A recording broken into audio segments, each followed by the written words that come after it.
Hello.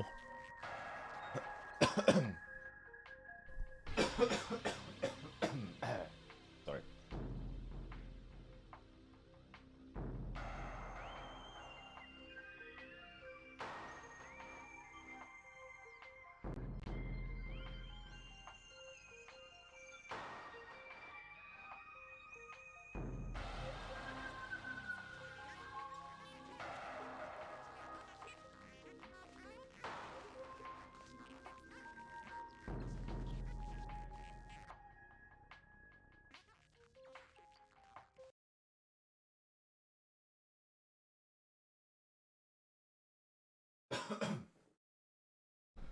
Alright. Okay. Start for real.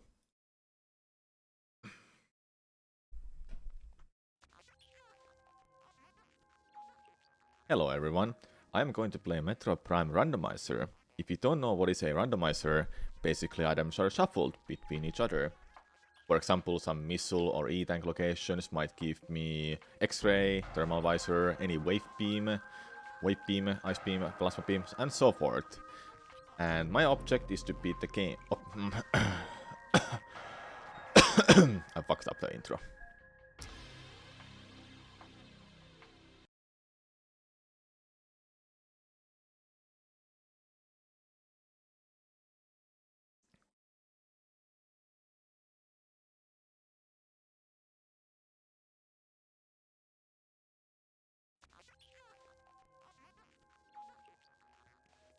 Hello everyone.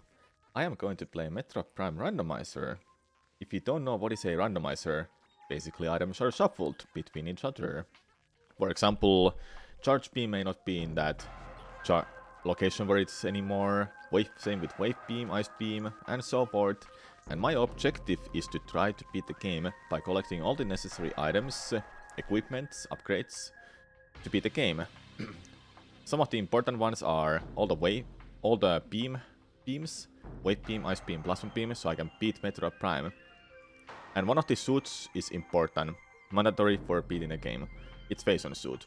Without Phazon suit, it is impossible to beat Metroid Prime. And obviously, I need to find all 12 artifacts, which can be changed in the settings if I want to, but I've decided to have all the 12 artifacts that I need to collect, then I can enter Impact Crater. So let's get started then. There are hints for artifacts, so I don't have to just look around all the time and hope that I will find them. Now when we are starting, I'll be explaining more about this randomizer. Okay, sorry about that. The starting location can be randomized, but I've decided to keep it in a landing site where you start the game after Frigate. Just to keep it simple. So this randomizer is quite good, like actually really fun and good, because you can add specific tricks for yourself, like having scan dashes and such. So this is normally a space jump boot, but it's a missile launcher. Alright. Happy New Year, Exiled. This jump is not too tricky. Okay, so with missile launcher I can go straight away to Artifact Temple. And the Artifact Temple has hints for artifact locations. It will tell me exactly the room name and the area where it is at, which can be changed in the settings. And the one hint I will be curious about later is a Phazon suit. There is a hint for a Phazon suit, if you decide to put it on too. Just to make the randomizer fun and actually like interesting, the Phazon suit hint only tells me the area name, it doesn't tell me the exact room name. It might be in Phazon Mines, but I don't know where it is exactly in Phazon Mines, you know. So normally this is an artifact, but obviously if it's a randomizer, it may not be one. It's an E-tank. Not something I need, but it might be. We'll see. So here you can see Chozo Ruins Sun Chamber, which means I have to beat Flakra. Research Core in Pendarat Rifts. So yeah, these are the locations I have to go to collect an artifact. Seems like it's gonna be a lot of Chozo Ruins and artifact. Phazon Mining Tunnel, I think it was. One was saying life growth in Talon overworld. 2 of them, okay, so that's where the X-ray is normally. I don't remember exactly all the room names, although like Ross.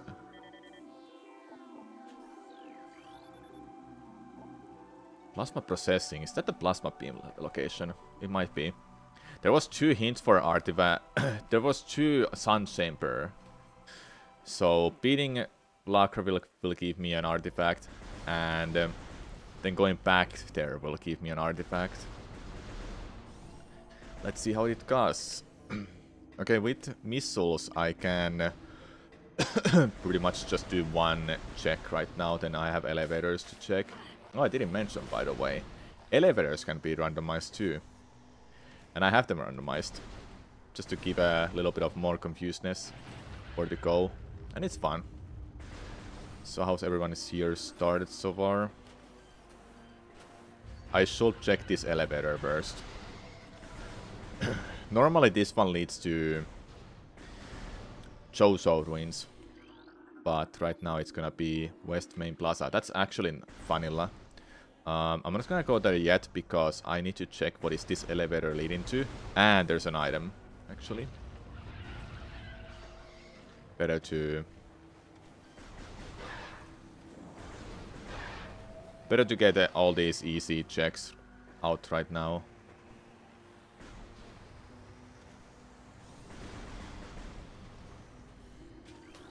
Normally I wouldn't be able to get through this if I don't have a missile. As you can see. Alright, and this one is normally a missile. It's a morph ball. Alright, that's really good.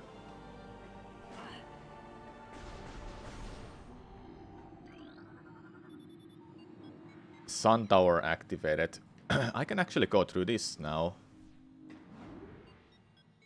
This is slightly better. I don't have to run back to that another elevator. Normally this leads to Makmur, actually.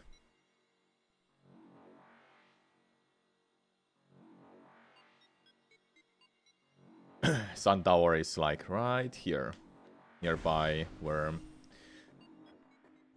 is Flakra. So all I can do is just go through this. This gives me an item check right away, actually, and it gives me a hint, some information about this next item over here. Missile. I don't remember what that is normally. I think it might be a missile. I don't know. But yeah, this is all I can do right now. One of the artifacts. That item is a missile. That item is a missile too. I'm gonna go check this first. I can't do more but just to check one item. Not having space jump boots limits me on checking some items right now, unfortunately. Okay, I don't need a missile, more missiles, I'll just skip that.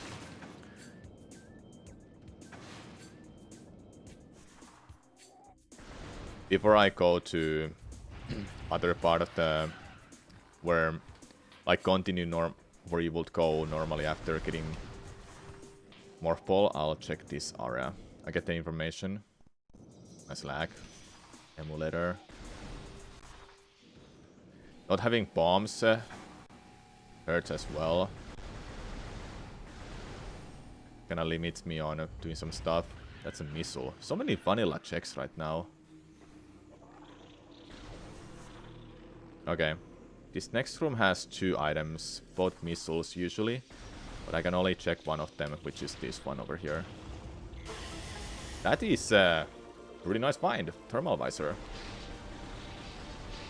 Normally I don't need thermal visor for anything actually. You don't need it for against Metroid Prime or even against Tardus, but it helps. Am I still running with the same random preset or do I tweak them between playthroughs? I still use the same settings, and speaking of settings, good thing you reminded me. Settings can be changed for like how difficult certain tricks are, how difficult are some things. Ooh, bomb! I want that.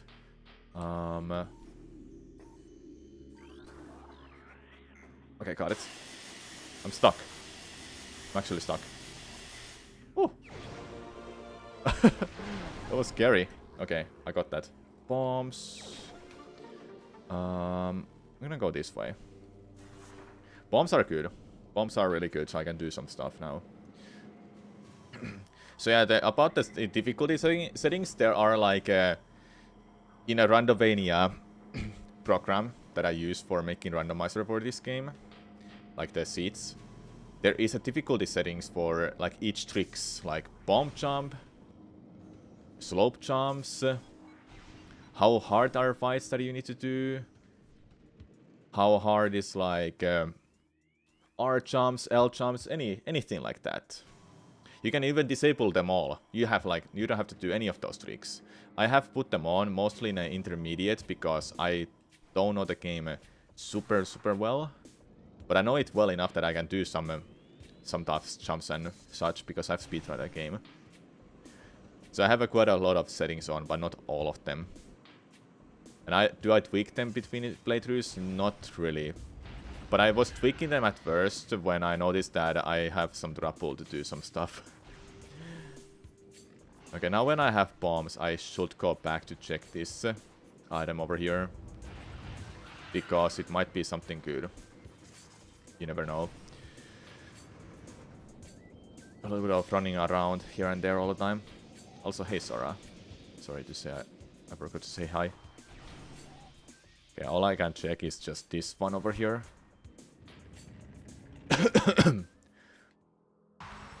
Normally that check that is there, that missile is a morph ball. And this one is a missile usually. Yeah, it's a missile too. I don't have charge beam, so it's good to get some missiles right now. That will be my way to deal any damage. Can you get through that? No, you can't. You have to kill these guys, I forgot.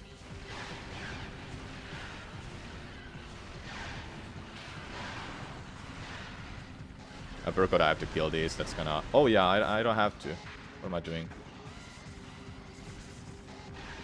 There we go. What am I doing?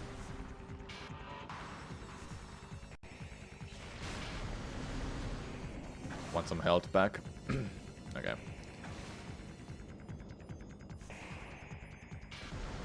I was hoping for some kind of seed where I have to go to Vendera Thrifts really early without Morph Ball. I had that kind of seed before that.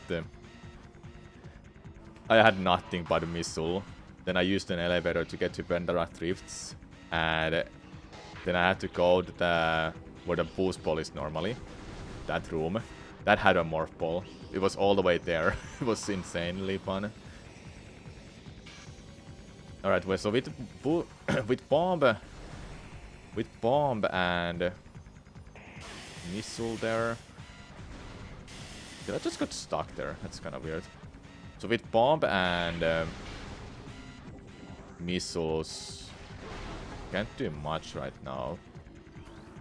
But I can do some checks in the next room. Not having space jump boots makes me a little bit slower in these parts now. Higher settings allow for larger flexibility of randomizer.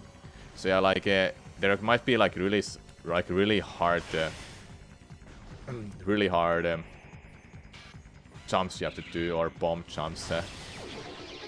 So that's why it's good to know that what kind of tricks you are able to do. Because I for example, I can't do every single trick that are in a game. Only certain stuff. So it's good that there's a difficulty settings for the slider. You can just change the slider how much as you want. Do you want it to be easy? Do you want it to be disabled? Or do you want it to be extremely hard?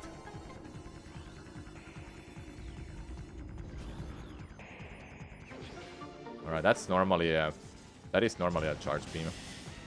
You can go here. Okay, I have missiles, good. Need 3 missiles to open this one check only here. Happy New Year. Hey, boost ball. That's a really good one.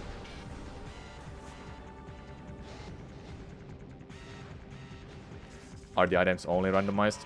Yeah, only items. Enemies cannot be randomized as far as I know. That would be so crazy though if you can randomize them. Okay, this item over here I can't get to it, but I can check what it is. E-tank. Okay, I can ignore it. So with these I can pretty much just I'm gonna go to where the throne is. You know, the throne that gives you the throne that gives you what? I'll try to speak. Normally that throne gives you bombs. I'll go to that one.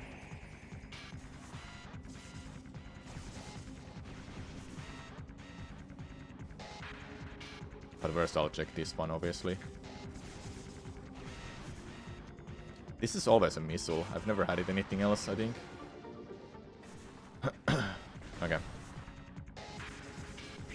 This will mean that I have to go and beat Flakra soon. And I mean I have to because it has 2 artifacts for me.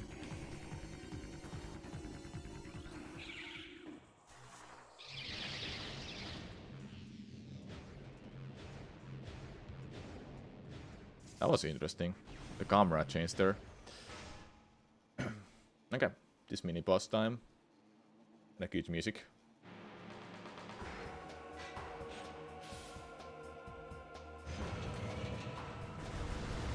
Happy New Year, Noob.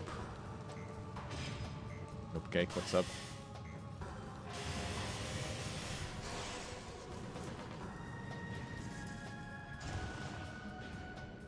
It's over here. Got that one artifact. Alright. We'll have to check about the hints for for artifacts. Where they were exactly when I start getting some items. I need space jump boots and beams especially to do some more stuff.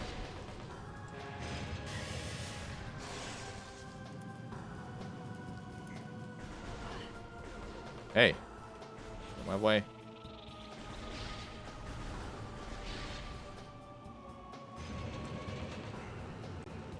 I can't jump on it.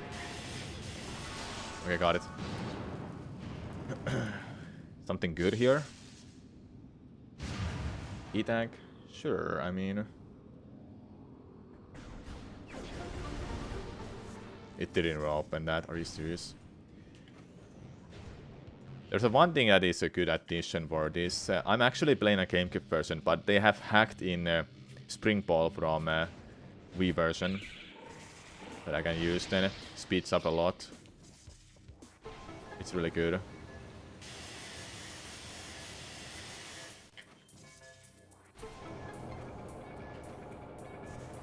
Did I make that? No, I didn't.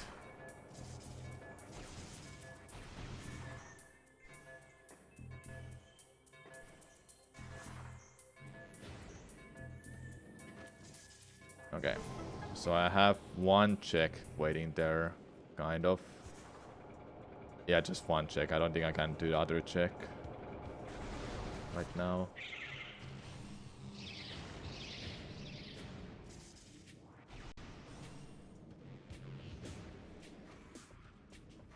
Let's see. Space jump boots, really good find. Nice. Okay, now I can do a lot of stuff like... well, actually, I'm gonna go here. No, I can... No. I can check what are there, but I can't get them right now. So I don't think it's 30 for me.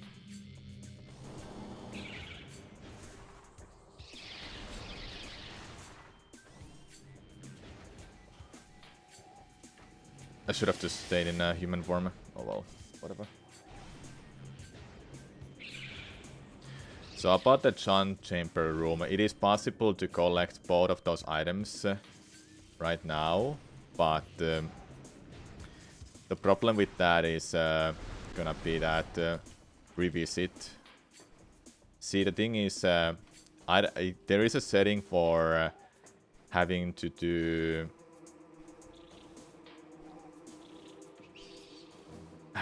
that infinite bomb jump, but I don't have it on right now because I'm not like super consistent at it. I can do it, but I'm not consistent at it, which means that if I fail this infinite bomb jump after beating Vlaakra, so you can hit the trigger. Well, if I remember how to do the out of bounds, I will do that method, and I don't have to worry about I wouldn't have to worry about the infinite bomb jump.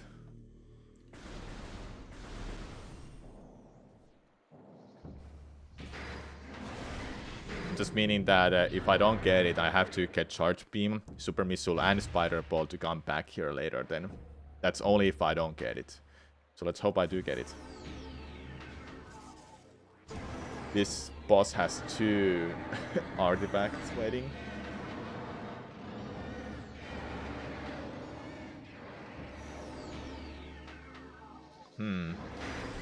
No, I don't have Charge Beam right now.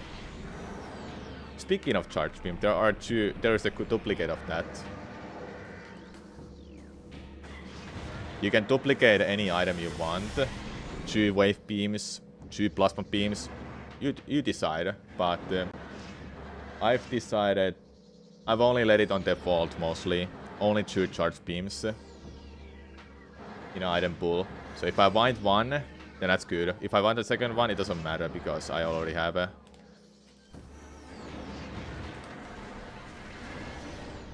I already have the one of them.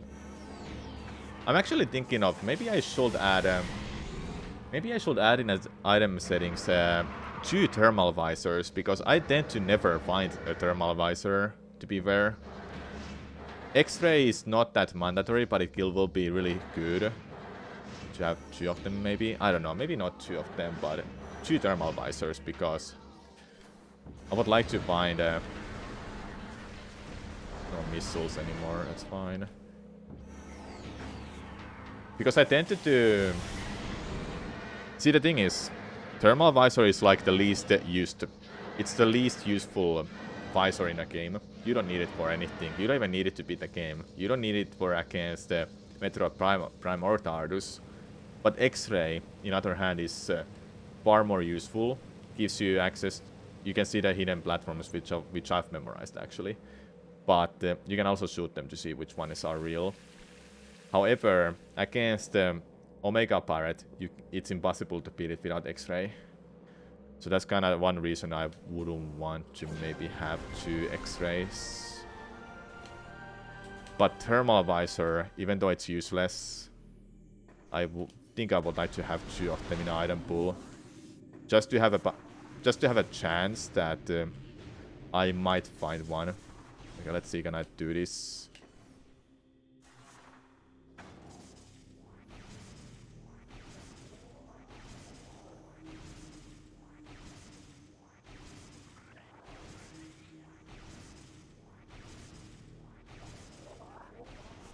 I can't do it. Alright, I'll have to come back later. I'm gonna go this way. I unmorphed too soon. Should have unmorphed a little later. Or not like I wasn't unmorphing late. I just didn't jump enough. I've done that multiple times, but I'm not good at it.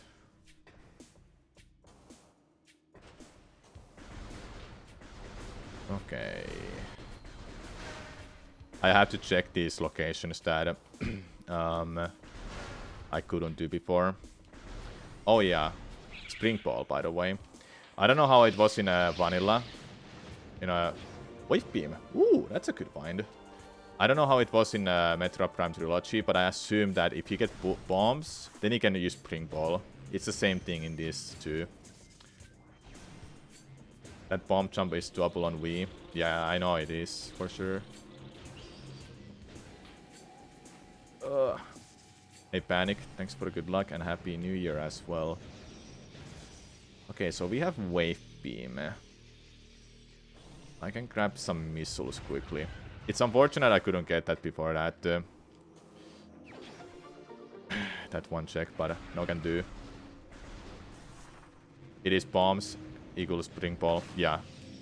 Same thing in randomizer too. When you get bombs, you get spring ball. Okay, with wave beam I can check that one another like this. I can check this now.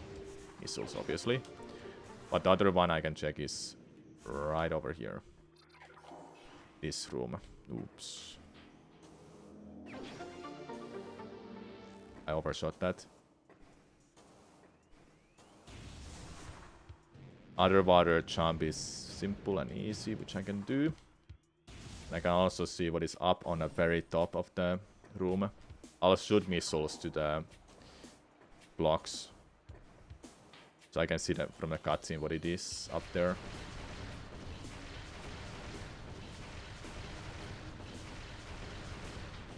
Don't have to climb up if it's nothing useful.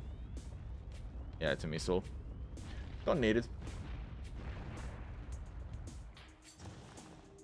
Funny thing about charge beam, one time I had it behind a location where I needed charge beam and a super missile. It was behind a cylinder or something like that that I had to break with a charge beam and a super missile. It was so funny. Ice spreader. Any of those beam upgrades I don't need if I can't, you know, use them. The only useful one is super missile. That gives you checks. There's a door rando for this.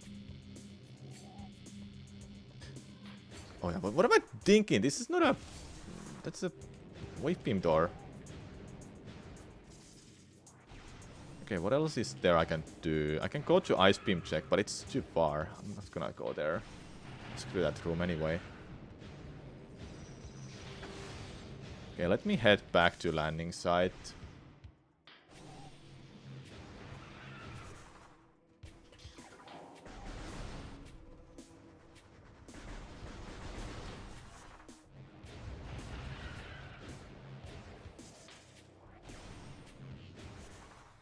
Really? Oh wait, I don't... Yeah. I mean, yeah, of course. I was thinking this is elevator. Elevator is randomized to something else, but no, they are connecting. Okay, so in landing side, there's one behind the ship, one in Frigate, crash site, Frigate crash landing, whatever that big ass room is. Then I have one in a big room that you can climb. Yeah, I forgot. So this item, Warrior Suit. Warrior Suit is nice. Gives me heat protection, which can be changed in the settings. Do you want the heat protection to be any suit or only Warrior Suit? That's welcome to have right now.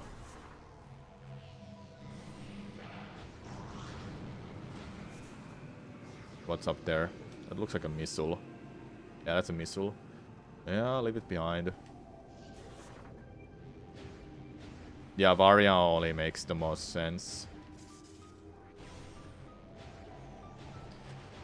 Also gives damage protection. I think less damage. Dude, I haven't got to use thermal visor like almost at all.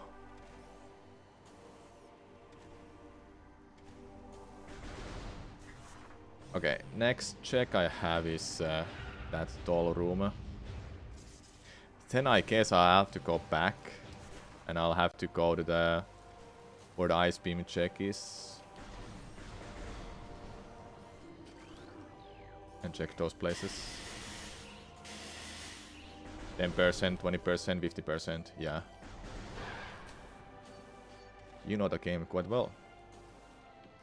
I know in Super Metroid, Varia Suit gave you a lot of more protection than Gravity Suit gives you. Other than that, I don't know much more. Okay, so this is how I can tell where the platforms are. By shooting them like this. Easy to remember. Missile. Okay.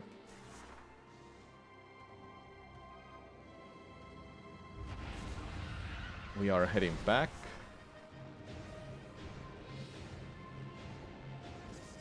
Play this game vanilla casually a lot. Yeah, it's a great game, isn't it? Happy New Year, Get Coped. Okay. From here, I guess the next check is gonna be where where Ice Beam is. I got Wave Beam so I can get there. I couldn't get there before because of one door that was locked.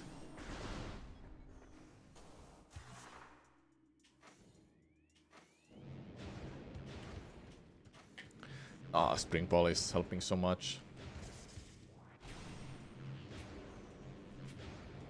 I'm expecting an elevator. Probably our next elevator is gonna lead me to Makmur. Because I just got Varia's suit. But we'll see that. That missile over there I can get, but I don't need it right now. What is the button for Spring Ball? You have to add it in a randomizer, but the button I need to press for it is C up. Pressing C up in a stick.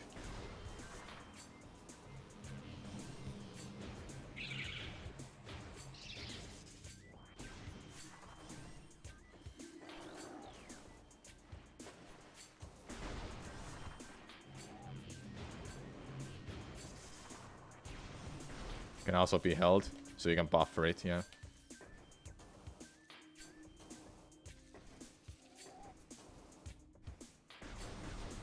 Good thing about, like actually a nice thing about the randomizer that I forgot to mention. When you go to the save point, you can decide, do you want to warp back to the starting point of the randomizer. So when you're in a far deep in a phase on mines and it's really a long backtrack to come back, you can just go to the save point, press R and L button at the same time, then select no. That's how you can get back to landing side or whatever the starting location is for you. Okay, I was able to get here earlier, but it wasn't useful to me. So let's see what's up here now. Missile. But this is the room I couldn't get to before.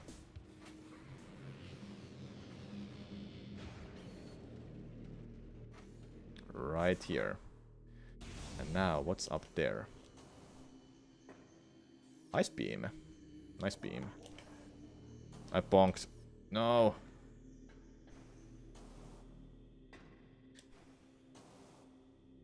Really? Well, what am I doing? I have boost ball. Usually at this point I don't have a boost ball. When I think about it. Alright. You can literally stand on everything in this game, so... This is how we can get to Ice Beam. French vanilla Ice Beam. Almost. Ice Beam. Really good find. This definitely gives me a new access to some elevators, which is nice. Alright.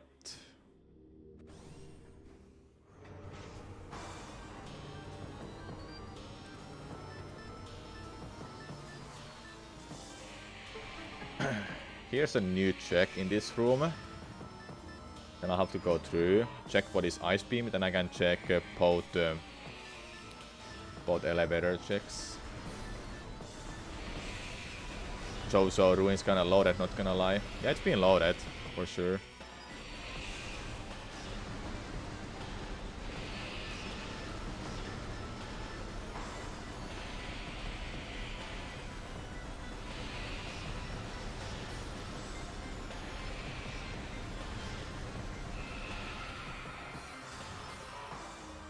Jozo Ruins has 1 out of 3 of the checks in the entire game. Really? It's that much?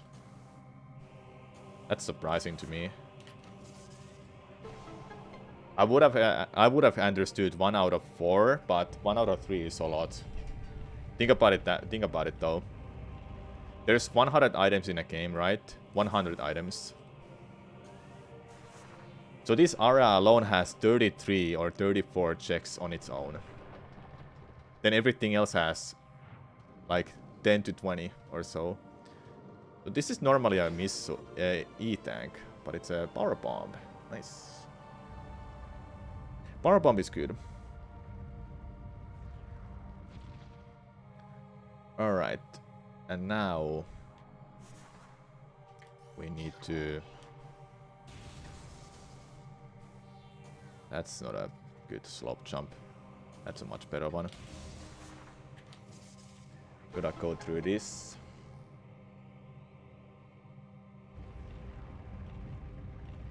A cheese ball. Yeah, it's like a pancakes in a gravity suit for Super Metroid. Really?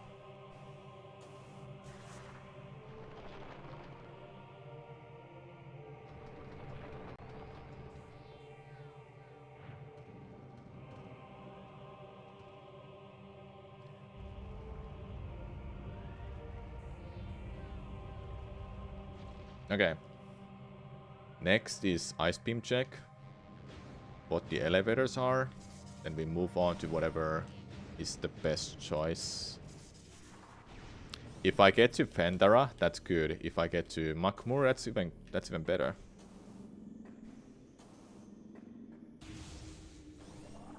Missile.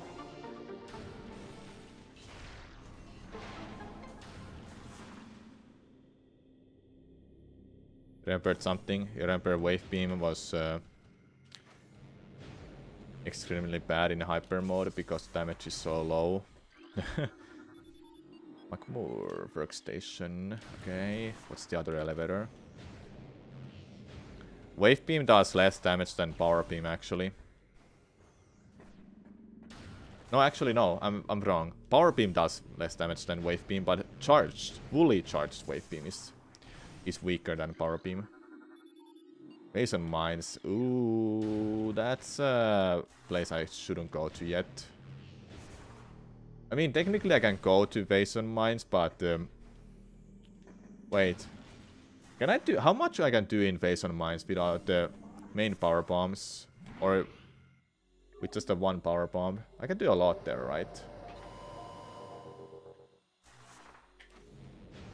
I'll have to do that dumb bomb jump otherwise. I'm not gonna go there yet. I'm gonna go here.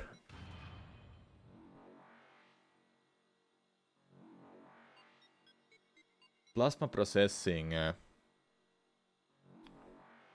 But Makmur is better play. Yeah, Phase on Mines is fine, but this is better play. Phase on Mines, I just don't have enough for actually continuing stuff there. Good first stream. Thanks. Alright. Oh, fine.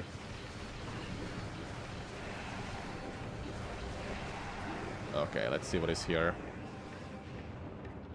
Missile. Yes, I don't have to do the puzzle. Get me out of here. Maybe I should get the information about this elevator quickly. I can get the power bomb back quickly. After that. Really need to know where this is leading to.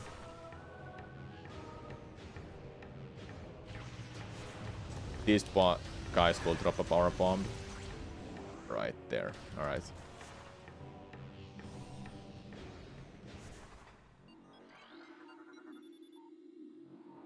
East Frygate. Crash side. Yeah, I'm gonna go check that. There's an item.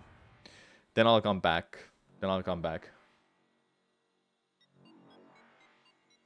Yeah, Uncharged Plasma is so good. It burns them.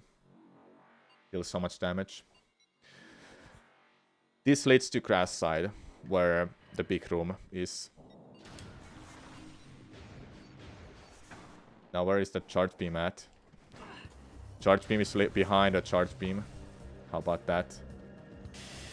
Power bomb. I mean, that's a good check. That is a good check. Go through, Samus.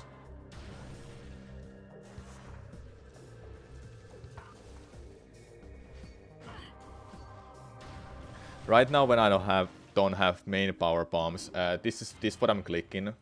That's a main power bomb. There is no item check here for, or there's no in a tracker. There's no no expansions.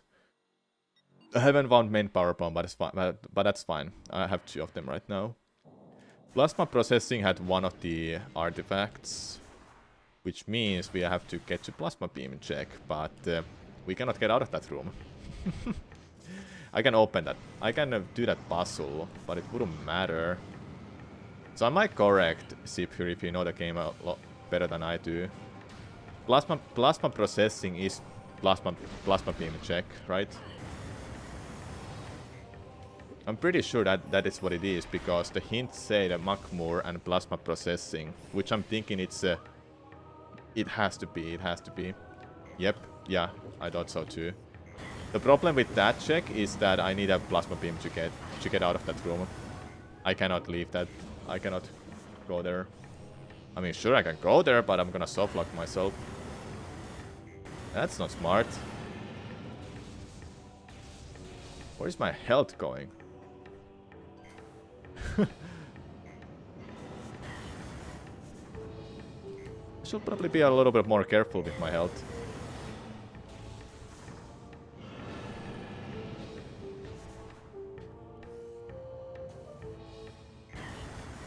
Alright, we're here. Does this rando have a lot of soft locks? If he decides to do that, then yes, there's a lot of soft locks. Lower one, I can do stuff there. You have 2 power bombs, that's fine.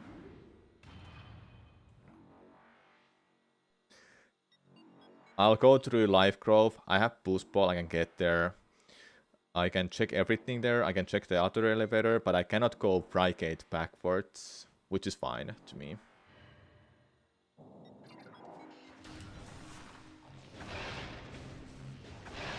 I can check another elevator too. What is that supposed to be then?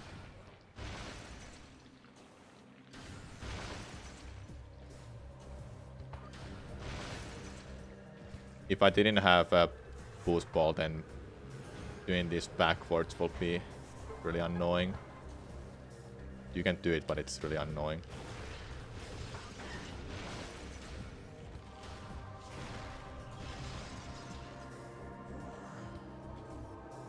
Oh, seriously?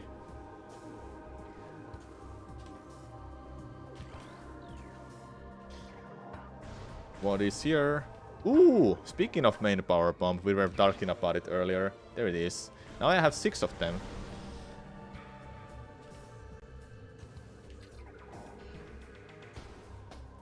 I knew that was not gonna make it.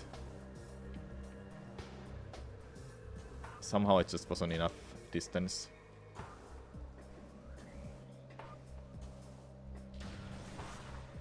Life growth time.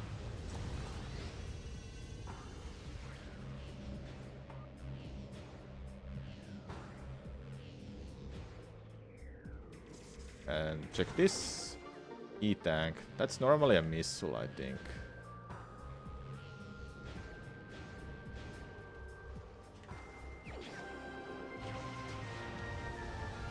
Two artifacts in this room. That's an X-ray check.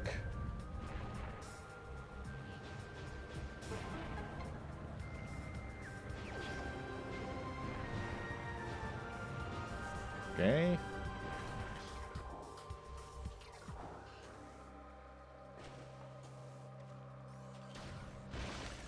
How did you slide off, Samus? Explain me. You'd like... I only moved slightly with my crosshair, but okay. Huh. Check the elevator, then go back to Makmur. I can pretty much clear the whole Makmur, actually, besides of only not being able to check... not being able to get artifact in there. Makmur, Lava Lake. Well, I can go backwards this way, so yeah, that's actually good. Backwards, or this is like the normal way to get to Makmur. Lava Lake is that you go to from after beating Flakra. That's where it leads to. That elevator. Yeah, it's confusing, right? What is this elevator leading to? What is this one leading to now?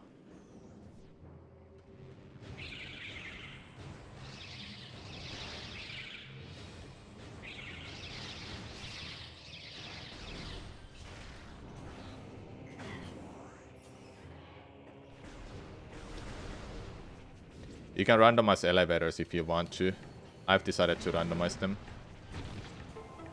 Grapple beam. Nice. Gives me some new checks actually in Chozo Ruins.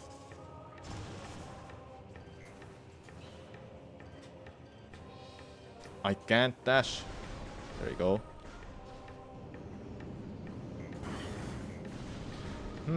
Fendera Drifts I've not found. There's 2 elevators for it.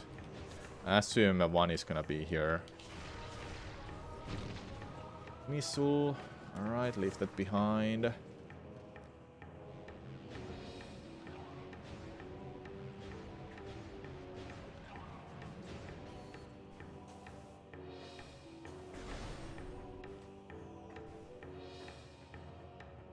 Missile, leave that behind. I really need to find Charge Beam and Super Missile. Fendera Drifts will be the next play, I think. I can pretty much clear everything from it except for a couple checks that I can think of.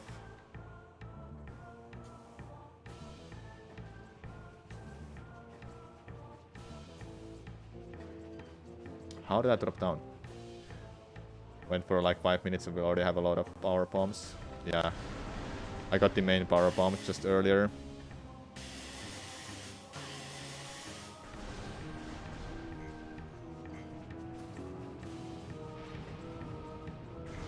Right.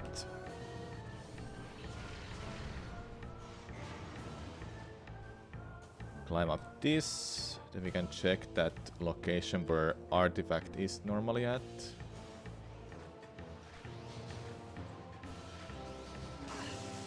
What the hell was that, dude? Alright, I'll take you down next time.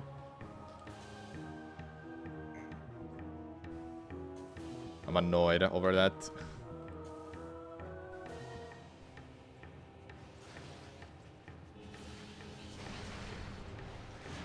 Get out of here.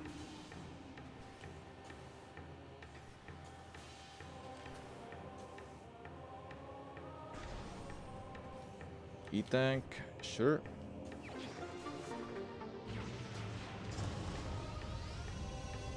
That's normally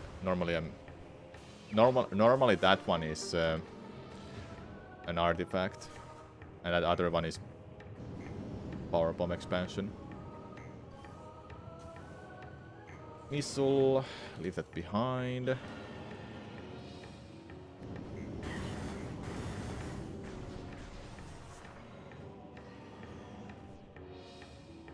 What is that? I don't know which one is that. Might be a flamethrower. Super missile. Okay, that's important. We need that.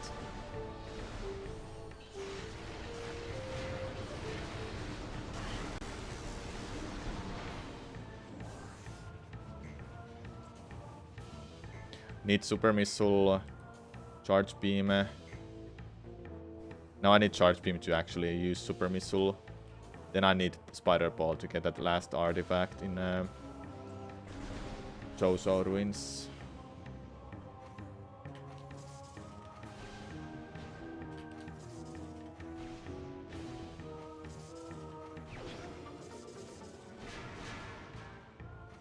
Okay, I think this is gonna lead me to Fendera because I don't know what else I can find it. Yeah. Actually, vanilla. We got the 2 most usable beam combos for the prime fight. Yeah. Super missile, really useful. Ice spreader, just really OP against Metroid Prime. Wave buster and flamethrower are just like, we don't need those really. What Fendera Drifts has for us? We're about to find out.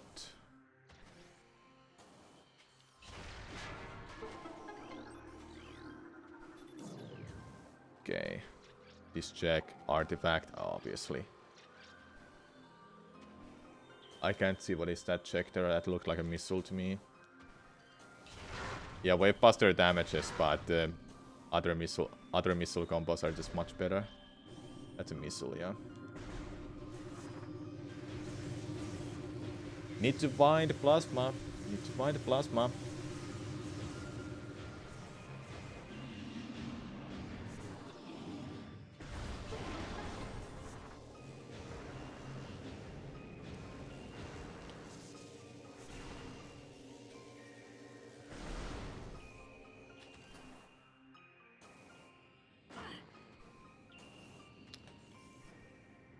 Missile.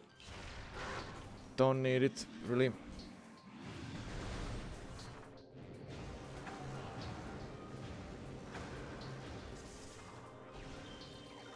Alright. We're gonna go around the lab.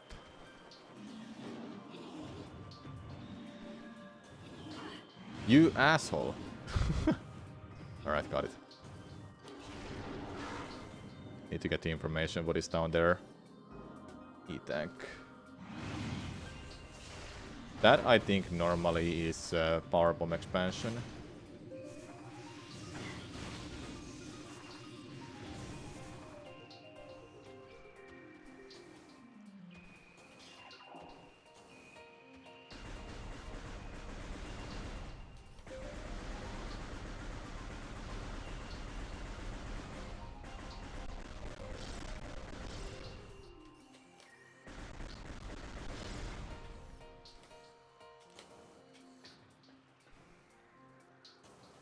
Yeah, we need plasma beam, spider ball, or charge beam. Nice. All right.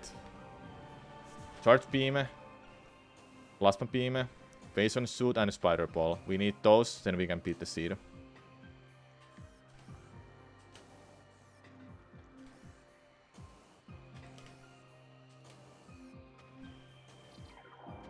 Best beam. All right, time to go through this then.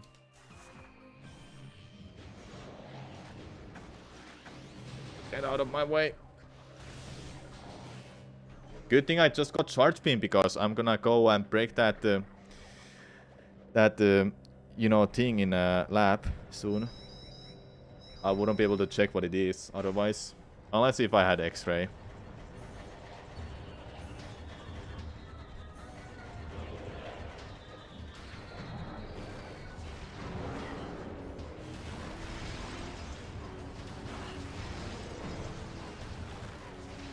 You were so scared of this place as a kid? Same. Me too.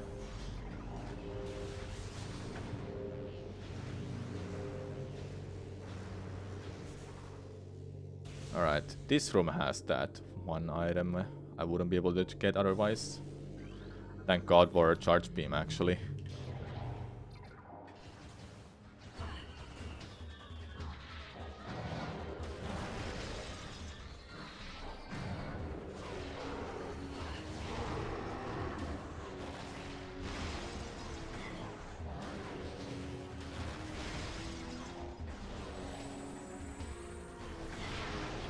Spider ball! Alright, we can go get that item. We can go get that one in a sun chamber. Black grass room. Okay. So we need just need plasma beam and base on the suit to beat the seed.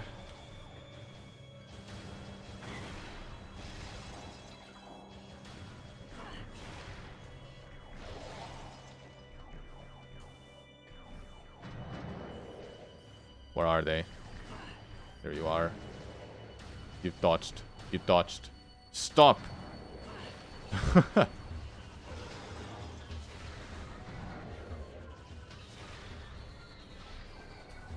Oh my god. I just forgot I have a charge beam. Okay. These pirate troopers in Hypermore are the absolute first before plasma beam. Oh yeah. Anything you have to try to beat before getting plasma is just the first.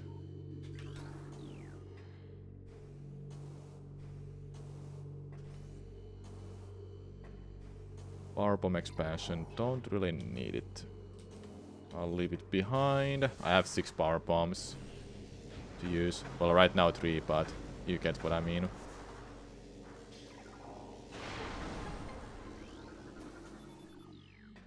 How about I just don't fail this skip, okay? Jump more backwards.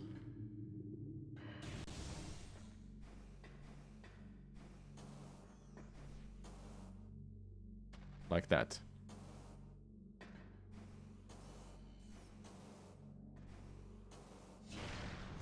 Oops, too much forward. That's better.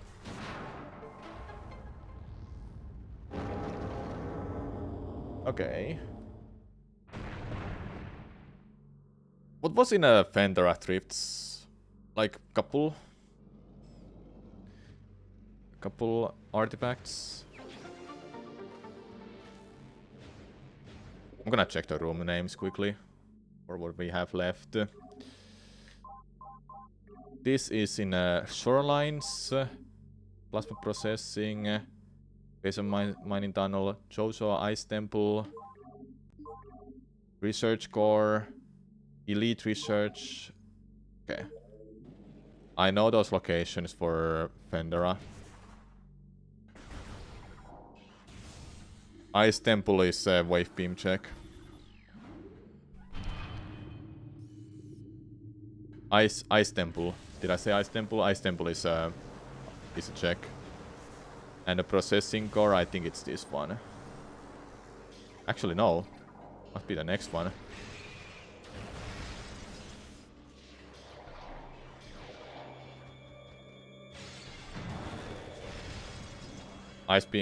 Ice Temple is Plasma Beam check. Oh, okay. My bad. I was wrong with that. Hey, X-ray. Good. All the visors. Helpful.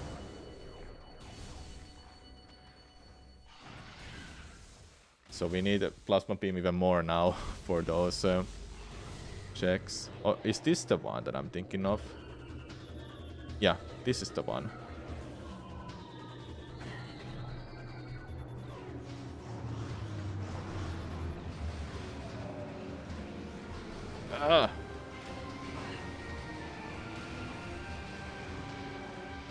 Okay. Time to go through Fendera's Edge. The music change is nice here. Plasma Beam has to be somewhere close, I hope. Oh yeah, this is a banger alert for sure. Down there. Missile. One time I checked that and I thought it was a missile, but it was a charge beam. I was so mad because I would have got charge beam.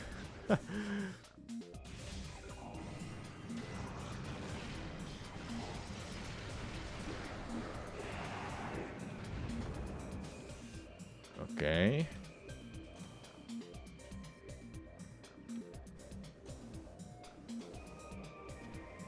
You know, I would like to have a plasma beam now because of this room that I just skipped.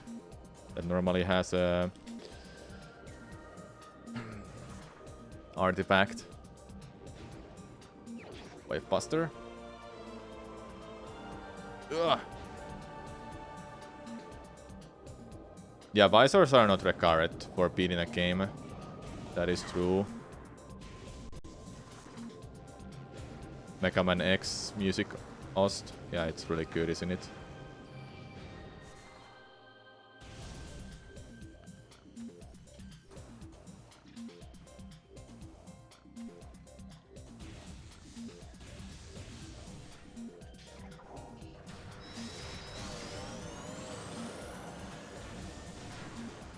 Missile there, good, I don't have to go there.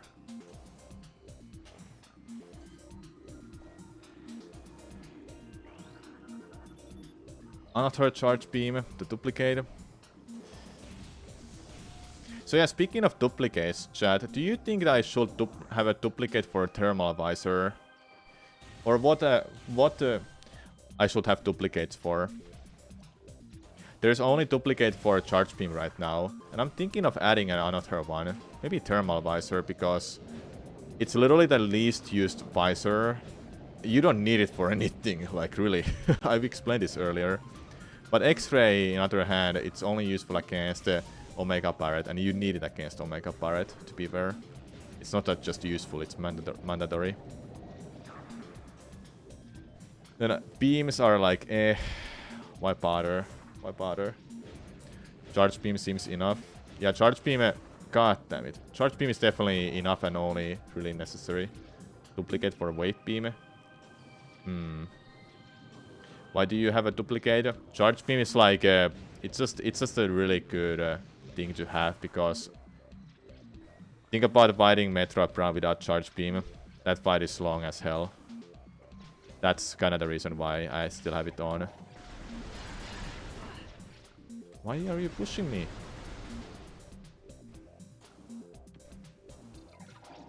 I wouldn't want to have any duplicates on, but I think it would be nice to have something else too than just a Charge Beam only.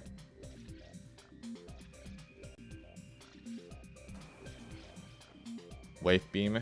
So that means it is in 2 locations. Yeah, there are 2 Charge Beams I can find. Basically, that's what I mean. What do you just saw? There was a duplicated Charge Beam. Discuss to base on mines. Right. Yep. Can you leave Tardus fight if you happen to drop down? I mean, you can, maybe. But I only want to check this item. Yeah, I have grapple through. Oh!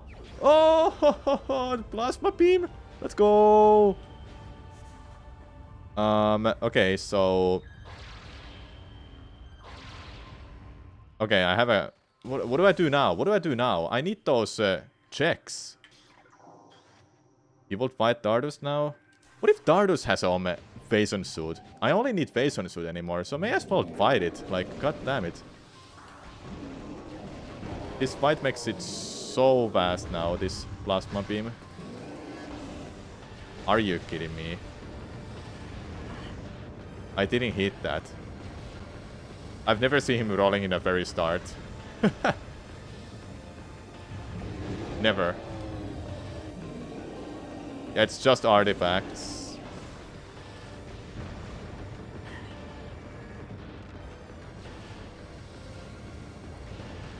I need to go backwards anyway for an 2 artifacts.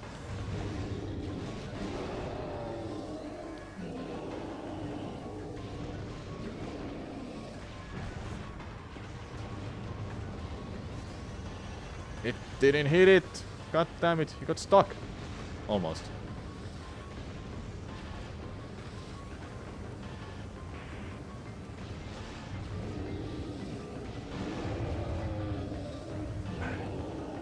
Okay.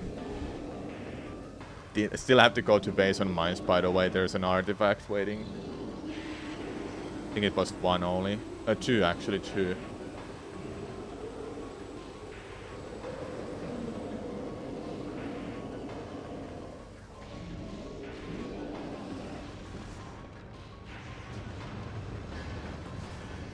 It didn't hit it. Are you kidding me?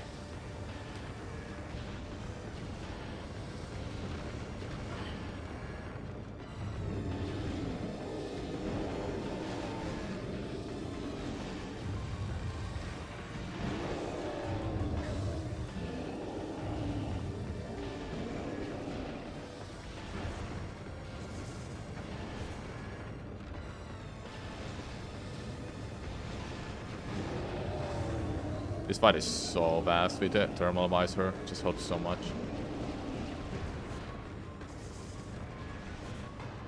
Does that anything?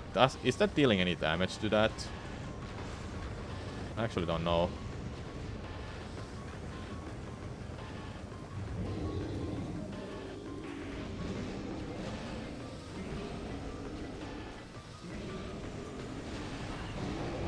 Alright.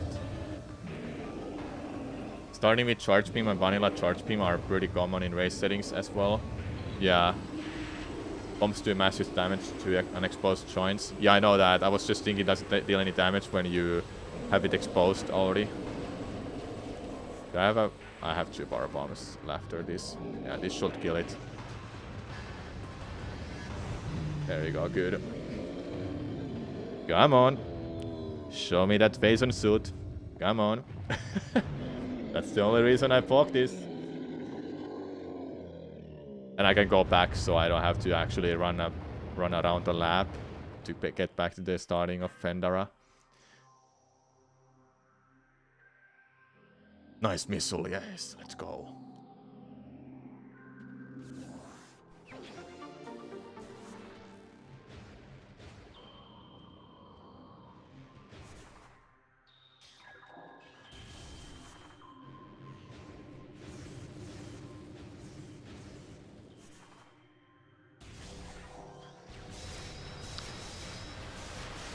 Yeah, pre-fight.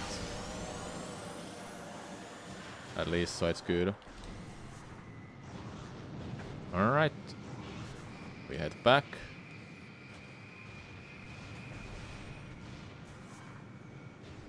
I'm gonna get that E-tank. What happened? Strange.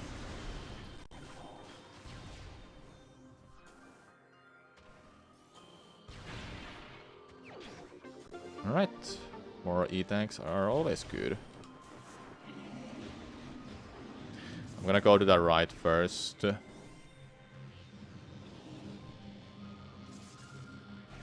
Because there are 2 checks I haven't done. Do they close the door?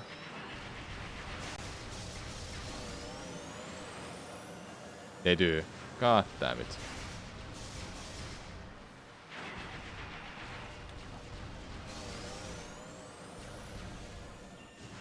One in 1,000. One in 1,000. It's shiny. Why is it shiny?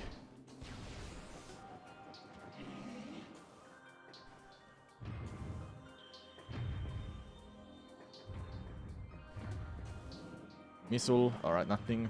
Pokemon reference. But why is it shiny, I mean? Is it rando thing or...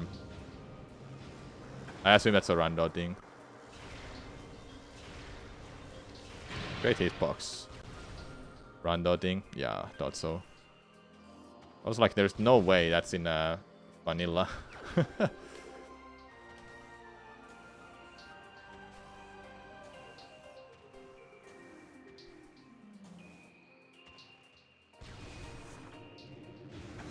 Oh, it's close to...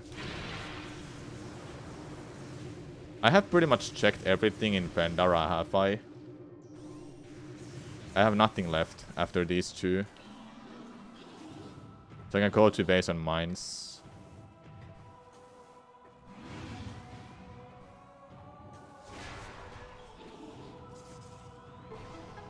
Vanilla Spirit location. Yeah, that one.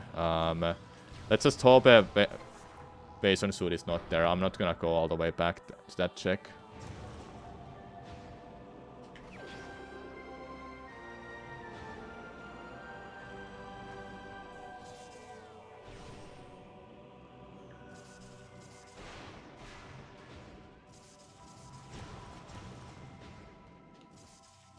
Everyone's favorite location.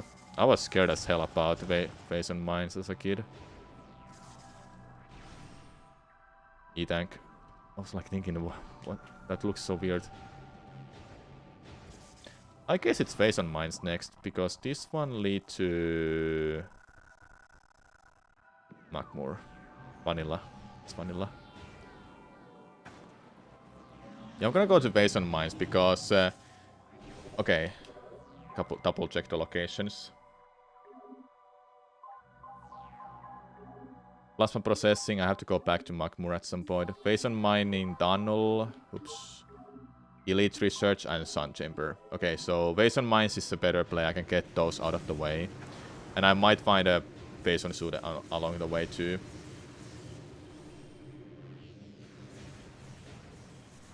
Lower mines is just it's scary as hell to go through. Atmospheric spice, yeah, I can agree. I always liked Pandora. That's my favorite area.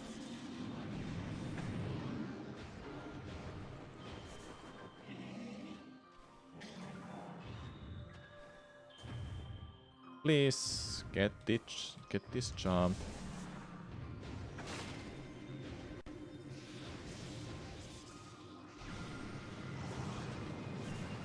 Ugh.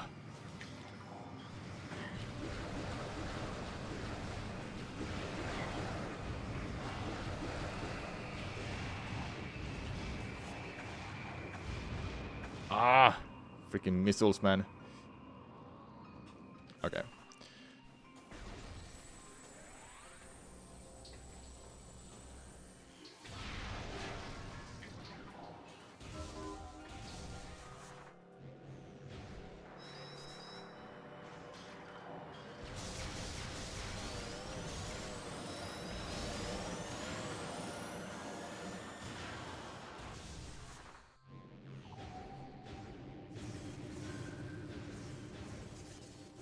Alright, back here.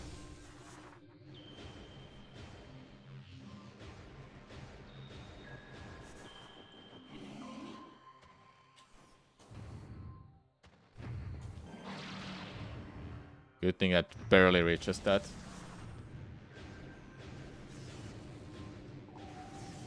Vendera was loaded. Spider Ball, Plasma Beam, X-Ray, Charge Beam.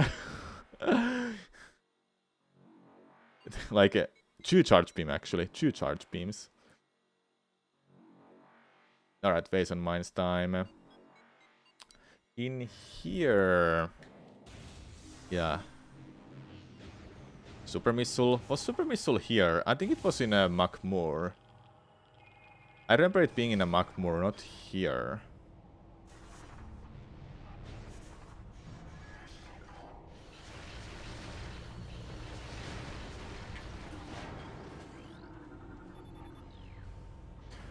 Yeah, I remember it being Macmoor.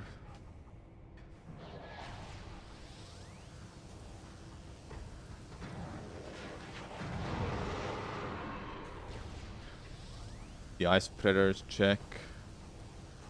Yeah. That's where Ice Predator is normally, yeah.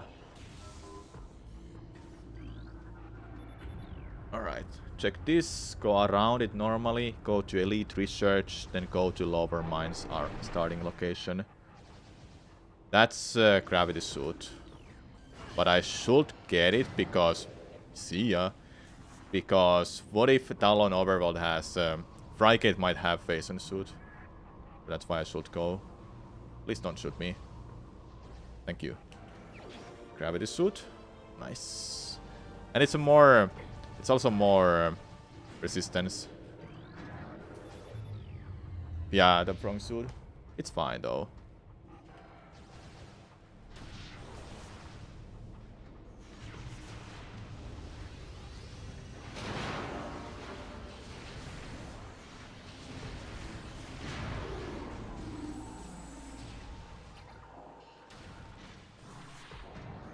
Oh, these guys.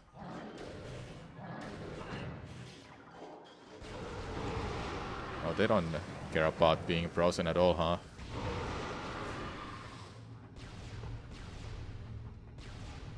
Hit that freaking door! Huh? Hey. Power bomb. Okay. Huh.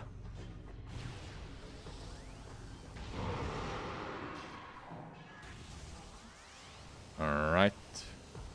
Beat these guys.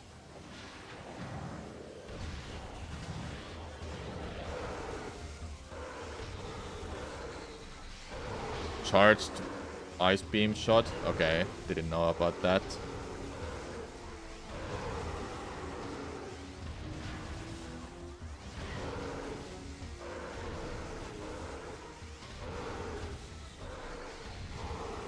Partially charged any shot is much weaker than fully charged.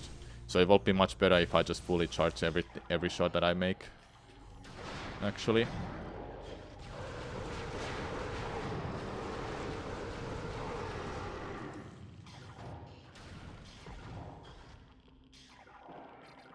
Oops.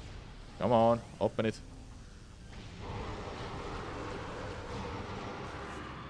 This is Elite Research. This guy has it, or it's above in a room.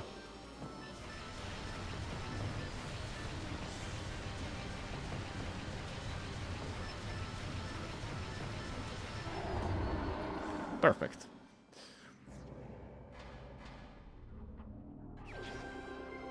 All right, we have. That's vanilla. Was it actually vanilla? Insane.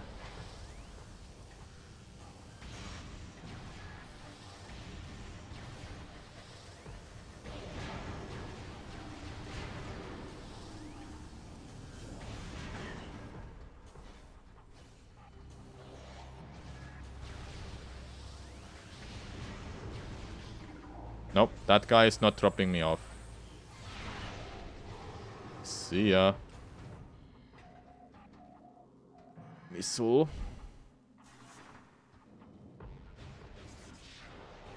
Should I go to Omega Pirate? You know, I might as well, because I've beaten all the bosses then.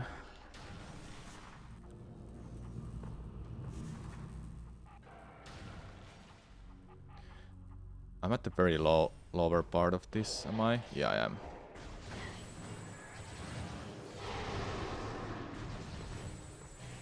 I need to save my missiles.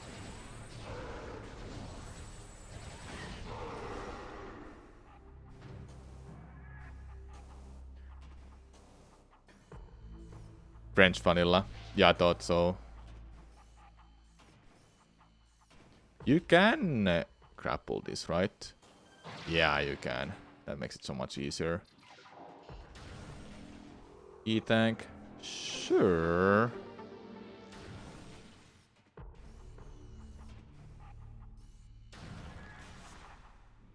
Okay, time to go to lower mines, I guess. I like the color scheme of this suit color, actually. Don't you think it's nice? It's like a wine red, mix of orange and bluish green. Looks nice. This gives me souls.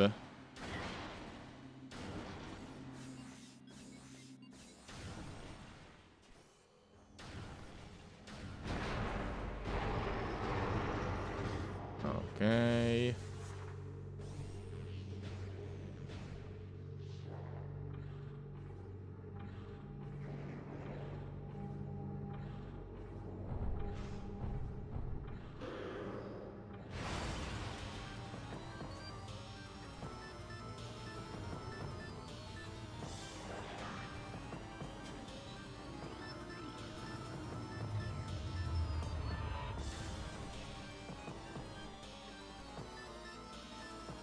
I don't remember where the base on mining tunnel is.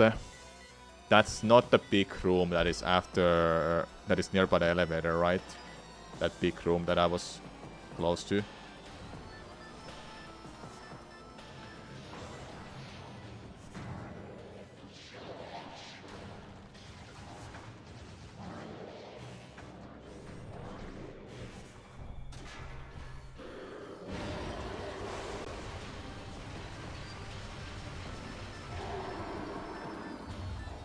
It's not this one either, right? Or wait, maybe it might be.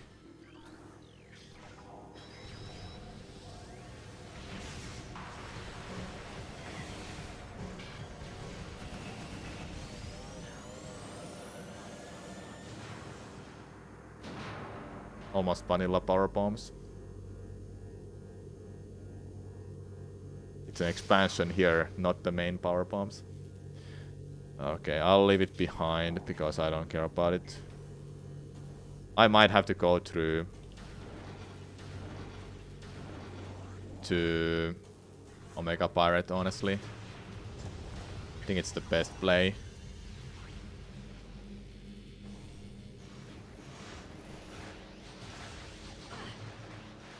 Damn, they deal so much damage. Holy damn. I think I lost one E-tank there. Yeah, it's not this one. Base on mining tunnel, that's what it is. Feels like it must be like on way to... I think it must be one of the checks on way to Omega Pirate.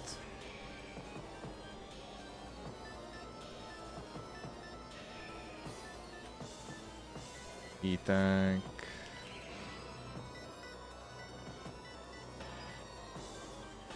Any pirate related enemy hurts? Yeah, they do. Dude, these guys.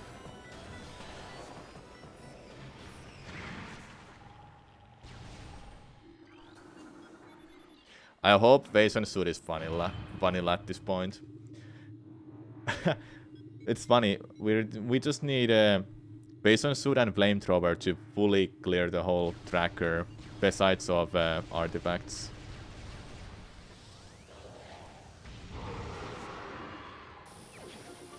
E-tank. Oh, that hurts.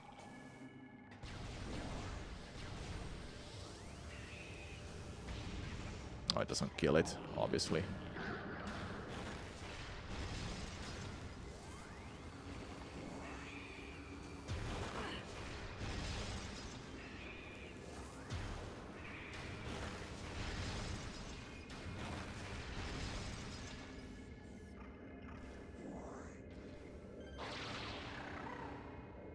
That won't reach it. No.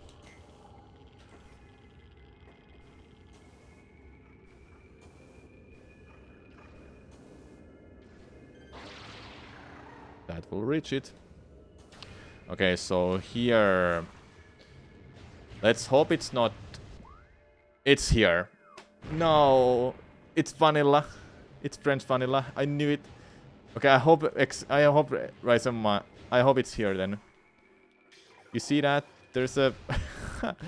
there it is. Okay, I hope Vason Suit is here now. Because this will be really bad for me. Lots of backtracking incoming otherwise. It's not here. Please make it up there already.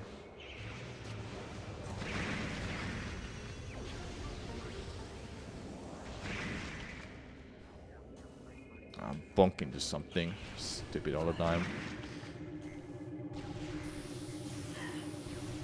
Oh, I see Ropanti. Hopefully that goes well for you.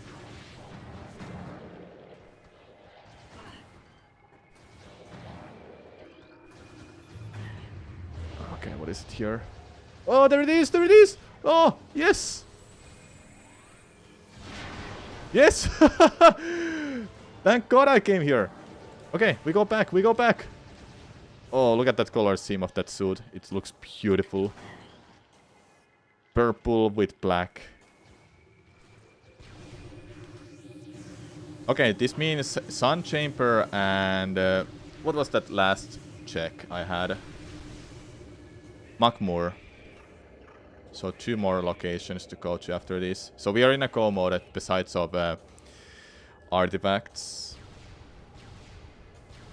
The suit looks nice. Yeah, normally it's a red coloring, but I like the purple. Sub 2 maybe. I'm thinking of sub 145.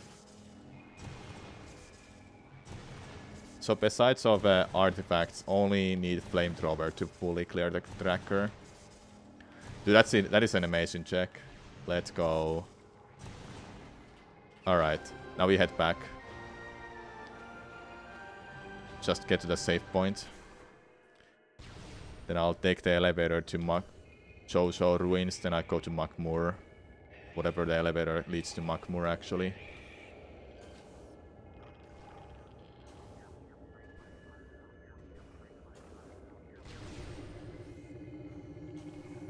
Pretty nice randomizer, I must say. So yeah, at this point... oh yeah, these guys.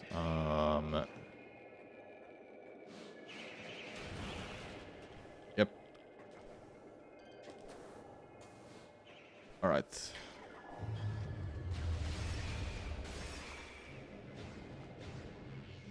Now you get to see that how you can warp back to the beginning. Press L and R button down, then select no. And that's how we can get back.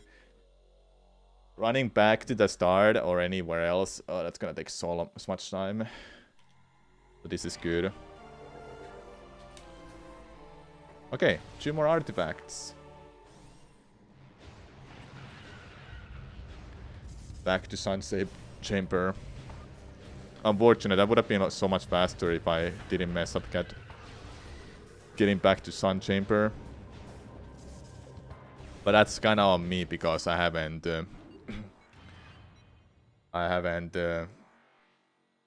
practiced that much. As long as you return from the service alive, that won't mean it went well. Yeah, I guess so. Good luck with it. Oh, I should have taken the other elevator. Well, whatever. The other elevator was faster. Would have been faster, actually. Okay, just for the lulz, I'm gonna check what is this.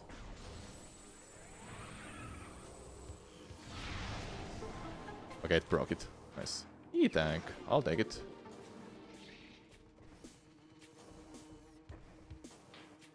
I just realized I need 2 more missiles to get to... Oh, actually I need 7 more missiles. What am I even saying? I don't need power bomb, I need missiles.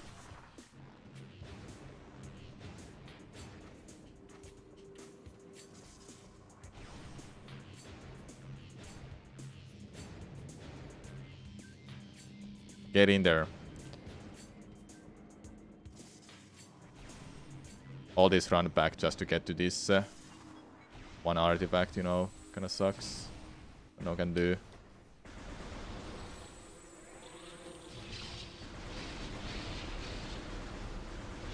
Yeah, I need 1 more missile drop.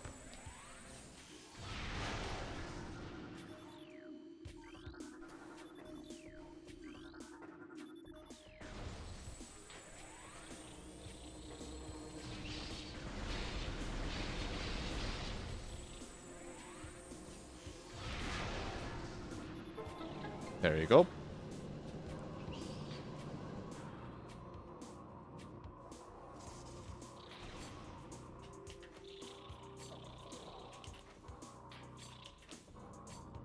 Spring ball coming in clutch.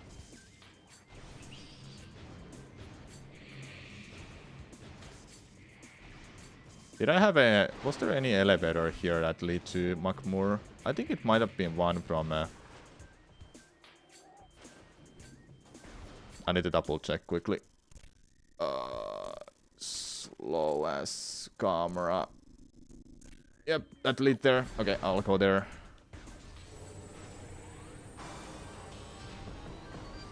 Alright, I mean, not that bad. Actually, not that bad.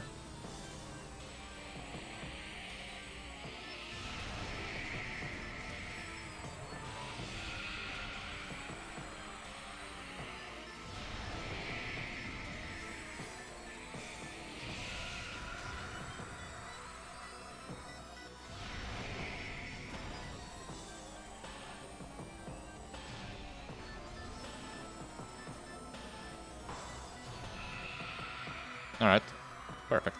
That's so much faster. Look at the mini artifact. So small. Alright.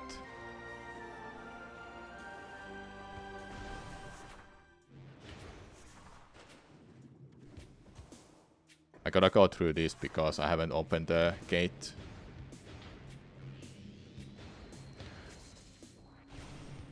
Soon we are done.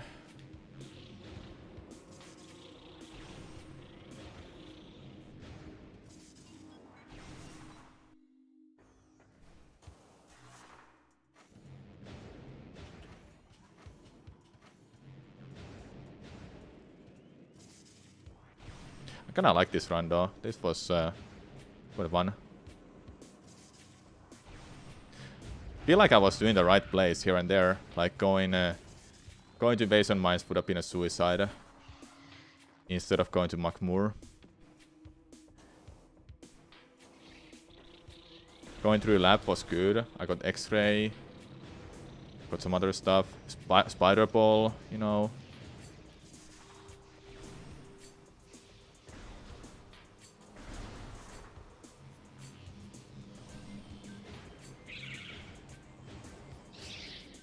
Man, it's such a long run back if I didn't open that, but that's just because I never opened it.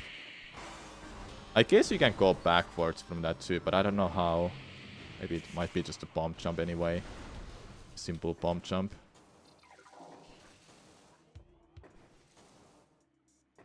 Hello? There it is.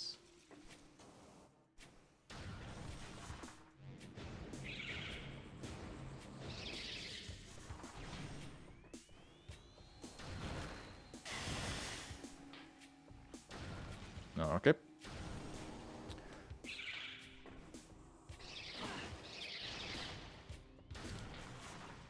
Just a couple rooms to go.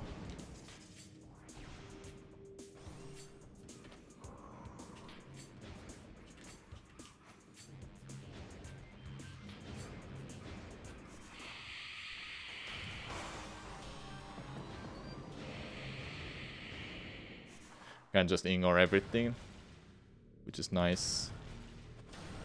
And I have a save point that is close to that. I didn't open that. Are you serious? No, I didn't open that. That's dumb.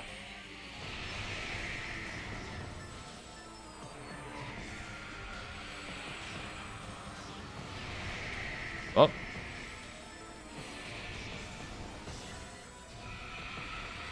Should I kill them quickly?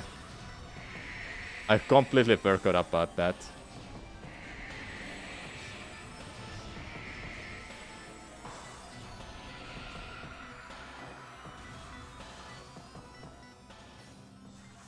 Are you kidding me? Cannot use this statue if Joso ghosts are active. That's unfortunate.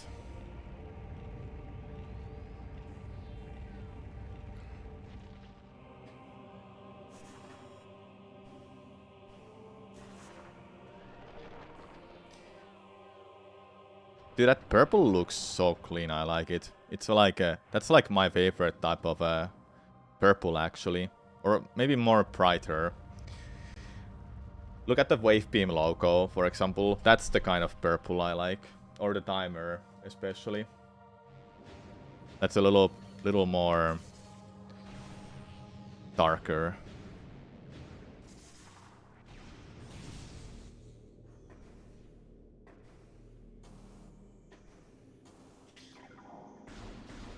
Okay. We're close there. Closing in chat.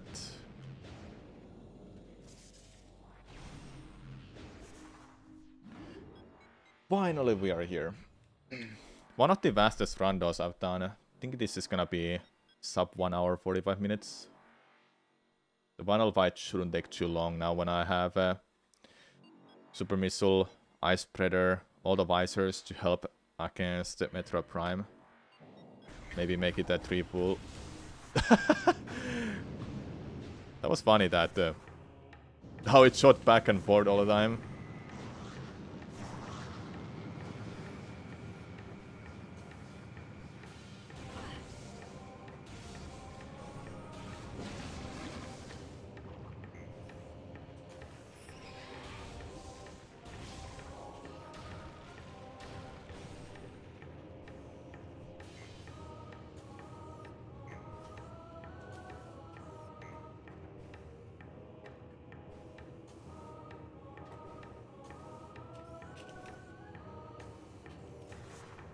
Alright.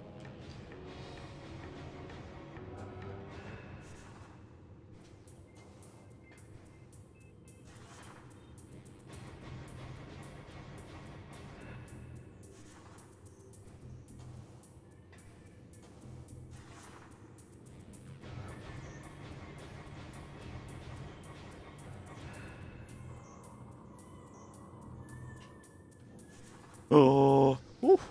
Close to falling there.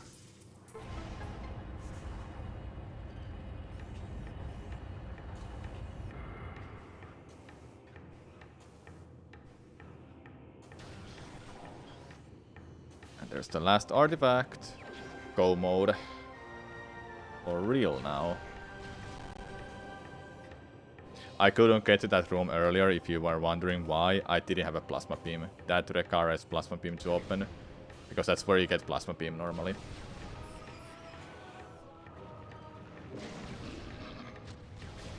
So I would have been locked there forever.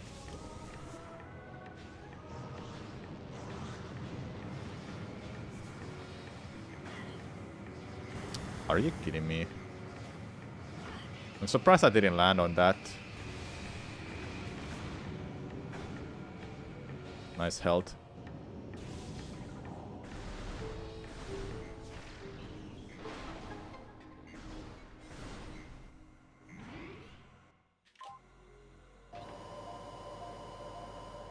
Let's get the missiles back to the fight and then do Metroid Prime.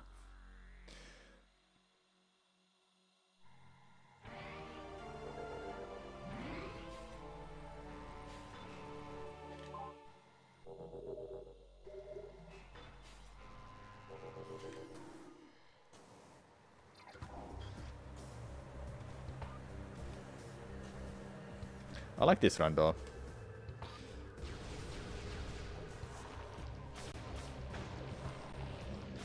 I want that kind of randomizer where I get artifacts in 30 minutes. I do meta readly, then I grab the hint right away from Impact Crater. There's a scan icon that tells you face on suit hint that I explained earlier if you didn't remember. Face on suit hint will only tell me the area where it is in, but not for the room name.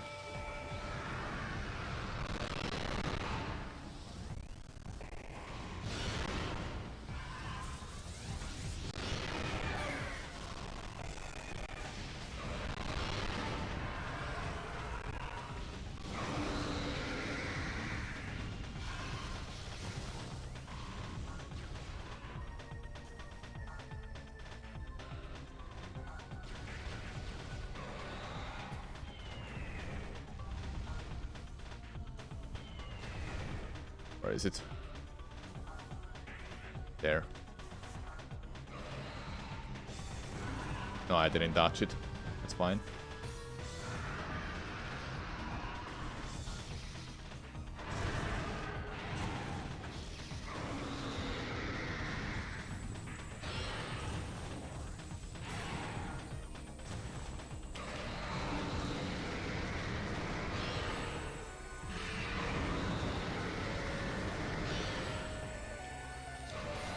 The hand! No.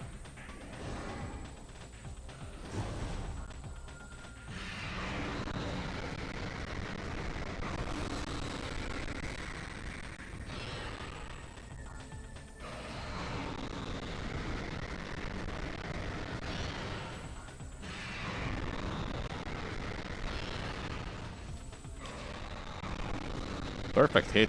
No, it didn't matter because it glitched out now. Okay, got it.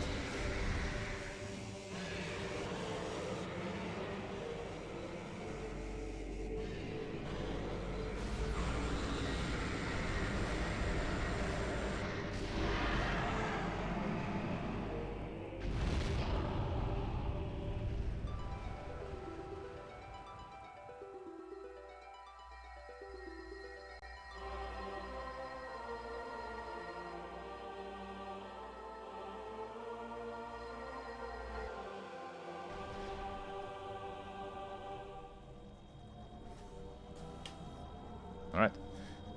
Just Metroid Prime left. I can show you the hint quickly.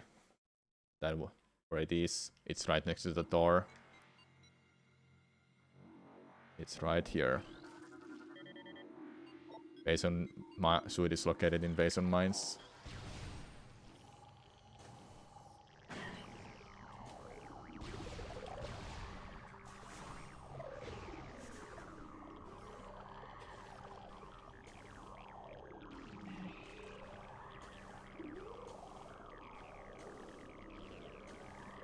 For a long time I had no idea you don't actually use the wall there to get a slope jump. It's the slope that you're standing on that you use for slope jump.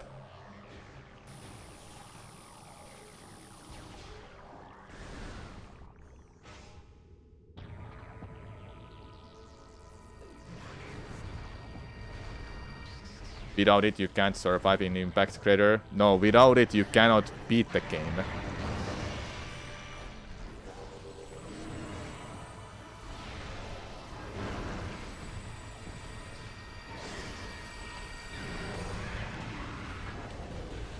Yeah, so Metroid Prime's last form, you can only damage it with Hyper Beam. And to use Hyper Beam, you need base on suit for it.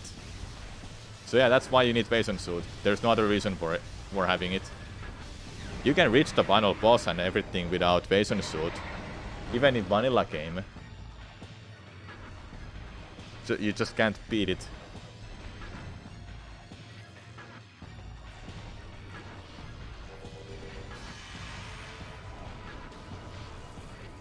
Don't you dare. Okay, good. You don't move your face.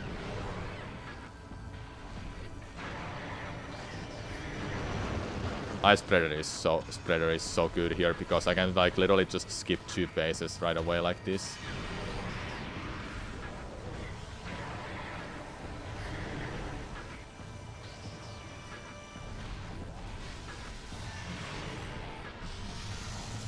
I will save my power bar.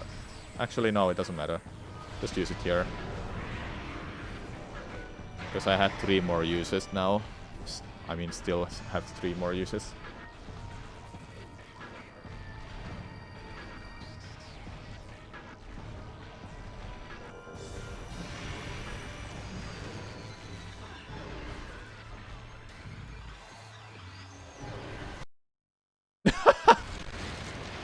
Nice emulator lag there. What a timing. It froze my game. How ironic, you know. Ice Spreader froze my game.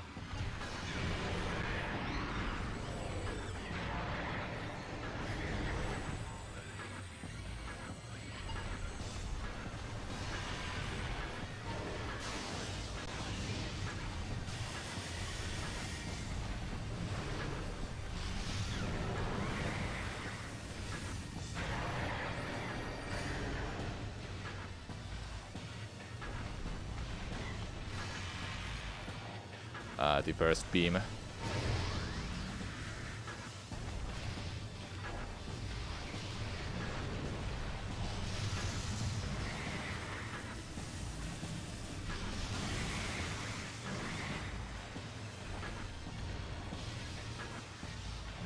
Wave beam is actually the weakest of these beams. Even though you can stun the enemy with the charged beams.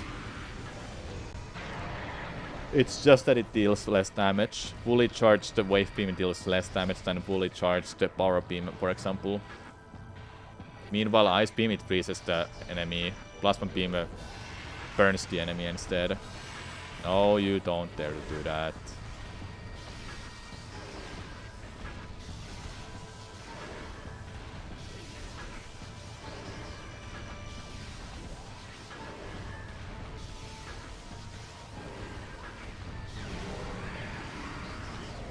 But the good thing about Wave Beam, at least, when it's fully charged, it actually homing attacks here.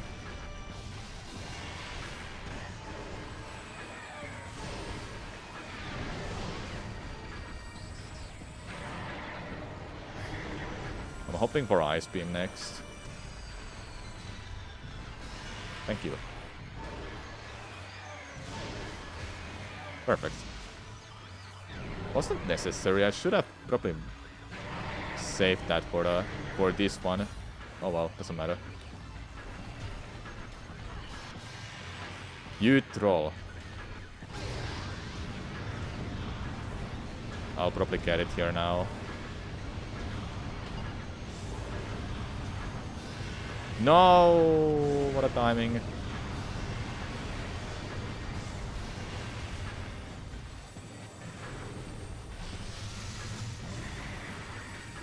Okay, it's dead. Alright. Last fight.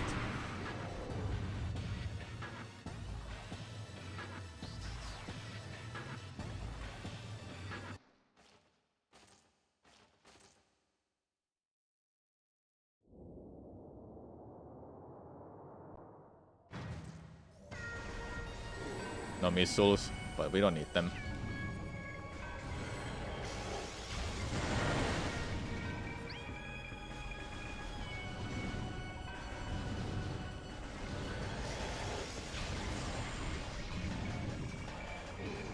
Prediction was sub 145. Will it happen?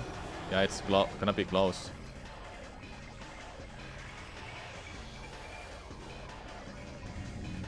Where is it?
Ah, that's not good.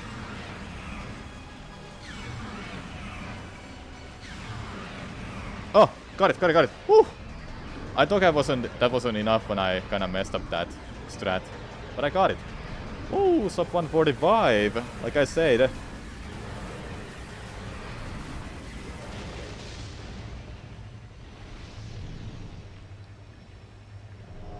That was a nice seed. Kinda liked it. How did it start? Checking out the whole Joso ruins, then going to Makmur, Pendara, then base on mines. Got to see all the areas of the game.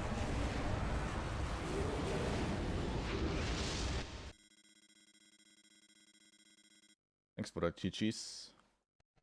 Where was Flamethrower? We'll see it in the credits. Credits full tell us where it is.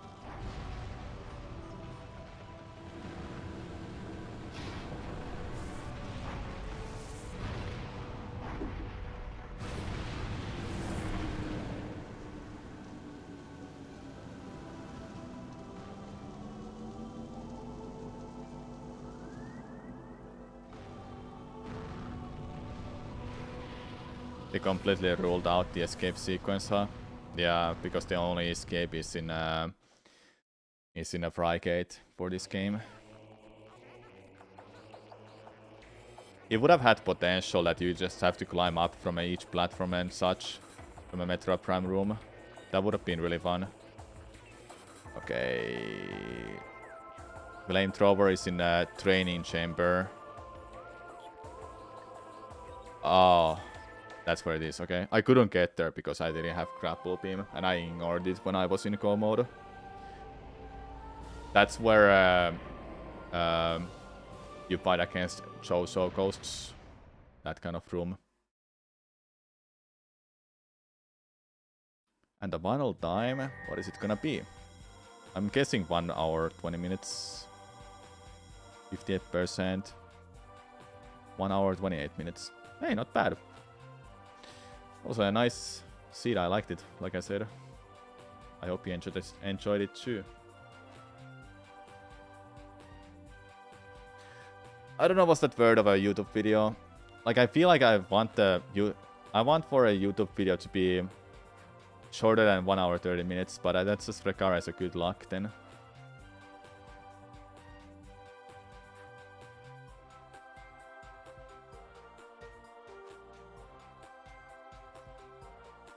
I'll think about it.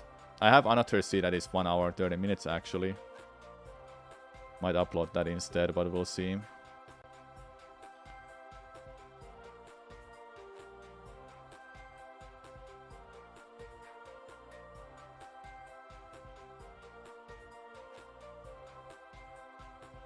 Okay. Change games. I'm gonna change to Ocarina of Time 2D that I was playing yesterday, actually.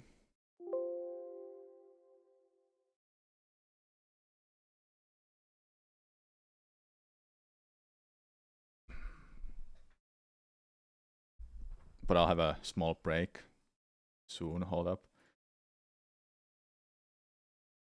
I probably should open the game first, so you can have something in the background. You can watch something in the background.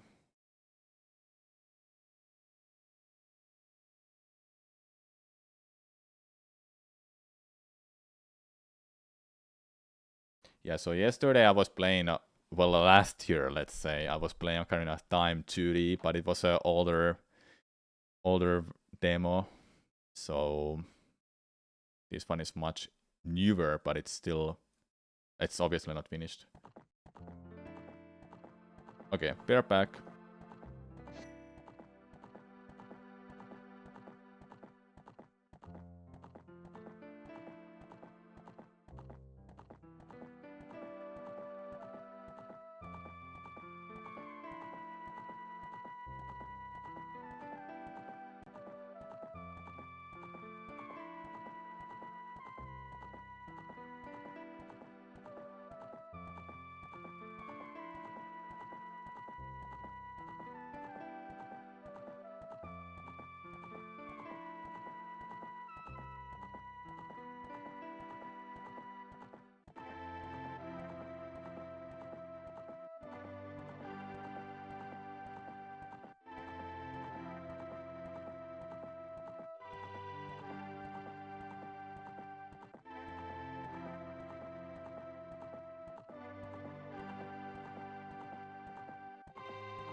Hey, I'm back.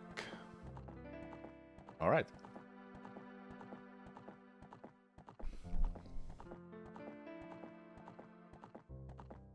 You can see the mouse. Hold up. I want to capture the cursor. How can you make this a bigger screen?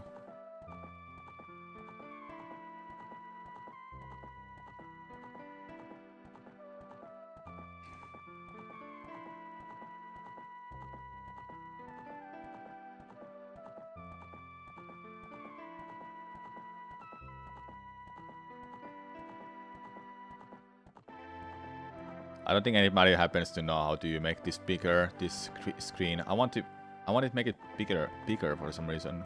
I can't make it bigger, dude.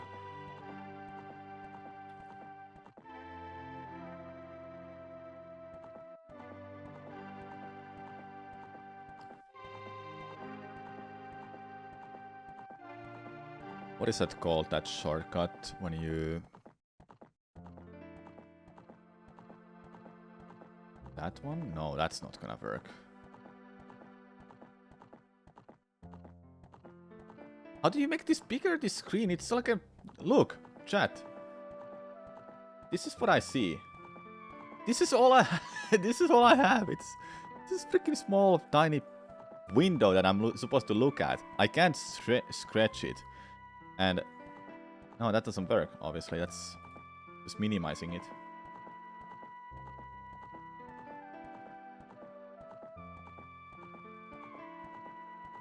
Well, guess I have to play without it. Well, let's start it then. Alright. Oh, yeah.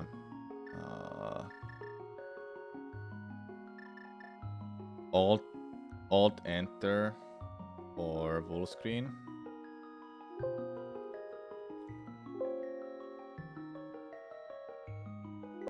No, it doesn't work. Alt enter doesn't work. No. Huh. I guess there is no way to make this bigger.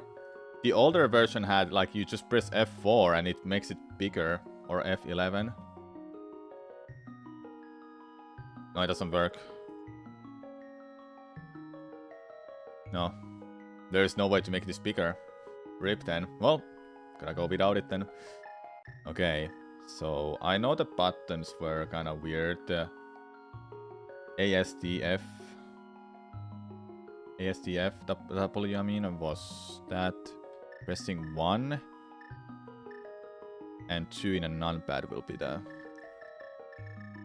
be these, yeah. Can I put the whole name here? My whole nickname.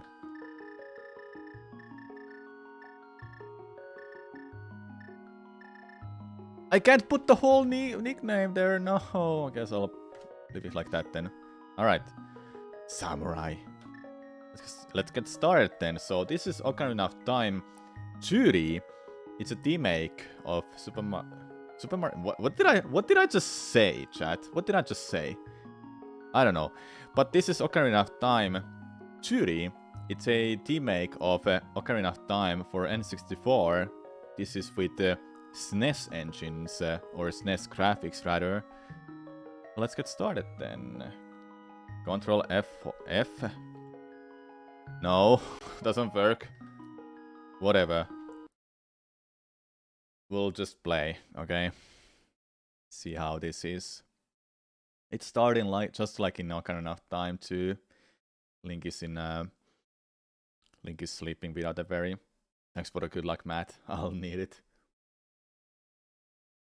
Dude, it bothers me. It's such a small screen for me. Oh well, whatever.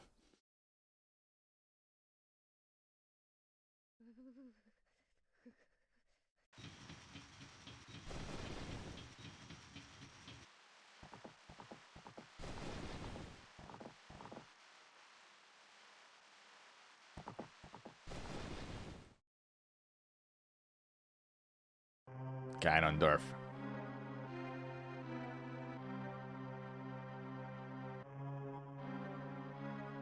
Listen to my words.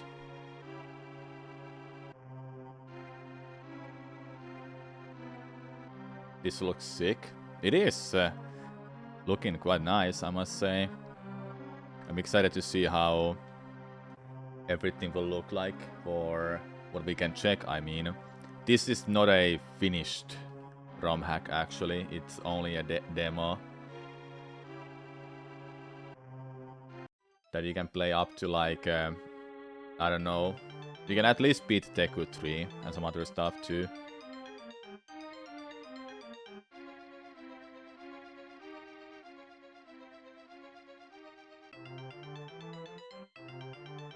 It's going just like in Ocarina of Time, but it didn't bonk to the fence. Dude, this music is so jam, I must say. This must be with the SNES sound font, right? For A Link to the Past.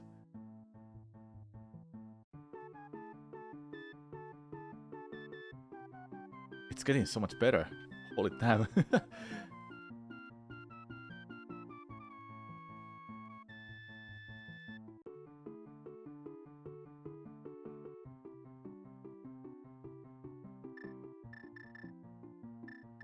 There it is. Full screen. Give me the full screen. Thank you. I was waiting for the full screen the whole time. Hey, there's a save option. Where's my chat, by the way?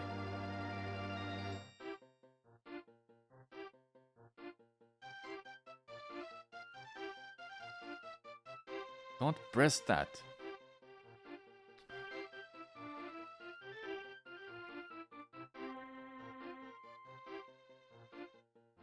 Now you're a true Kokiri.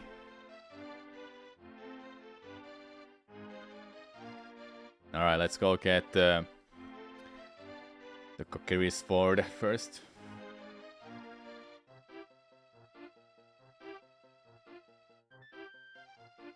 Controller support. As far as I know, there is. You might have to use that with the Joy to Key program. I'm playing with a keyboard and mouse, right? Keyboard right now, not keyboard and mouse, just a keyboard. The Kokiri's sword. Alright.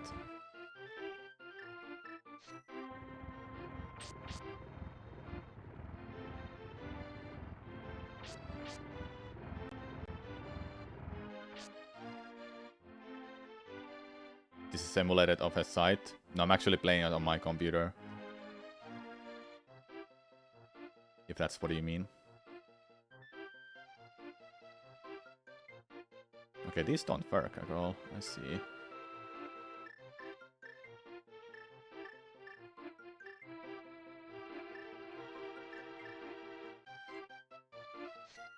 Why can I equip... Why can I equip Kokiri's sword? I can't use it. Can't use a Kokiri's sword. It's kinda funny. Alright. We need to get Deku's shield for sure. So gonna go run around a little bit. Get some rupees. Mido's house. Just yoink these. Blue rupees.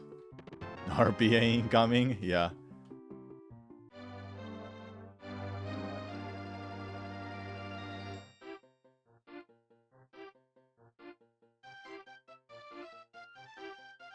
I can't get over I have 2 Kokiri swords. I'm just curious, how do I use C-stick then? Idiots.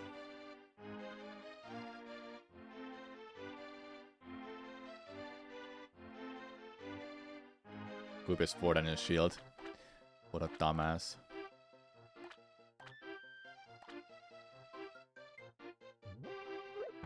I can easily lift those. My only way to get rupees are these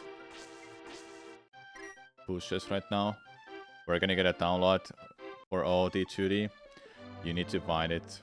I can't tell you more than that. Google is your friend. No, this is not complete. This ROM hack is not complete. It's unfinished. Yeah, they left it incomplete, like, I don't even know how many years ago. The last time I saw any updates was like 2016, when I was googling a little bit. Dude. Why am I jumping here? What? Nice Mega Man 11, by the way.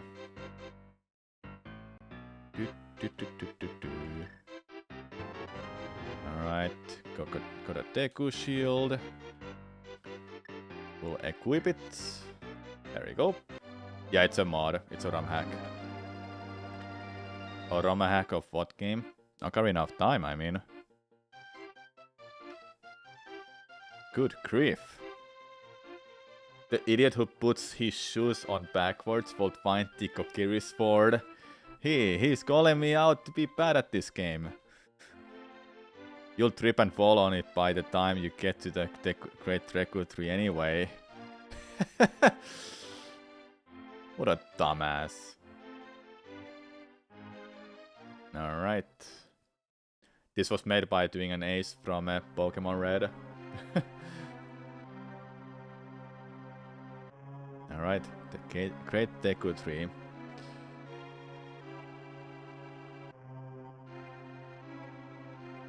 What is an ace? Arbitrary code execution. That means ace in a speedrunning world. Alright. Here we are in a Great Deku Tree. Got a Deku stick.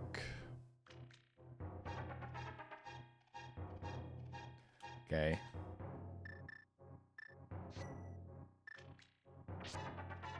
Okay, it does work. The sword wasn't working before in a C-stick for some reason.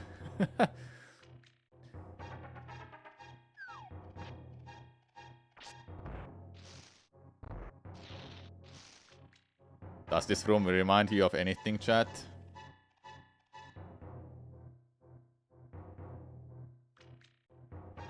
Is this a Link to the Past mod? Pretty much, yeah. The Link to the Past graphics and sprites.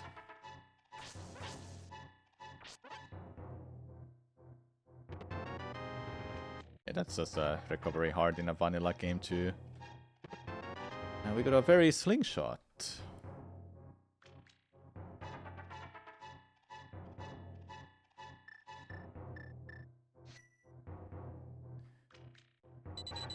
So this is what you can do in a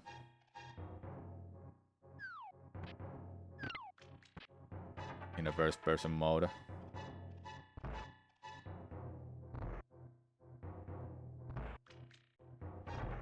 People really need to learn how to read. Yeah, reading a title is really hard, don't you know? I understand why.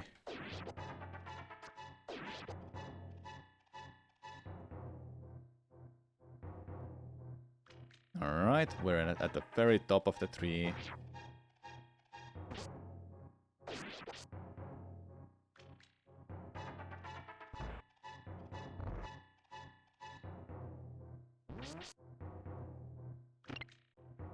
Looks familiar, right? This room.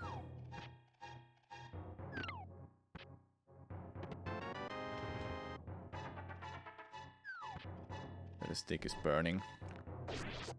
I need some sticks for myself.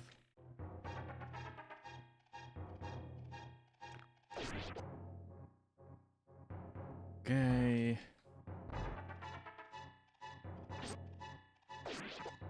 Now we drop down through the web. Yep.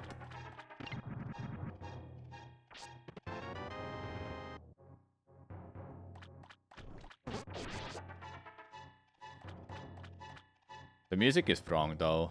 Like it's supposed to be a dungeon music.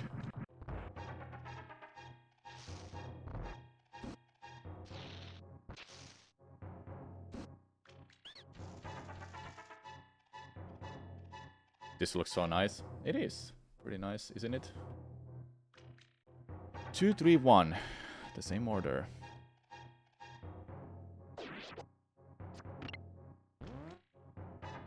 It's actually really hard to see that eye at the top of the screen.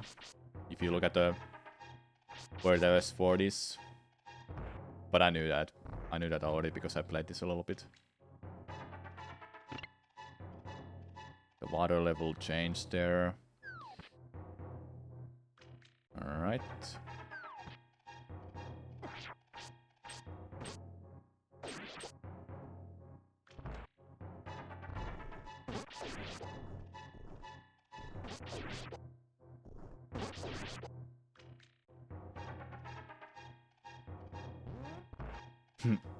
I do like how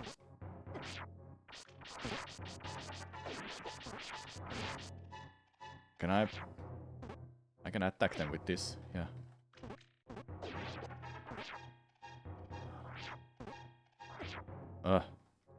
Why is it out of bounds? Come back here.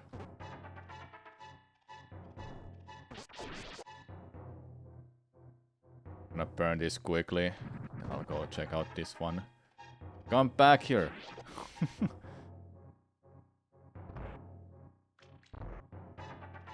This room is empty. There's a Skuldula. You wanna see how Water Temple works in this? This mod is not finished, unfortunately. So we won't be able to see that there. You can't push it to the right, but you can push it to the left. And I'm dead! No!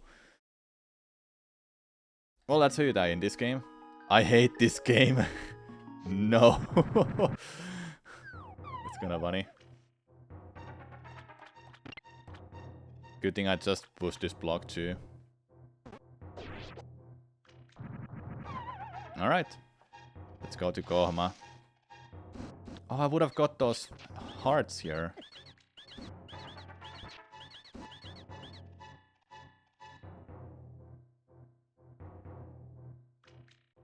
Oh well. Alright, boss fight time. Kohma time.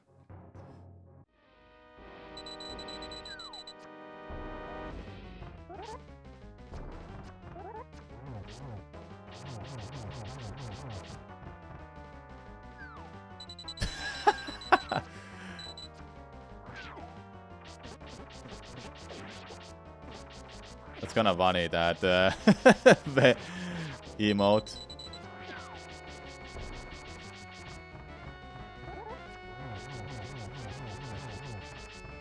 It's really well made.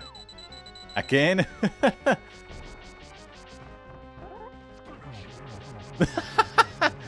Finish him! Fatality. Is this a meme game or what? Kinda funny.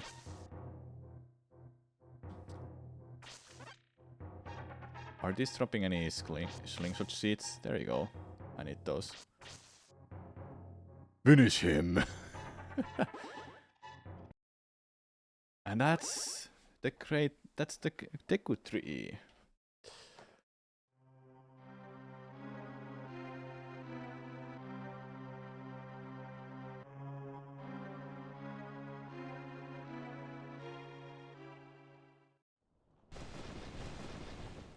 Look at those pixels. All those pixels, man.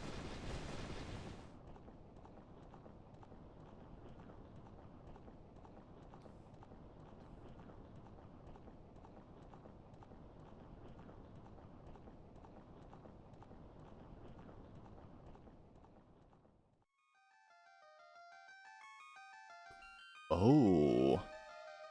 Alright. That sounds pretty well made for this cutscene. Ooh. Din, Naru, and Varor.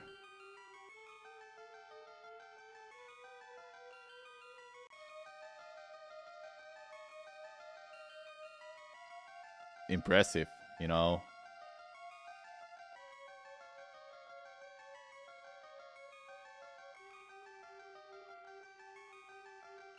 They will. Din was land. It creates land. Nairo creates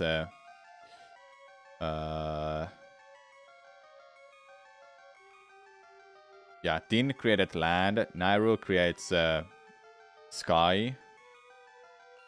Right?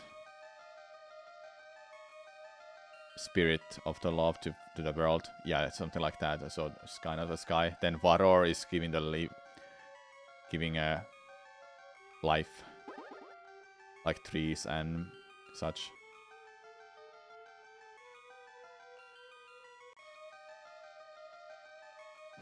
And now they create a Triforce.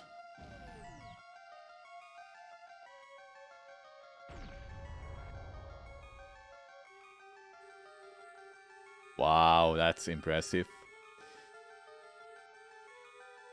It's sad though that this is not a finished ROM hack.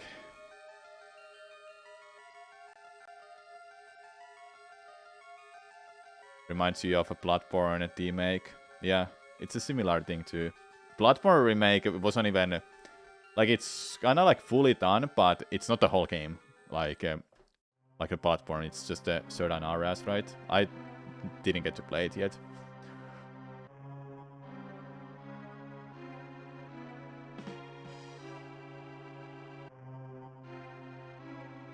Did that came from the game? That sound effect? That had to be from the game. What person is done? Like, this is unfinished. They never continued it. They haven't done it for like years, but the version I'm playing on is 15.2, so I don't know, 15% done? I don't know, something like that. I would guess. Princess of Destiny.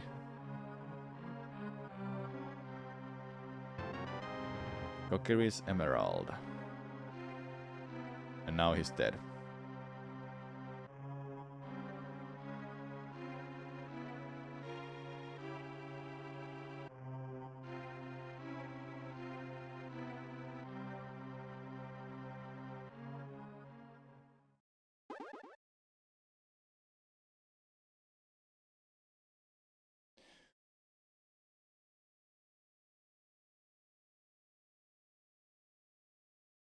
Alright.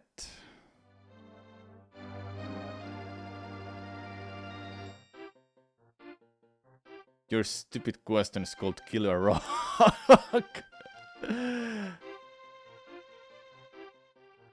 Dumbass. I'm leaving.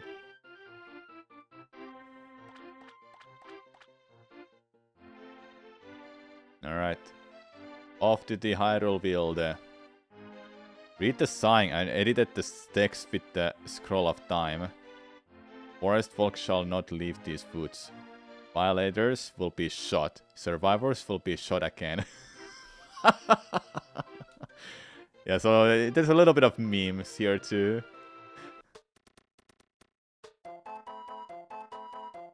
Sorry, a song. Or Lost Woods, rather, you know. That sounds jam.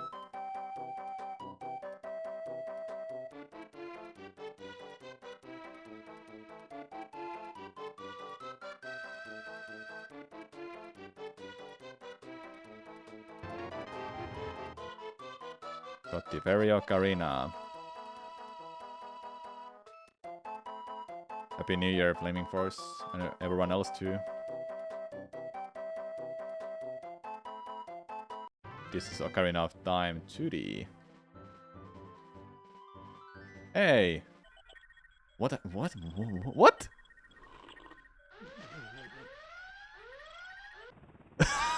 What? Hey. What am I watching at?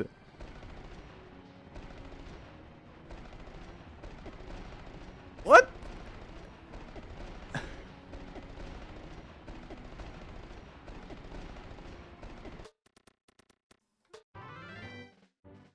Huh?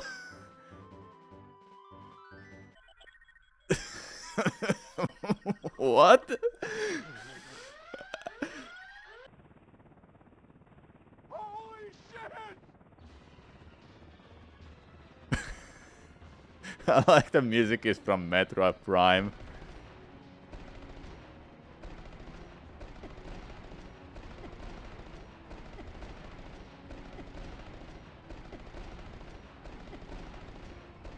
Where am I supposed to go?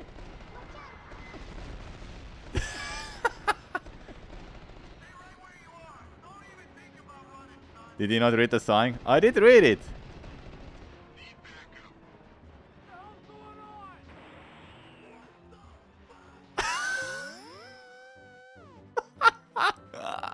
Must have been the mushrooms. Yeah, I agree too. I agree. Yeah, must have been mushrooms. Alright, so it's not just there's memes here and there, it's actually... Yeah. It's so good. Can I get here? Hey! Break them all. Found? You found a pot in a pot. This is at least a pound. No still pot. Okay.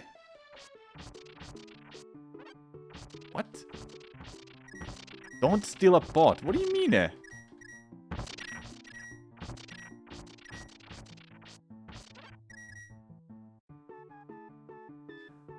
Use sword, break pot, but no steal pot.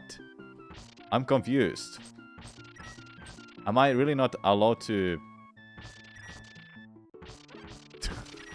Whatever, man. I won't question it. I got a pot in a pot.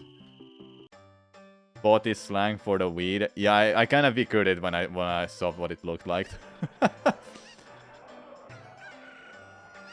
So yeah, we're in a market now. Looks really similar, you know. I just blocked. Can't get there. I can get here. What's here? Oh, nothing. Yeah, you're free to do it with a charge. What do you... As long as you don't touch the weed. Yeah. Nice to meet you. Hey. Can I catch you? No.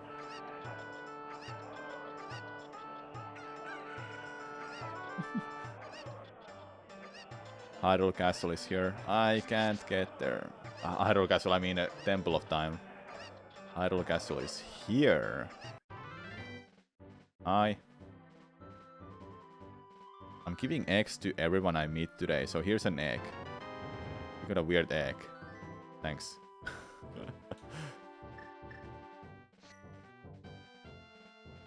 It's an egg. Yeah, it's an egg, hey.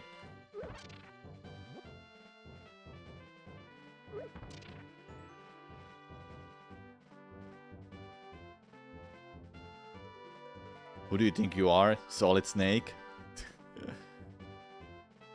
Oh, it's becoming red. Like, is it becoming night soon?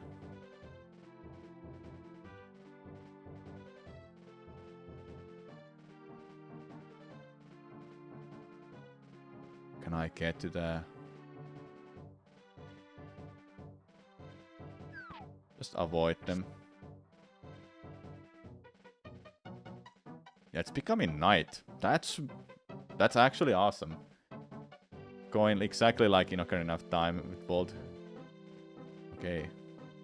We are here.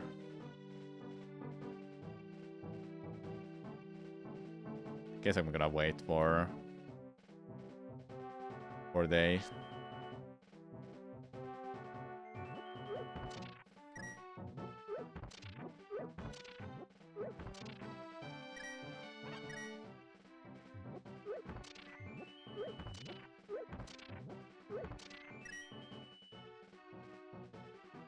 It's going fast actually for night and day.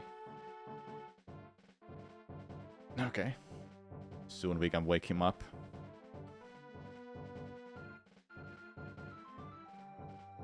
No, that card is not like that niche at all. It's just a meme. So you can break the charge, but you cannot touch the pot. Happy New Year, Squirry, what's up?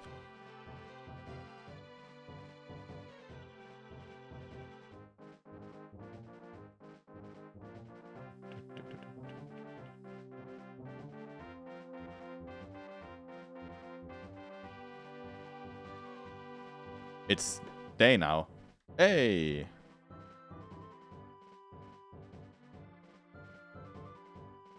True. Hey, wake up.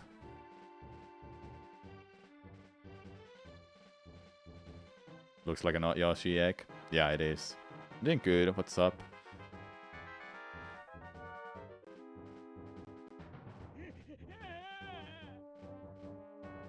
Alright. See ya.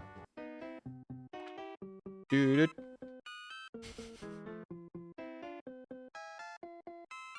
Oh, this is so cool. Everyone's favorite part of the game. Exactly. Don't let them see me. Don't let them see me.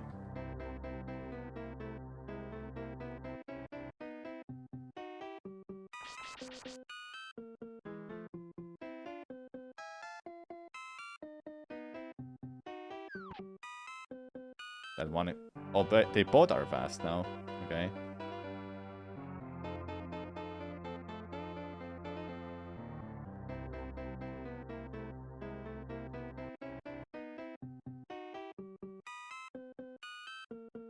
It's really... This ROM hack is really faithful to its original. Like, it's... How did you see me? What a vision, dude.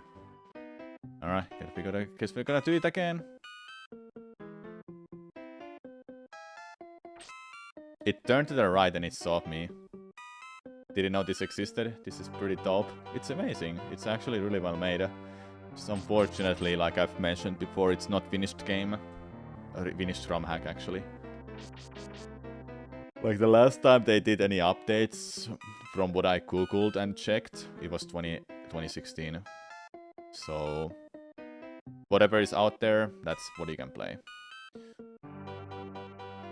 This demo I'm playing is 15.2 version.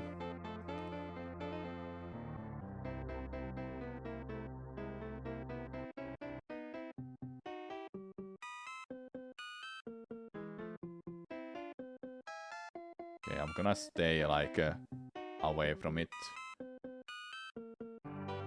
Alright, we got it. Happy Halloween. That's it?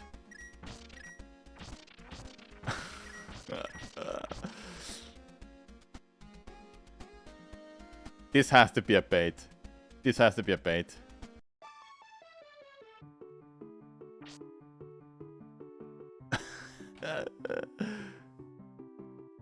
I don't know what to believe anymore soon, you know.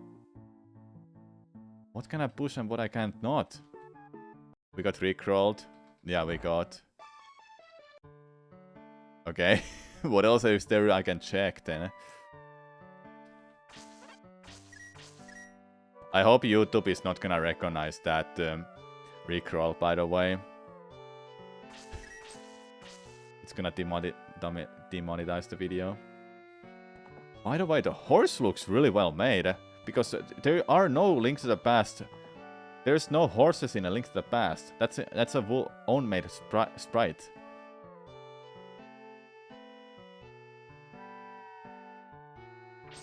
Halloween Village, pretty much.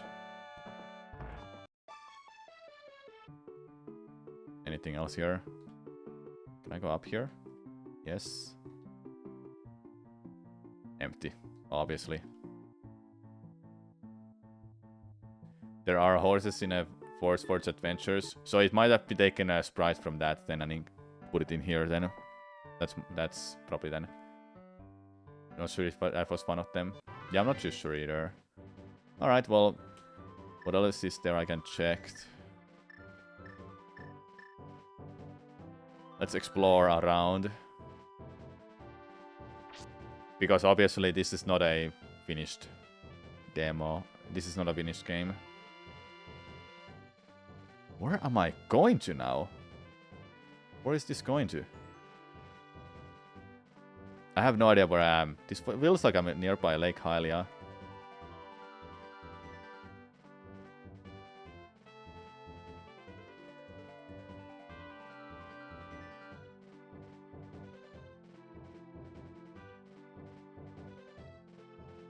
Yeah, this is Lake Hylia. No, can't get there. It's blocked. Yeah, it's blocked. RIP. So next we have to check is Gerudo Valley. Most likely blocked too. I hope Kakariko at least is not blocked. Gerudo is also blocked. Okay, it's getting really dark. From here we go forward up. We get to the castle down soon. Yeah. Then if I go to the right from the castle down, that's Kakariko village.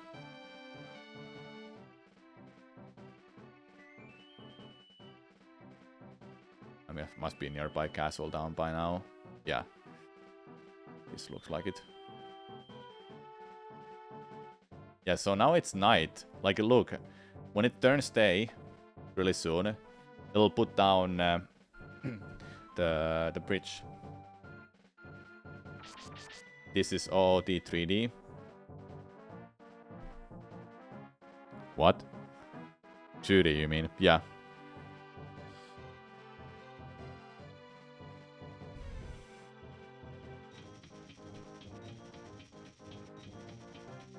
Nice. Can you go? No, you cannot. Okay. Kakariko next. Kakariko should be this way, I guess. Yeah, this is Kakariko. Hey, we're in a CAC. Can you speak to me? Hello? Speak to me. No, line.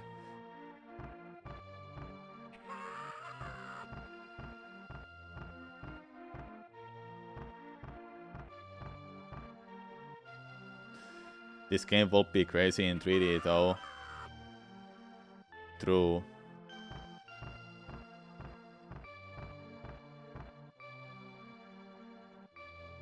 I hope that's nothing bad, by the way, what they say.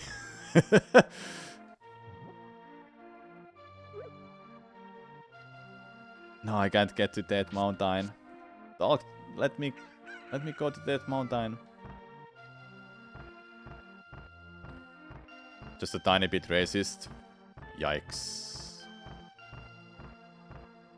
It's not good, let me tell you that. Yikes, man.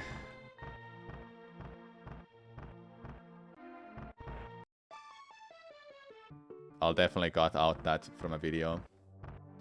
Alright, what else is here?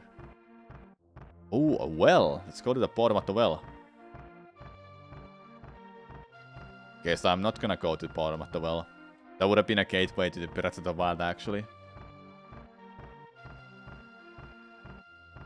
Ooh. Now it's a jam time.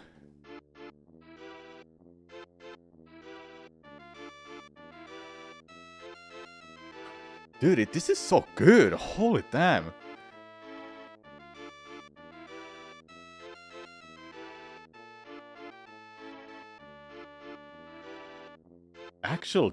Actual cat jam, hey.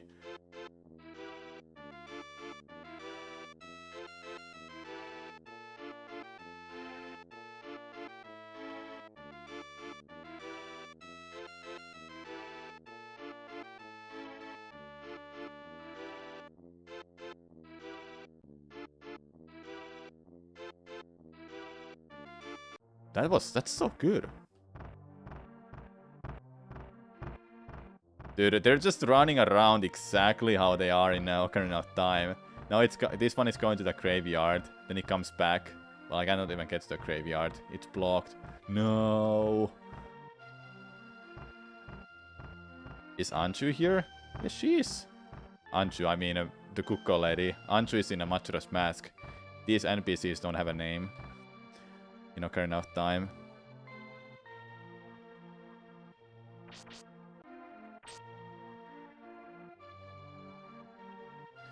Impa's house. What's here? Nothing. Pretty much nothing. What else is there I can check? Sora River?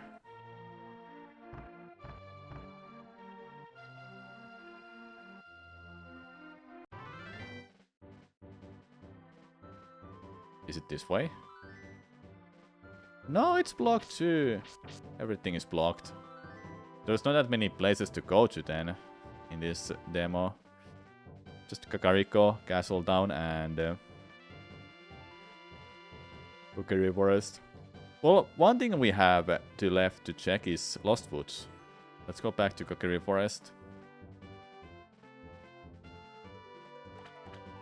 What's this one?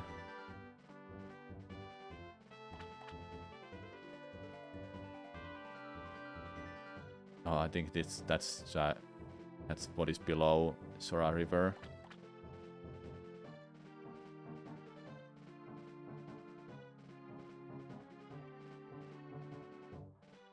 I wish there was Kaipura just telling us some stuff, you know. That would have been fun.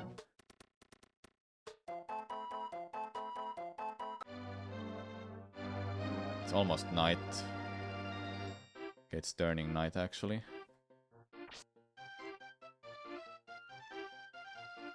Lost Woods. I'm gonna wait for a day. Then I'll go to Lost Woods, so it's more brighter. Better for a YouTube video then. What do you think about the hack chat? I think it's fun. Besides the memes. It looks well made. It's just unfortunate it's not finished. Wonder what happened to them. Why they couldn't finish it.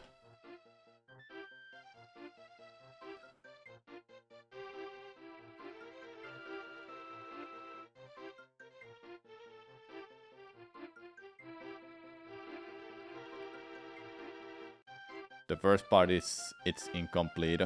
I agree.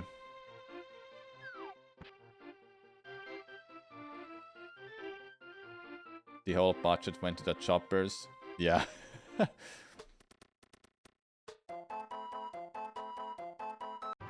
let's just wait for the day. Well, curious how they would make Link older. Yeah, that would have been interesting how they make him older. Child Link has a Kokiri Sword, then it becomes stronger when you go adult with a Master Sword. Don't know how they would have made that work.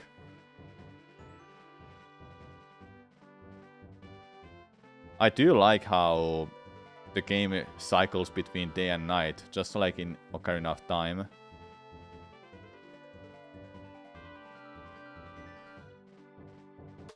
Okay, now it's more brighter, I can check out. Now I can check out Lost Woods. Climbing things as an adult is easier.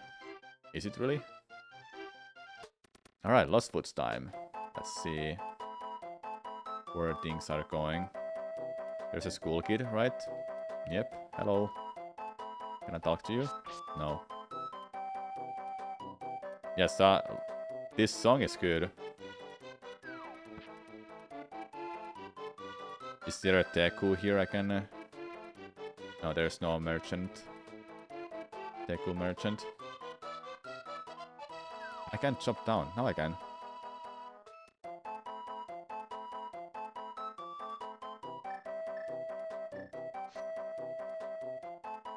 What if I play Ocarina?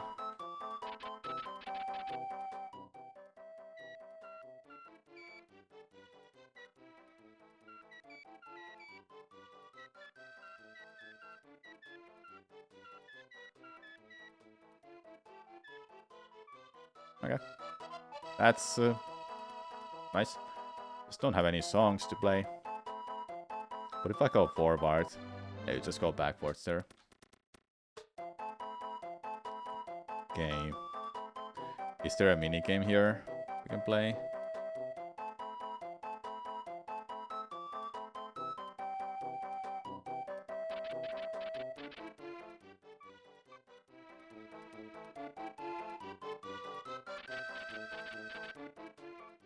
No, it's not here. Okay. Okay, we go this way, then we go... Ooh, Goron City? Never mind.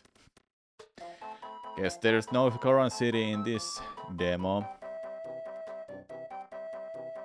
Okay, let's go to Saria. See if we can get to Saria.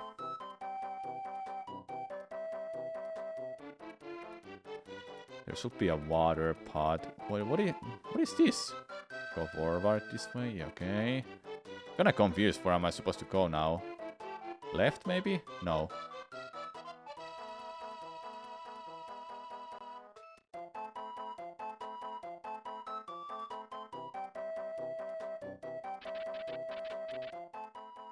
Is Saria here? Hello?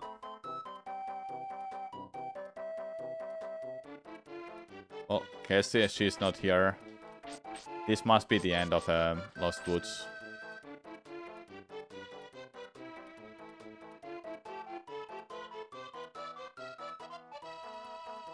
Oh, it continues. Oh, that was that. What is that called?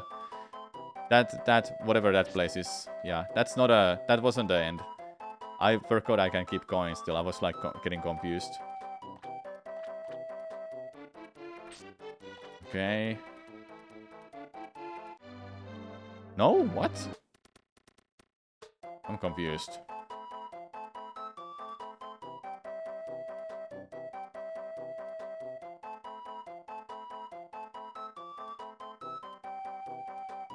I understand the whole story behind discontinuing the development of this mod. You wanna explain? Before I continue?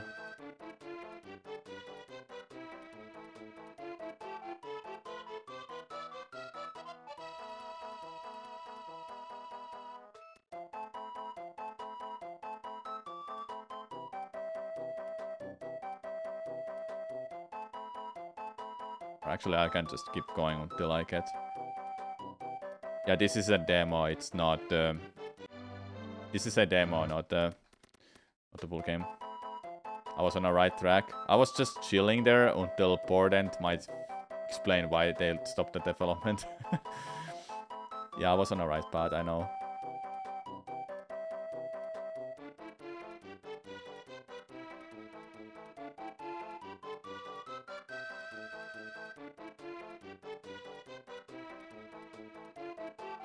Oh wait, don't go there. Go up. And left. Okay, so if I go down... Yeah, so there's no Saria, it seems like. That's unfortunate. From what you were reading, the developer just stopped it around the same time as the Chrono Resurrection project got hit with the cease and desist. Event went as far as faking his own death just to stop. Ah, that's horrible. East, north, west, north. Yeah, but going north at the end, Niche didn't lead up anywhere, so Saria is not available. Or Sacred Forest is not very available then. Or whatever that last part is called where Forest Temple is. After all, it's unfinished, so I can't go that many places but just Kakariko and Castle Down. Deku Tree.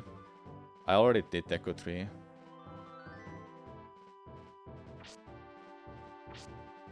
Okay, let me see if there's anything else we can check. Just gonna double check some video that someone has made. I don't wanna leave out something. Got enough time, Judy.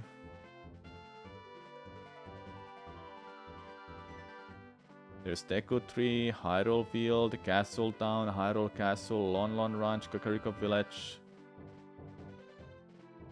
Yeah, I did the castle already. Lon Lon Ranch, Lost Woods. There are some secrets apparently. Oh yeah. It's a shame that with the amount of accurate work put this just to stop it in a public standpoint. Yeah, it's unfortunate they stopped it. Okay. So there are some secrets. I know one secret actually. Let me go and... There's a one secret I know. Let me go back to Kokiri Forest. To the shop quickly.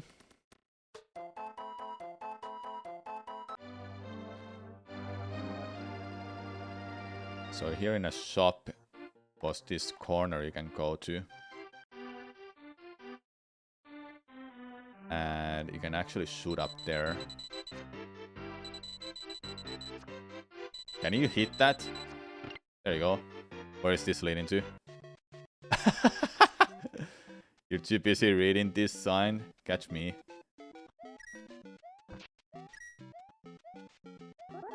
That is hilarious.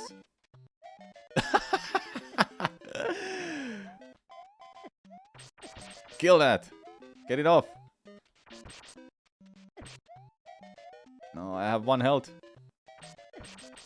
I have 0 health. I die.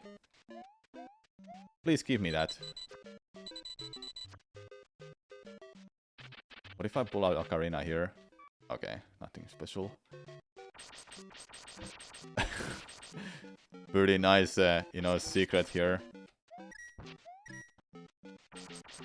You can't jump on them, which is so weird. I would have thought. Oh, I would have thought you can jump on them.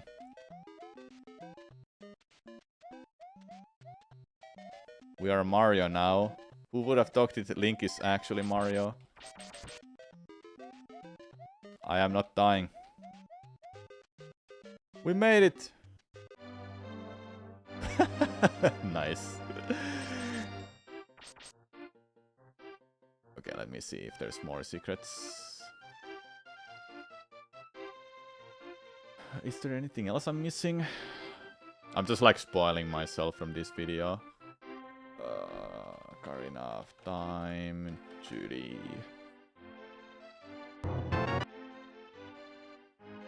Lost Foot secrets, Lost Foot again, Hyrule again. Yeah, so yeah, that's like everything then.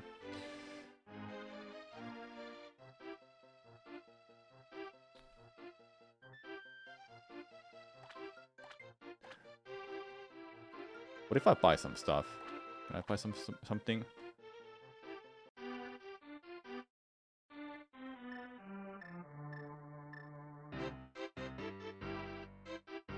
We sell shields but not swords.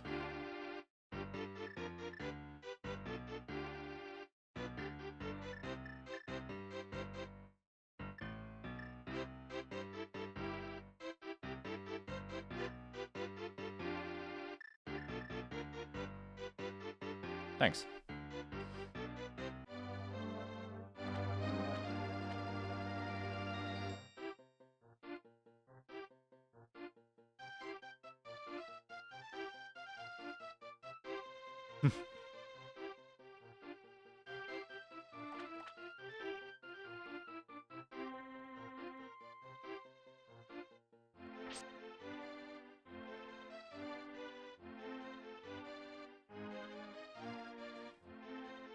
Be quiet. Can't you see that I'm wishing? Wishing for what? No, this is like years old therapy. Hey, Saria's house. Just like in the Ocarina of Time, there are 4 hearts just chilling in the middle of the room. Oh, Saria's still here.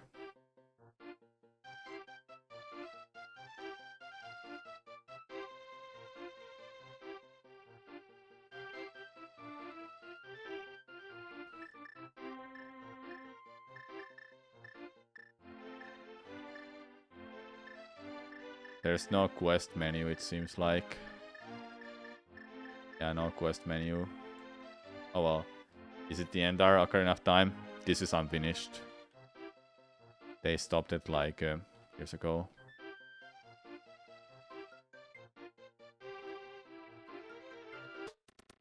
Survivors will be shot again.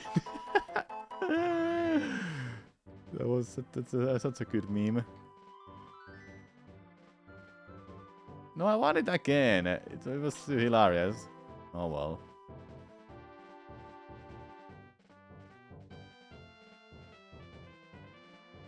Okay, let me go to Castle Down. I'm just gonna check if there's anything special like I can check.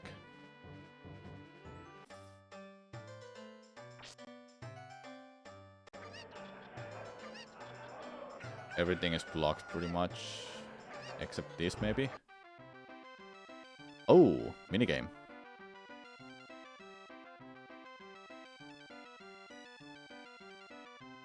Let's try.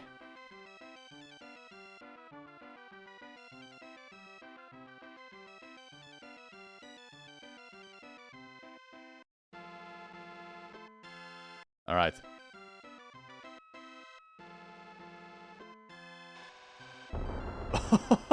Nice.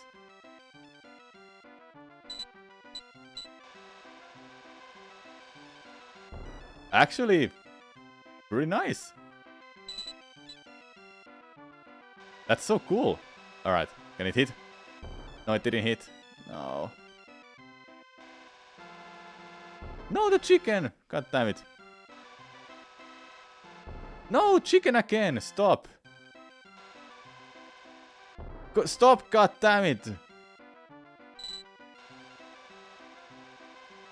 Oh my god. Hey, we got it, okay. 2 more. I'm gonna try this angle. Fine. That's the last one. The big chicken, no. I can fin a piece of heart now.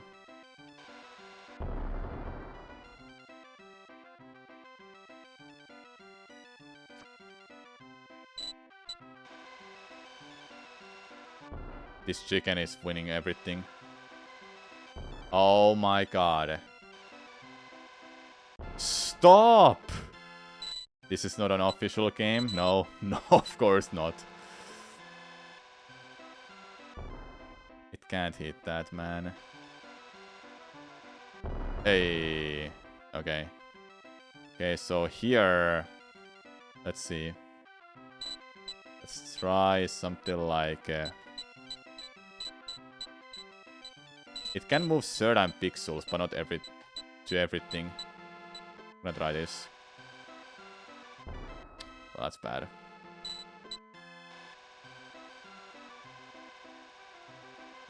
No. It has to be even more.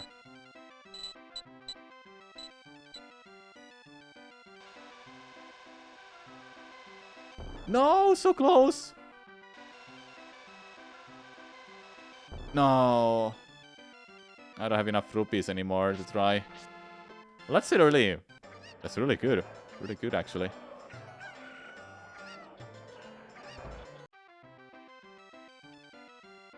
Ah, 20 rupees. I need 20 rupees for this. I need to steal some from that bot dude. I'll try the other minigame. Then I think I'll be enough of trying then this game.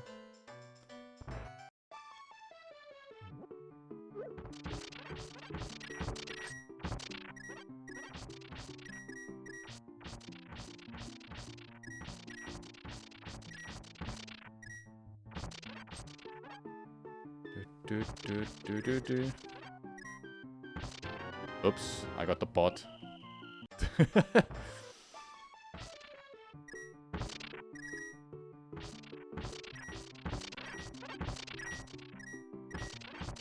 How many rupees I can have?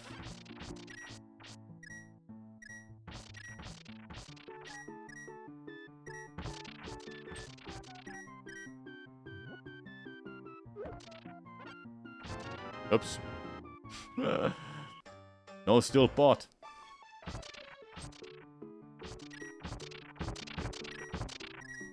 Only 99, just like in the Grenade time is. Okay, next minigame.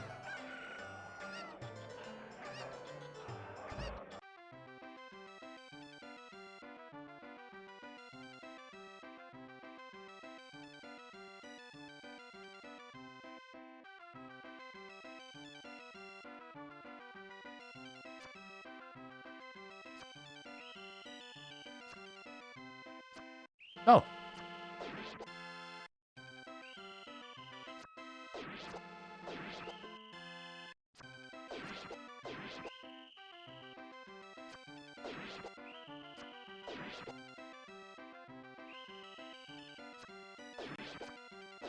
Wow.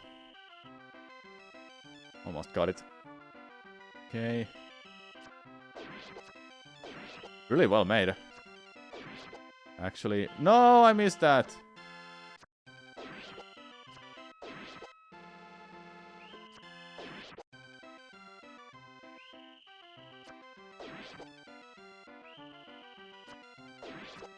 Yeah, it's like an auto add all the shooting gallery, which is randomized this order.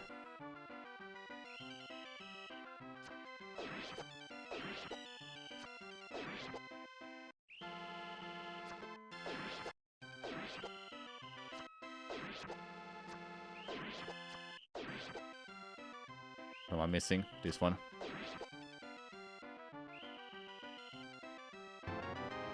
Purple rupee. Now I have 129 rupees. Somehow. Hey, we got it. Okay, what else is here we can check? That's obviously blocked. That's blocked too. My dog is the fastest thing alive. It is so fast you can't see it. Alright, fine, it is. It isn't programmed yet.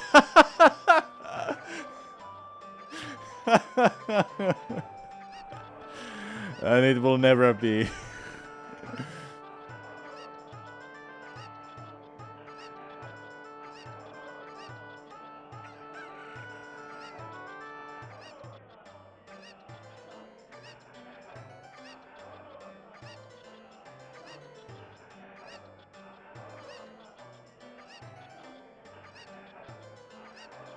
Alright, let's try to win this.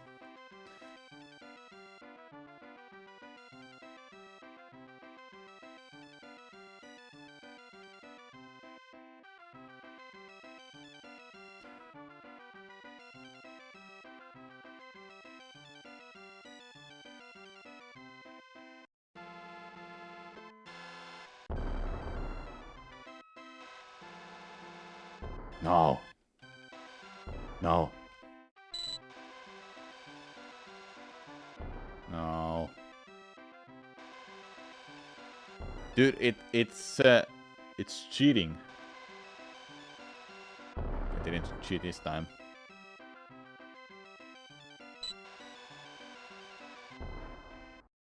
Cheaters.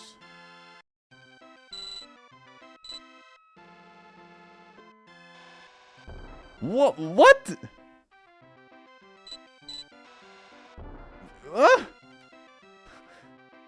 That's so weird. That was so close. I'll try again. You have to actually hit the middle of that, and that's annoying. Like, it has to be exactly the middle.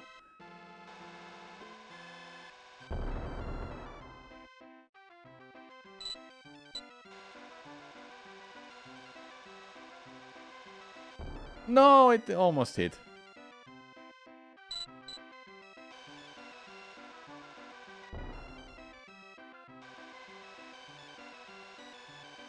No! What? Big chicken, come on! Yes! We got it!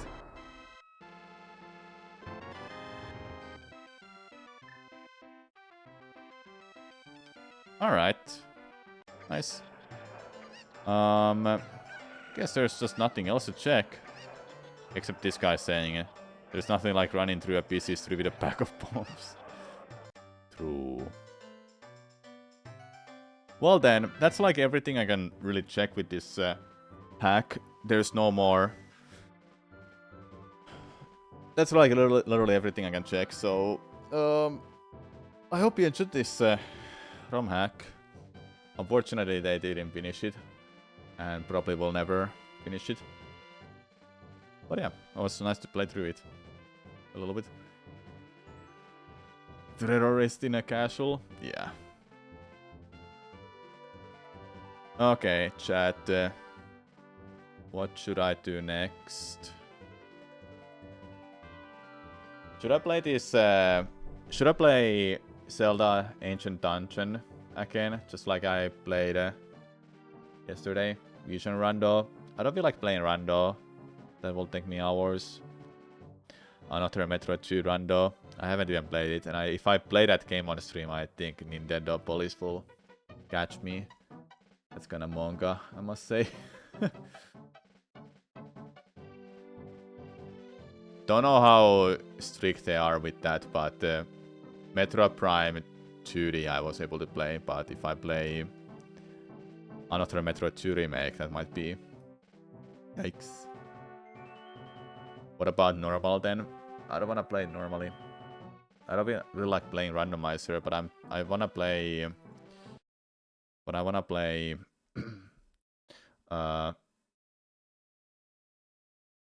Zelda, Ancient Dungeon. You are subject to TMCA takedown. Yeah. Like they can just literally stop you immediately from playing it.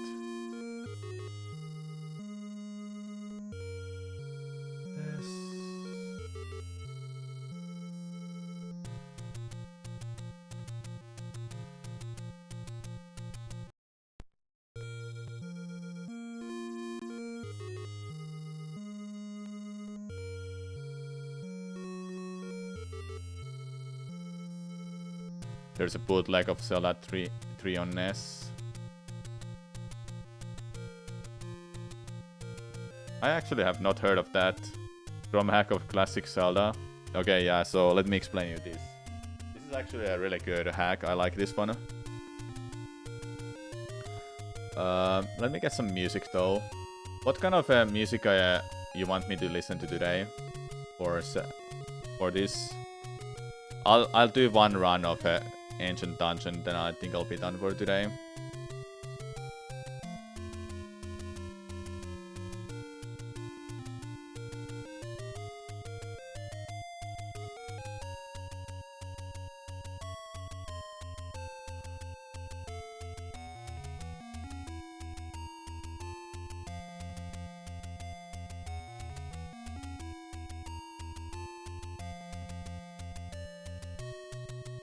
Let's put Wind Waker music mix.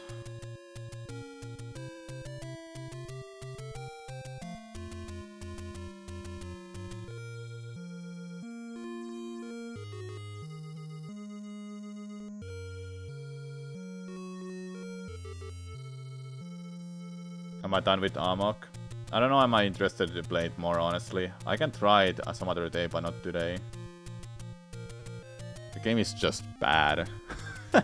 It's fun to watch, but it's bad to play. I might just yoink the sub 30 and that's it. I don't know. Am I that interested of playing it more, honestly? Just looking for some music mix here.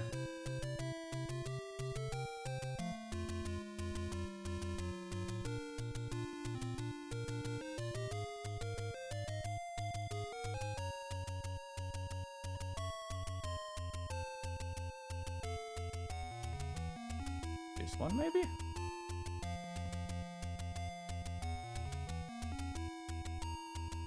Yeah, let's do this one. Okay, sound. Let's see, not.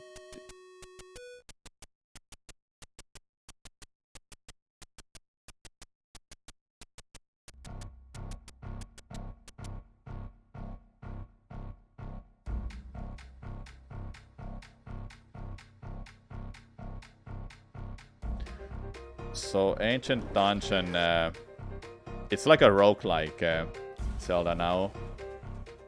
Let me just skip to something else.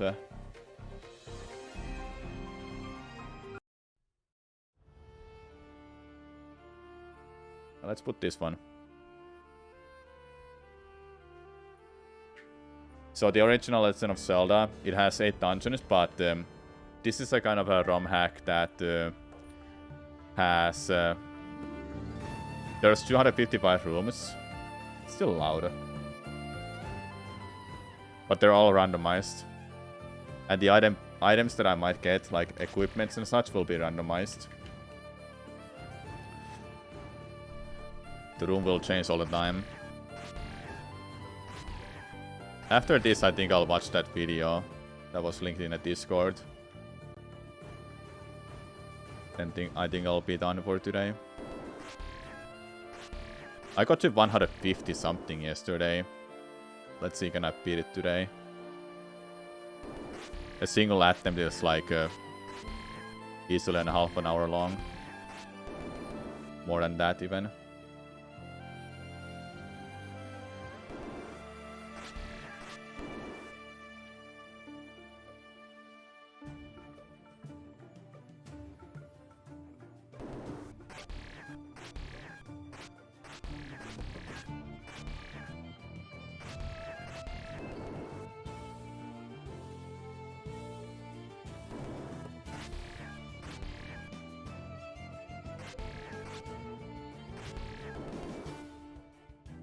Got bombs. Alright.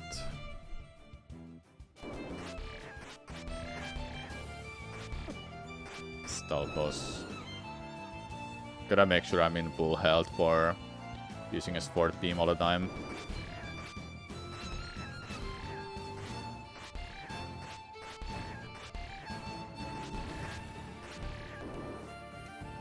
What's this? It's a Zelda, The Legend of Zelda Ancient Dungeon. Turning the original Legend of Zelda into a roguelike game. The dungeon rooms changes all the time. Eventually it will end. There is an ending.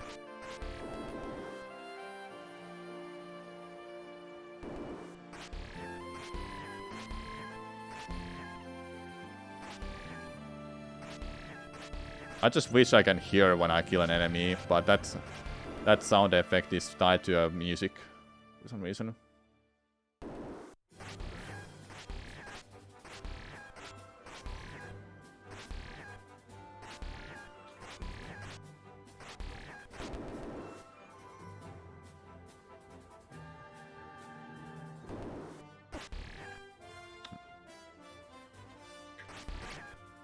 Okay, got it. Yesterday I had a lot of rooms where I would get these things all the time. I don't know their name. But I would get those, then the room is just automatically done because those can't kill you and you can't kill them.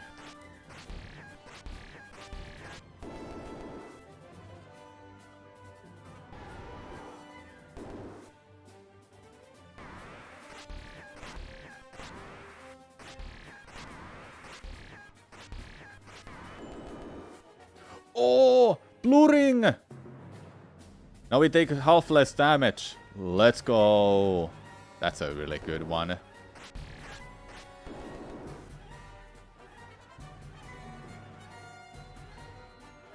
Yeah, sound channels were really limited, so yeah, I can't really. I don't know, is there actually a way to actually like hack that so I can have a sound effect, specific sound effects on only? Must be just tied to an emulator, but I don't know.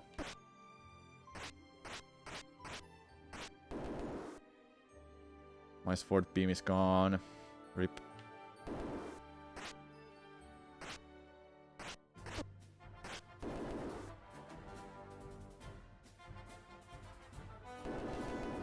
Yeah, this is the kind of rooms I got yesterday a lot.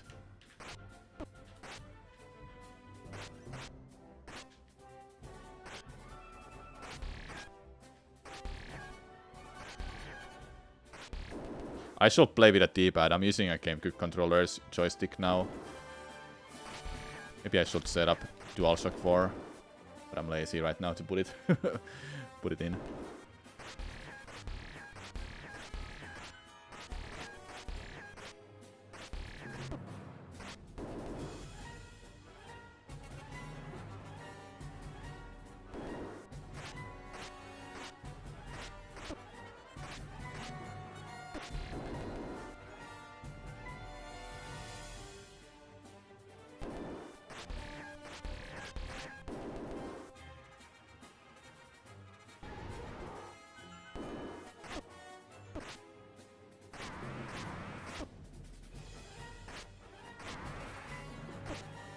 I'm too reckless now.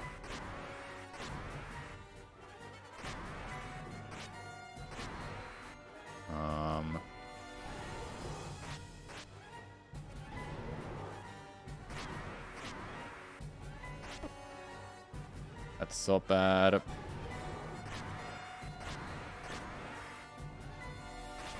Okay, got it.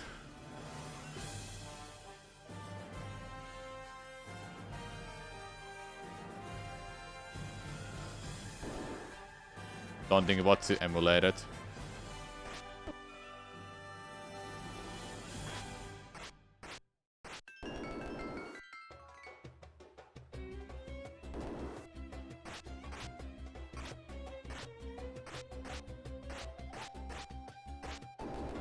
This game? Oh, I mean, this game is emulated.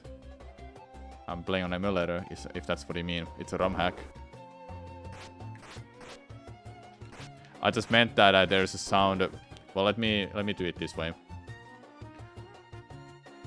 In a sound configuration, you can put on certain sound effects.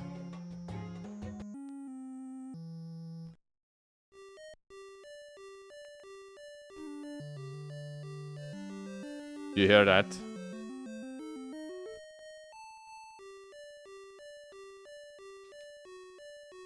No, I can't do any of that.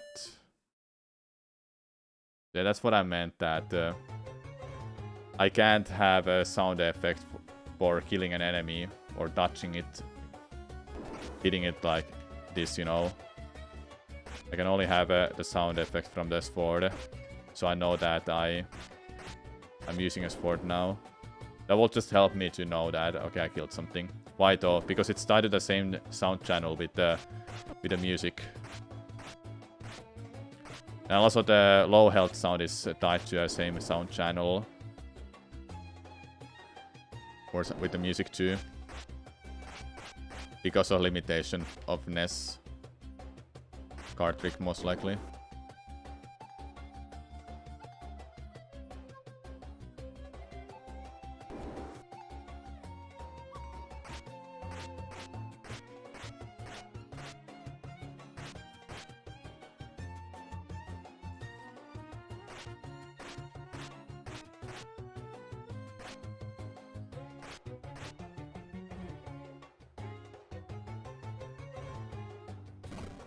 Got them all, nice.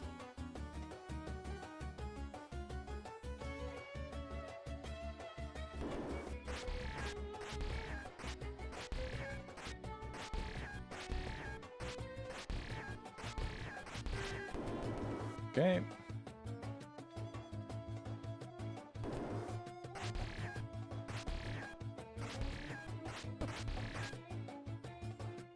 I was checking out some ROM hacks for this game and I found a couple of ones that I would actually play. I would like to play actually. The one is called A New Light, based off this game. It has some quality of life changes, I guess, or something.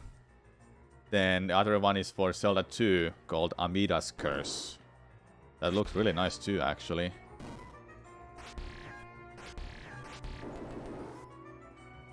I might be playing those at some point. Oh, by the way, I saw a really fucked up dream. So, I watched Glass Onion yesterday. So it was like based on that somehow. And what really made this so fucked up is like a couple of things that happened in that, and I feel like it will make it like a really messed up movie. It will be so hilarious. So I went to this island in a dream. There were like a lot of other people too. There's this hotel, just like in a Glass Onion, but it's like a mansion in a Glass Onion. But it's a hotel. It has multiple floors. There is something... there is someone in a hotel that is infecting people. And they're getting sick then. So I'm wandering around in a hotel. Then I see this one woman coming towards me and trying to stab me with like a... What is that called in English?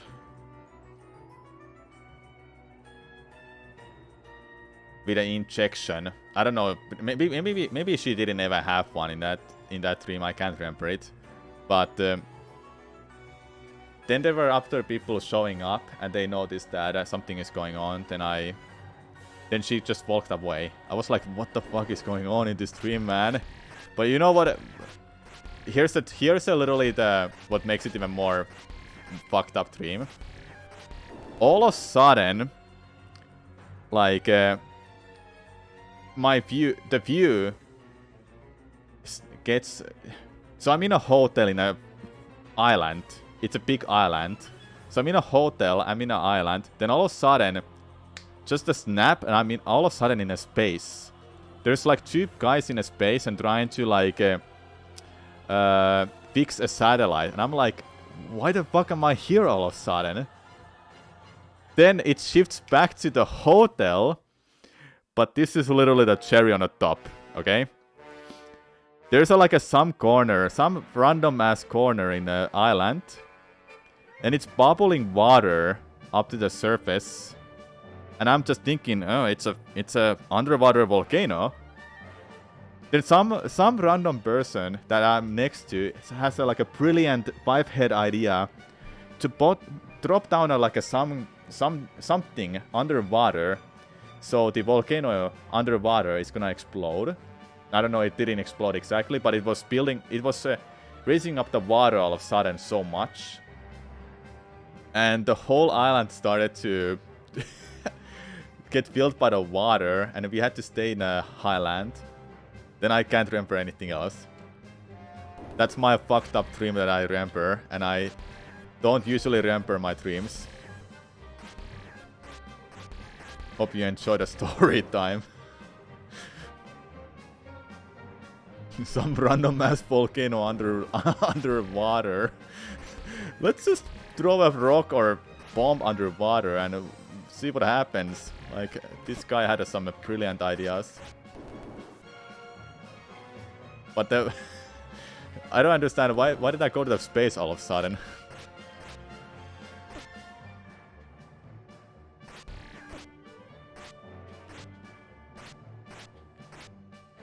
Ah. Dreams are whimsical in nature, pretty far, of course. Yeah. But it was so messed up because I don't tend to remember my dreams. Like almost ever. It's rare if I remember something. That was the Final Fantasy VIII part of a dream. What oh yeah, something like that. You mean Laguna stuff?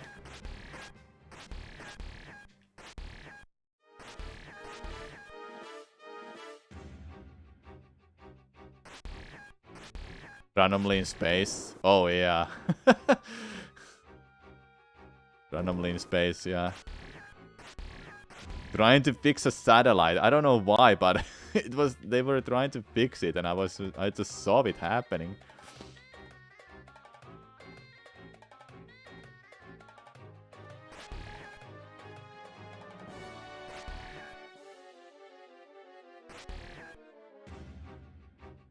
Stop your ass already!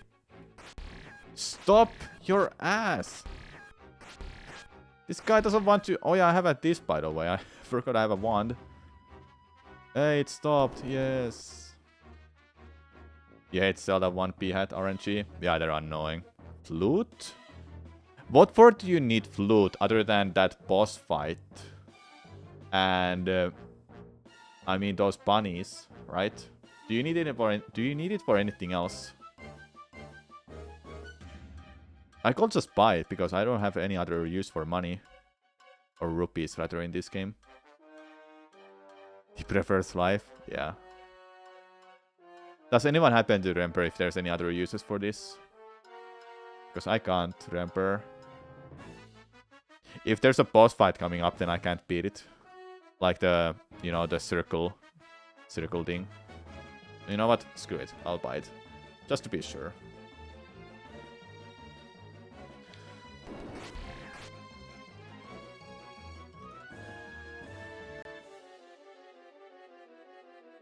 Should I try Zelda 1 Nose 4 challenge, chat? Would I be able to do that? Blood is used for bunnies, TikToker, and overworld puzzles, so you can't think of anything else. Yeah, that sounds like right.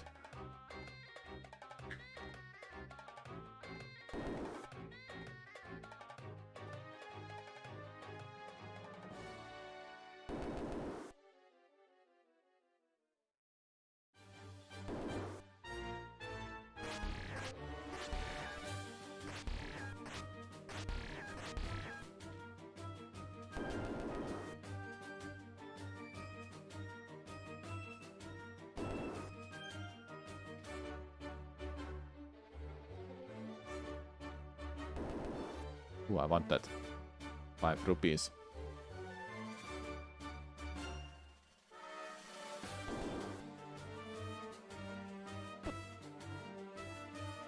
I have 3 health still. And I'm in a 56th room.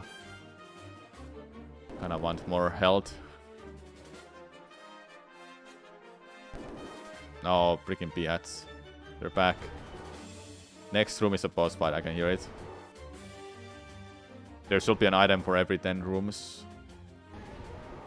Nah, it's too much. It should be random, honestly. What is this one? Oh, yeah. One shot at. Let's go.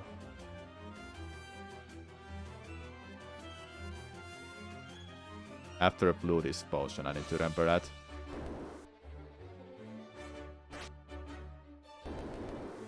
Memories from a link to the between worlds and me exploring the Shadow Link AI. For free money came flooding back when this music played. Which one? This one you mean? That's playing right now. Happy New Year, Kala. What's up? Ow. Yeah, okay. Is this from a link between worlds? I don't recognize it. It sounds like it. No, this is like from the original. No, dude. This is from a. This is from Zelda 2. Zelda 2 Temple Team. Yeah, that's I couldn't say it, but I knew what it was. Just couldn't like put it in the words, you know. Happy New Year, Zelda gamer. Nice rupees, by the way. Not anymore.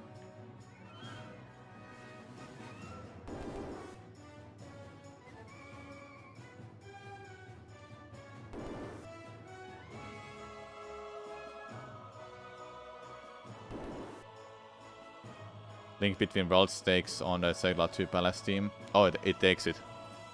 A remix, alright.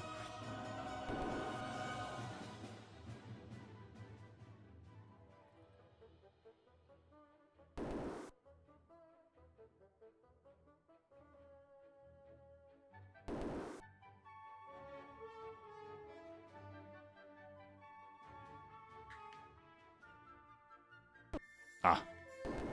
Doesn't matter. Only took half health of damage. This run, I'm not getting any health drop. Full health, you know. No hard containers.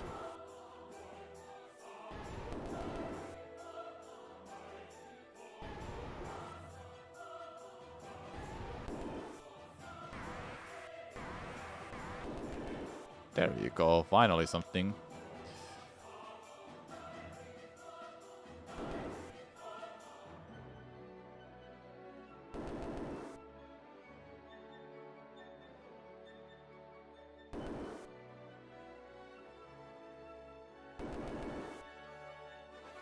Yep.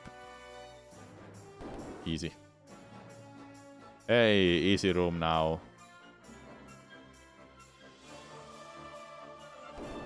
Okay, good. It didn't drop anything. The drops are not randomized. Enemy drops are actually set in like a tab table you can look at. And if you have memorized it, you can know that if you kill this enemy, then this one, then this one, then it will drop something specific for you. It's kinda nerdy stuff though, to memorize everything. Like what enemies drops here and there. That is actually, did you know the interesting fact about the enemy drops and such? That's how they were able to find out a cheater for this game. Years back. Only one, alright.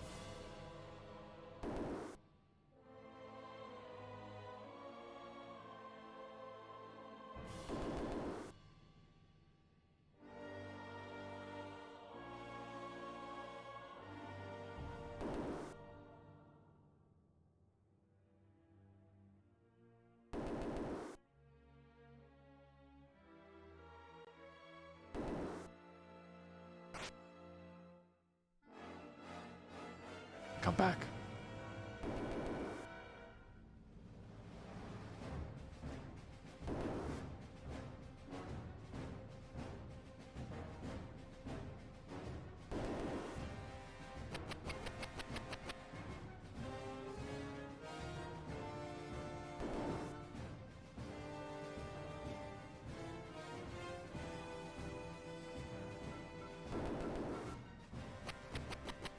You will never not be impressed by someone's supreme knowledge of the ins and outs of the video game, catching a cheater in speedrunning. Yeah.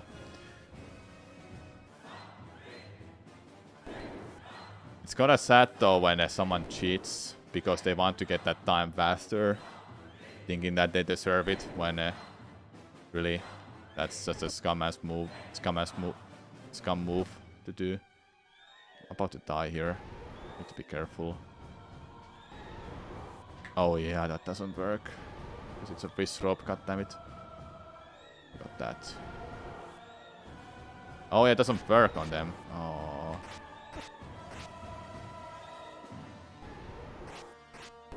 Okay, got it. I'll save... I'll use this now, just so I don't die. Like, the Minecraft has had some of that quite recently. This is such a horrible spot for this dragon. Holy damn.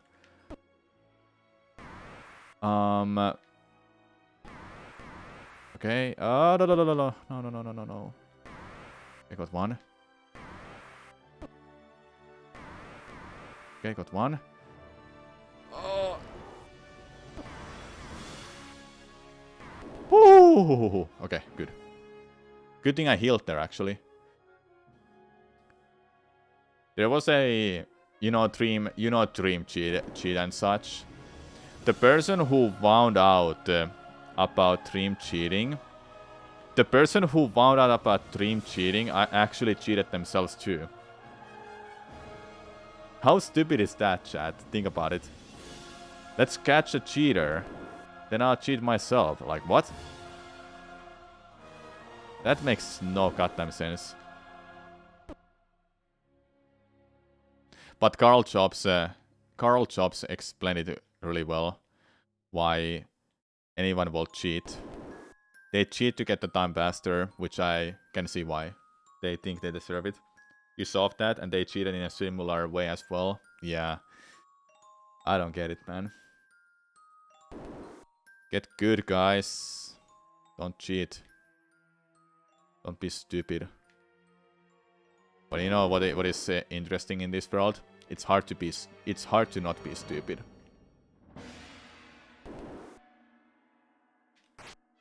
Kill it. Got it. Lisätä. From Twilight Princess.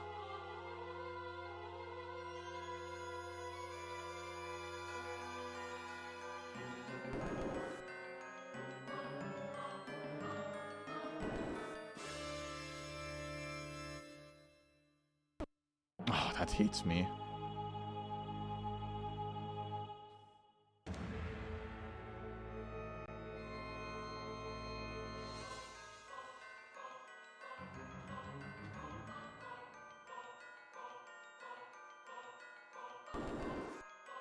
So a bunch of years ago people used wall hacks in Quake, so I used them just so I could see what it's like and what to look, and actually played first. You played first with that? That's interesting.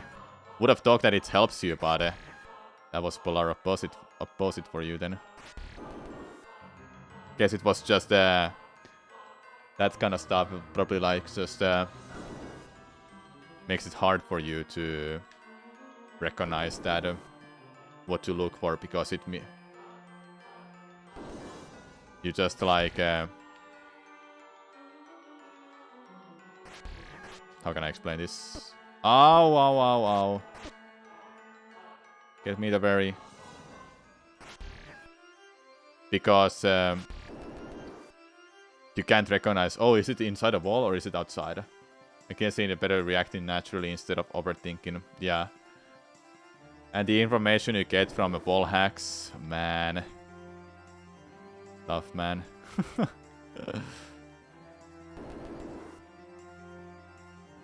You know, in CSGO, how they have been cheating and such?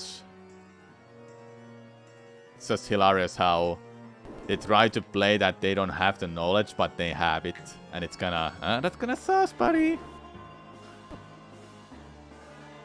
I'm sure if you kept using it, it would have eventually be better, but cheating doesn't interest you. Cheating is dumb. It's for pussies. That just want the fame, I guess. I don't know. Oh, this guy. Fame, but like I explained about the speedrunning, they cheat because they want the time faster.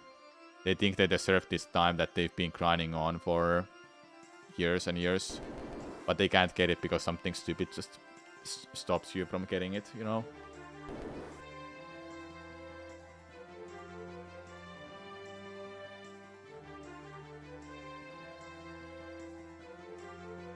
I've been called a cheater before because I mashed too fast in Metroid Dread, or I'm just too good at this game. And I always find it a compliment that people call me a cheater. I like it.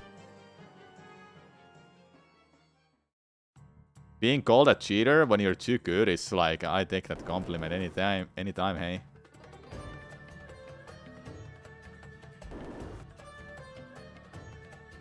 Too much shit on the screen now. That's why it's lagging.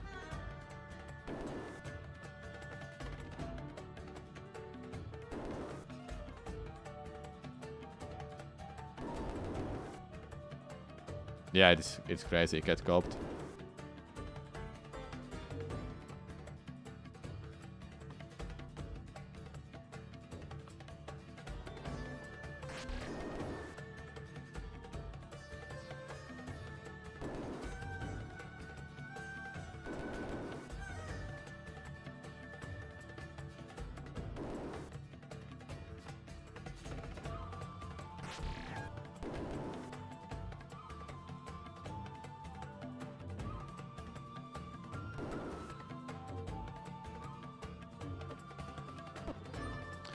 That's obviously hitting me because I'm in the wrong pixels or something. Okay, give it at full health all the time. The whistle also stops p-hats. Oh really? Didn't know that. That's good to know.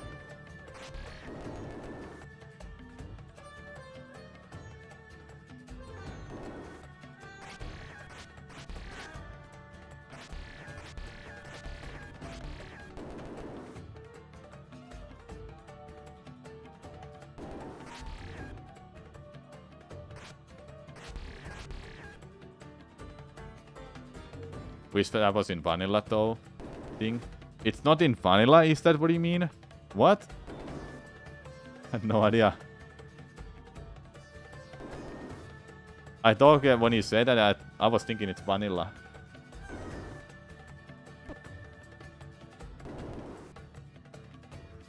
Dude, having blue ring just helps so much. 67, yeah, definitely buy that.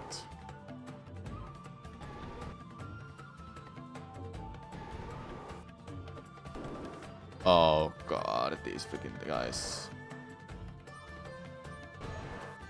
Oh. Need to be sure I kill them right away when I drop a bomb at them. Candle. Blue ring saved this run on a triple dragon. Yeah, if I didn't have a blue ring, I would have died there. I definitely would have died there. And blue ring was my worst upgrade I got, actually. That's crazy, right?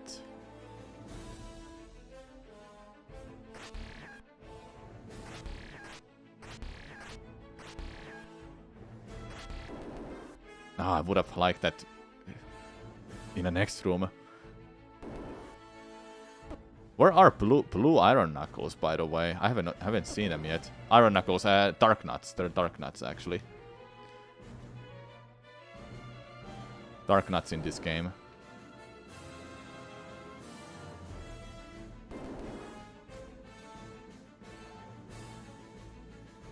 Yeah, no likes either. I guess they're really strong, so they start showing up much later too.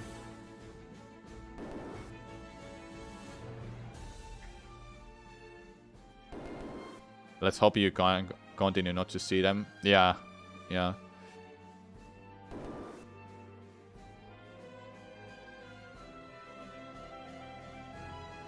Do they not do any of the vaulting hand things? I haven't seen them either, so probably not, because being grabbed by one will make you go back to the start, right?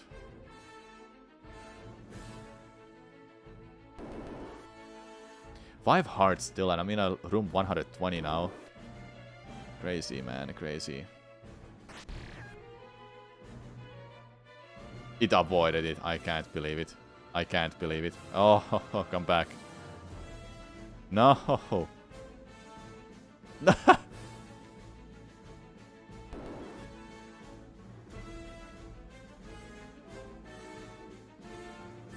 Yeah, you wouldn't. It wouldn't send you. Where would they send you if there were wall masters?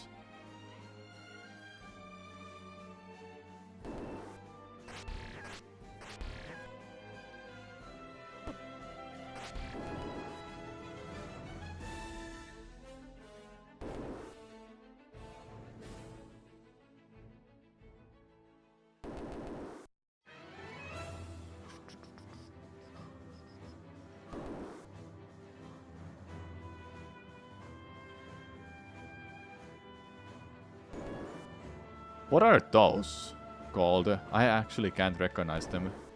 Oh, the dark nuts.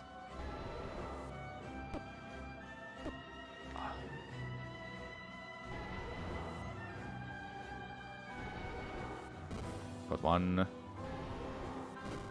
Nope. Nope. Didn't count.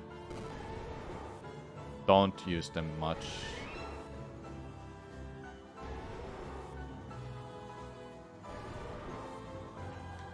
They're so unpredictable and much faster than red ones. It's annoying. Why am I going down? Stop going down. Okay, got one. Okay. Lionels? Lionels, okay.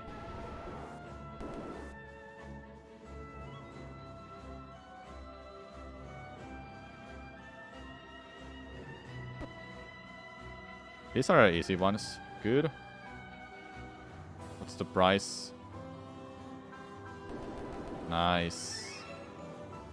My best was 150 something I got yesterday. I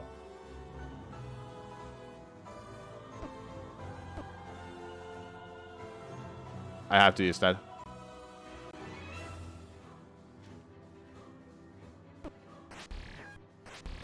These freaking things. Which one is the real one? Ah!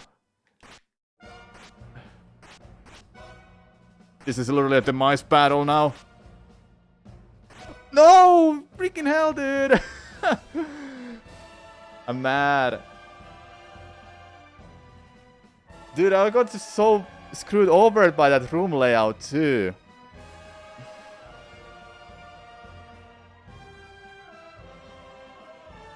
I think I would have done so much better if I used a D-pad, but I'm using a GameCube controller. Oh well. Let me put back the music. That room was really hard. Okay, so I guess there's one thing I can do, which is watching a YouTube video. And then I will like to be done for today. But I'll let this play quickly. Because I love the original Legend of Zelda theme.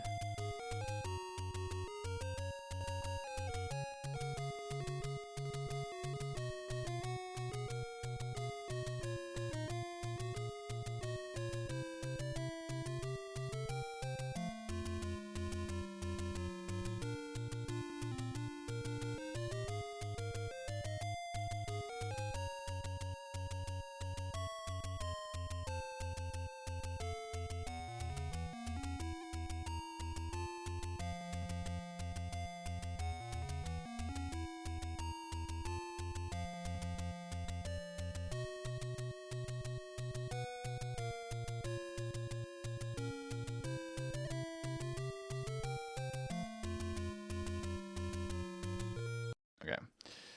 So I have a YouTube video here called The Zelda That Nintendo Never Wanted to Make. Let's check out that then.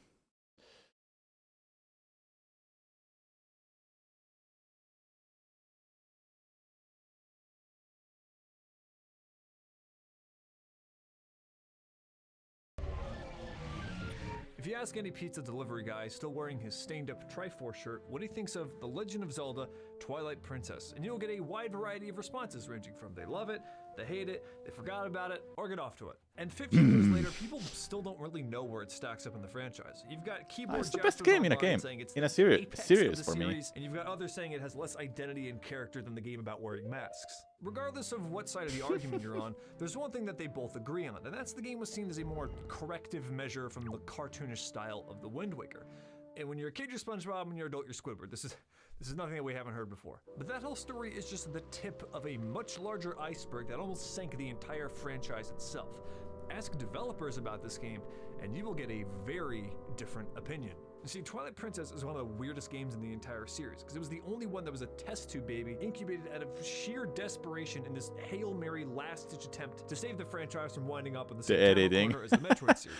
This wasn't just a simple correction from the Wind Waker. This is the developers deliberately sacrificing every single core value they've had in the franchise for decades in an attempt to somehow reclaim a bit of the magic and charm and sales of Ocarina of Time. And thank God they did, because without Twilight Princess, there is no Breath of the Wild. But before we break down the game itself, you're probably wondering how we even got into this spot in the first place. And that takes us all the way back to the year 2000. The year is 2001, a time period where wearing a long sleeve shirt under a short sleeve one meant that you liked listening to music. And as per usual, Nintendo is getting absolutely fisted by their competition. The console wars are in the middle of an arms race, and it looks like Nintendo's been kind of skipping the gym, while Sony's PS2 continues to claim every single squat rack and bench press in the place to become the #1 most selling console in the history of goddamn video games. Well, it's not even in its final form. kinda true. And if that's not bad enough, there's this guy named Bill Gates, and he's coming up with this Ben 10 ass looking thing called the Xbox, while Nintendo has nothing to show for it. And in their absence, rumors start to spread around the company. I heard Nintendo's turning into a game company for kids. I heard that their next console isn't even going to be as powerful as the other ones. I hear that they've been grooming children. Oh, I thought we were talking about YouTubers. You want The GameCube simply didn't sell that well in a market where the PlayStation 2 existed. One of those demos was a real Was PlayStation 2 before GameCube? That it was when it was released? I'm gonna check actually.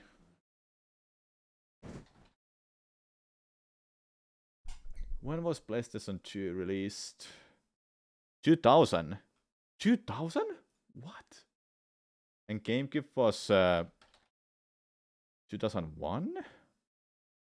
2001. Yeah, so just a 1 year difference. Okay. realistic fight between Link and Ganon, and people like it. People really like it. Up until the point one of the directors of the Zelda franchise, E.J. Aonuma, goes up to the press and interviewers and directly says to them, "I fucking hate it. I hate this shit with a goddamn passion." Awesome, exactly the type of press that Nintendo needs right now. So without even half of their launch titles even finished, Nintendo realizes it needs to launch their next console to combat all these rumors that they're a franchise for kids, and they officially release their response to Sony. A blurble launch box that takes game discs the size of peach rings, with the only notable titles on launch being Launch Super box. Monkey Ball and Luigi's Mansion. No, oh my god, why isn't it selling? Sadly, this thing launched worse than Pretty Patties, and unlike those, wouldn't see its cult-like following until years after its relevance. Hey, is that one purple? Nintendo's finances and stock prices aside, this thing was awesome. This console would go on to be cherished by everyone who owns it, and confuse the fuck out of everyone who didn't. If you're someone that just bought a brand new PS2 playing games like Jak and Daxter, Sly Cooper, Ratchet and Clank, Sly Metal Gear Solid, Cooper! Grand Theft Auto, Devil May Cry, fucking Silent Hill 2, you were watching the release of the GameCube like it's XQC trying to finish a complete sentence. Nintendo's in a bit of hot water my at the moment God. as they fail to capture the more mature audiences of the West, but what turns the whole thing into a boil is this little ditty they're making called The Wind Waker. Remember that gameplay tech demo that everyone liked? Well, EJ actually elaborated more, saying it wasn't what he wanted it to be and wasn't what he wanted to make. The thing is, Wind Waker was originally slated to be a realistic Zelda, so EJ went behind the backs of his higher-ups and developed something that fit his style a bit more. Hi there, Mr. Aonuma? Hi. Hi, we just... Hi. Hi. Hi. Hello. We just got your first draft of Toon Link, and it looks very nice. It's a little different than we were expecting. Yes, we will do many a new gameplay mechanics with the Tuna Rink. Thought we were going for a more realistic vibe to capture that mature audience. No, we will do an OSHA with many new gameplay. Video volume low. It This can't would be. happen to be related to the whole tentacles thing. No. So they released The Legend of Zelda Wind Waker, and it is a straight-up No, it's not. masterpiece. As a white guy making video game essays, dare I say it is a triumph. Or the other Luke Stefan-ass looking thumbnails. Got it. But to Nintendo, it didn't hit anywhere near their sales metrics, and a lot of fans at the time mistook it for a more watered-down version of the series, leaving mature fans thinking it was made for kids, and kids thinking it was also made for kids. Around this timeline, it sold about 2 to 3 million copies, which is on par with Metroid Prime 1 at the time. And while the sales weren't even that bad, Nintendo's response to it definitely was. To understand their perspective, we have to understand 3 of their core values first. First of all, the Zelda franchise does not sell well in Japan, like at all, despite being made by a Japanese team. So when a game That's flops interesting. overseas, everyone in the company just starts scratching their head as to why. They know that the graphics aren't a huge hit in the West, but to them, they still think it's pretty viable. They are not in touch with that market at all, despite this whole thing being able to be cleared up with a couple phone calls. They think it's because of something much bigger called gamer drift. No, not the things that the Joy-Cons do. This is a term that Nintendo made where they gaslight themselves into thinking that Yeah, if a Nish, I'm game watching doesn't it. sell well, it's only because people are not interested in the core mechanics of a game. And so instead of looking at the data to understand why certain games don't perform, it's Like, looking at this. Like, which one is blue? US versus Japan. I guess US is blue, then Japan is red. Yeah, I like it. Holy damn, the difference is insane. Like, selling so much better in US than in Japan. There's not a single one that sold looking better at the in data to understand Japan. why certain But games these don't are like, this is probably Photoshopped anyway, so perform it in doesn't certain matter. markets, they just throw the whole thing out and say we got to start from scratch. 2, the company has zero interest in More simply people that live making in just US? bigger and Yeah, better sequels. might If be. it doesn't have a radical gameplay change, to them it's not worth the time at all. And 3, head honcho Miyamoto is convinced that it should take no longer than 6 months to make a legendary game. Which makes sense when you're making games for consoles that have the same amount of polygons that are in a bag of Doritos. But now with newer consoles, it takes way more time and more resources to make a fully fledged game that people are expecting from a company. So guess what their solution is? They took the Tingle Tuner, which was a mechanic from the Wind Waker that required a Game Boy Advance to be hooked up to a GameCube. It was a mechanic that no one used from the game that no one bought, and figured that's what they're going to use to jumpstart the franchise. Confident that this new gameplay mechanic was going to get everyone back into the series, they released Four Swords Adventures, also known as the worst-selling Zelda game of all time. Splish. The game sold about 800,000 units, about half as much as Metroid Prime 2. And if you're a stockholder at Nintendo, Really? Did it sell that low for Metroid Prime 2? you're probably thinking, all right guys, a bit of a rough day today, but why don't we grab some lunch? Who's filling up for seppuku? As far as Nintendo's concerned, people are just tired of Zelda. From their perspective, every attempt I they've love had at Zelda. I'm innovation not isn't tired of working it. in the markets, and if they're gaslit on this idea of gamer drift, the OG formula of the game isn't what people want. Again, this is according to them. At this point, director E.J. Aonuma is thinking of stepping down, tired of Miyamoto's conflicting visions of Zelda, as he only cares about the new shit they're making on the DS, with controlling Link with a stylus, as to them that's uncharted room to fuck around with. But even they feel like the controls are cramped and unintuitive, and to them, since they've been scarred by Four Swords Adventures, they think this game might even flop as well. Yeah, and N64 era was like literally the best for them. GameCube was a little falling down from N64. Then Wii was like... it went up in a charts, right? We sold even more than GameCube, right? I don't know how it sold compared to N64, but Nintendo Switch has sold the most consoles, most from Nintendo consoles, right?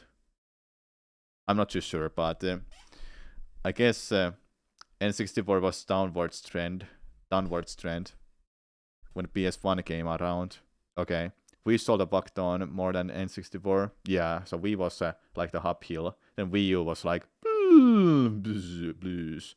Wii is like the second or third best-selling console of all time. PlayStation 2 is the most sold console of all time. Like, there's no debate on that. At this point, the only thing keeping the franchise Wii alive U, support is the Game Omega Boy Lul, games, selling yeah. just as on Wii par Sports. with Metroid. In fact, the entire Zelda series is following the almost identical Wii sales is 15 trajectory, right now? and we all know how that one turned out. At least until EJ does the unthinkable. This absolute legend sees the writing on the wall, takes a knee, swallows his pride, and suggests the following to Miyamoto. Shigeru, I know I hated that Space World demo, but what if we just make a realistic Zelda game?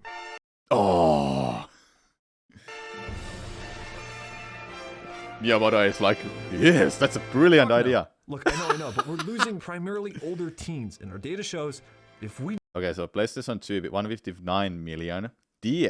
Nintendo DS sold 154 million. I can't believe that. I can't believe that, but okay. It sold a lot. Then Game Boy Color. How did DS sold so much? I can't believe that. Nintendo Dogs, dude. I guess. Like half of your class had a DS. Damn. What about 3DS? I guess it wasn't that huge compared to DS then. 3DS must have fallen down a little bit then. PlayStation 4 was also really huge. 170 million Nintendo Switch. No, Nintendo Switch is 140 million. That's a lot still. DS counts Lite and DSi. Okay. Let's do continue. this right, it might just work. No. What part of fuck no was I not clear on? Okay, fine, look, I'll allow it, but it has to be 120% Zelda. This is a direct quote from me. What does that mean? I don't know. Figure it out. I'll be back later to shit on it and tell you to change half of it. Okay, bye. The entire office was shocked to hear him say it, and they all thought it was a bad move. Since Miyamoto himself wasn't super involved, he capitulated under the strict condition that it'd do everything that Ocarina of Time couldn't do. The issue being, the only thing they could think of was just being able to swing your sword on horseback. So with no actual direction into the game, they decided to dust off Ocarina of Time as their blueprint. However, E3 is right around the corner, and with basically no actual gameplay to show for it, they render out a fake sequence that mirrors what they originally teased in Ocarina of Time's release, with the entire goal here of being able to see if the audience is even interested in a sequel to Ocarina. So at the very end of their presentation, they announced they have just one final game for the GameCube to tease. This literally blew up everyone's mind. The lights dim, the orchestra swells, and there's a murmur that begins to echo throughout the crowd as they try to this figure out reaction what is they're looking at. It's amazing. kind of realistic and dystopian, and all of a sudden, I'm getting goosebumps it already. clicks, and everyone in the audience realizes that they are watching a realistic Link riding a fucking horse, and people just lose their fucking shit. People lose their shit. People are universally stoked on this one, and this reaction is the only thing developers have to go off of, because behind the scenes, they don't know what on earth to do with this thing. They're anguishing over its creation, knowing that it has to measure up to this original title, while at the same time being just a fan service game trying to make lightning strike the same place twice. When was that, Kenku? That's like 2005, 2004. No, it has to be 2005. The game came out a year later. Maybe 4. I don't know. But that's like we're going way back in a time, dudes. Like we're going way back for that E3. Keep in mind, when they released this to the audience, Revealed they didn't 2004. have a name for Yeah, it. that's good. That's how little they have in development. That's going way back, man. That's like almost 20 years ago. It had a delay in 2005. Yeah, then they made it in a release title, one of the release titles, right, for Wii, but they still released it on a GameCube. And delay after delay ensues. You're not They that old realize yet. They only I have am. two Sorry. options to really pursue here. First is to heavily focus on the horseback combat, which is a great addition to the game that gets boring after about 15 minutes. And second is to focus on this alternate dimension called the Twilight Realm, in which Link would turn into an animal like he did in some other Zelda game that I have never played. They settle on a wolf before Miyamoto scolds EJ, saying you can't control a creature with 4 legs, as you can barely control Wind Waker is already 20 years old, might guy. Yeah, same with Metroid Prime. Think about it. the one that only has 2, as development was so troubled at this point. But they realize they're so far behind that they're getting close to the launch of the Wii, when Miyamoto Man shows up and says, oh yeah, and you also have to make it run on the Wii. And it has to use motion controls. I don't know, figure it out. They try everything to shoehorn the motion controls in, and almost chose to make the player control Link's movement with you pointing the Wii remote. Not so close they came to fucking this up. They finally settle on the player just controlling the bow with a Wii remote, and Miyamoto's happy and they're done fucking around with it. So it's finally time for them to release the game 3 years after they announced it was coming soon, and it's finally about to hit shelves. Not for long, because that shit flew off of them. The Zelda Blue Balls is finally over and everyone buys it the fuck up, with every 4 Wiis selling 3 copies of Twilight Princess on its release, adding up to almost 9 million total sales. But despite all of the critically acclaimed reviews, positive user scores, people start to realize that this game is very different from what they were expecting, and a division starts to grow within the audience. And speaking of division, I'd like to introduce the sponsor of this video, Brilliant, for paying my bills this month in exchange for me showing one of my favorite services I'm letting available this on this play platform. because he's See, I doing don't know so about you, good. but I personally will never forgive the education system for gaslighting me into thinking that learning is boring. And that is the exact misconception that Brilliant is Bitch. correcting through offering thousands of interactive, hands-on courses for you to experience without any of those pesky hands-on teachers. When I first got the email from Brilliant, I was pretty excited. I've seen their product advertised on other YouTube videos and always thought it was a pretty cool service. So I first emailed them back to saying, hey, can I get a premium subscription to try it out? And they Yeah, said, which is sure, have fun, knock yourself out. When I went to record footage for the That's ad read, literally I the wound big up with brain play they several made hours of me just learning for about that. logic and critical thinking skills that directly translate to me making better videos for you guys. Their approach to learning by having you physically solve fun interactive puzzles while giving you feedback through every step Yeah, of the way niche. perfectly caters to my learning style of f around with it and see what happens. And with Brilliant, you can learn any of these Fuck courses through around that and see same what approach, happens. whether it's beginner content or all the way up to college advanced skills. You can literally sign up for free and just start experimenting. Hell, some of my favorite content creators like Veritasium and Courage something sponsor Brilliant even have courses of their own on the website. I could not be more proud to have such a positive sponsor on a video, and I really appreciate them taking a risk on my gaming channel where I talk about video games and eating boogers. So go show them some love and sign up for free at brilliant.org/manlyreviews or click the link in the description. Also, the first 200 of you get 20% off their annual subscription. So go prestige your worth as a human being and go sign up. Thanks for Brilliant for sponsoring the episode. So going back to Twilight Princess, people boot that shit up for the first time and they see the franchise in a whole new coat of paint. And they're about to get into something really special. I want to make this very clear. The game is still fantastic. It is a great game with all that Nintendo magic. But it's clear they struggled in many regards, and people are starting to notice that this is not a game that is the sequel to Ocarina of Time. This is straight up Ocarina of Time 2. These baconing ads are such a waste of time. You only recently notice people do that in videos. Yeah, whenever there's an ad, I just honestly skip that. Because look, this ad was from 11 minutes to... It was a minute and a half long ad. I don't think people care that much to check out an ad for a minute and a half. Well, when you watch TV, ads are like literally longer, but this is just a one ad. So, yeah, kinda... I always skip ads when I see one. I don't care. On heroin. On heroin. This place fucking blows. Alright, we gotta talk about these visuals real quick. See, most people looked at Ocarina of Time and thought, this is what a realistic Zelda looks like. Makes sense. But just because you're looking at a world that has blue skies, green grass, and noses that would scare Kanye West, it doesn't mean you have a realistic world. You have the bare minimum to visually digest what you're looking at. See, back then devs were far less concerned about adding visual flair since they first had to make sure objects were visually identifiable. And even that's no guarantee. I don't know if this is the Stone of Agony or a fucking Rumble Pack. Why am I even talking about this? Because with constrained graphics, it allows more whimsical, out-of-place characters and details to look far more natural in their setting. If you've seen those realistic renders of the Ocarina of Time enemies, they're pure nightmare fuel, but make them low poly and they look right at home. If So, only. take some of the If more only we whimsical get a characters that realistic have Ocarina always of played an Time. aesthetic role in the games and get it out. Get that out of here, please. Is that a chicken with nipples? And maybe I'm starting to think that this whole idea of having a realistic Zelda isn't what plays best to the Zelda formula. And ever since then, they've never done a realistic style since. I even found a YouTube video where they found a glitch that turned off the shell shading in Breath of the Wild, and the whole thing just looks so uncanny without the filter. But what I think what truly shows the struggle the developers had with these graphics was it just didn't really look that great compared to more realistic. What's the name of the YouTuber? The name is called Manly Reviews. The channel. Manly Reviews.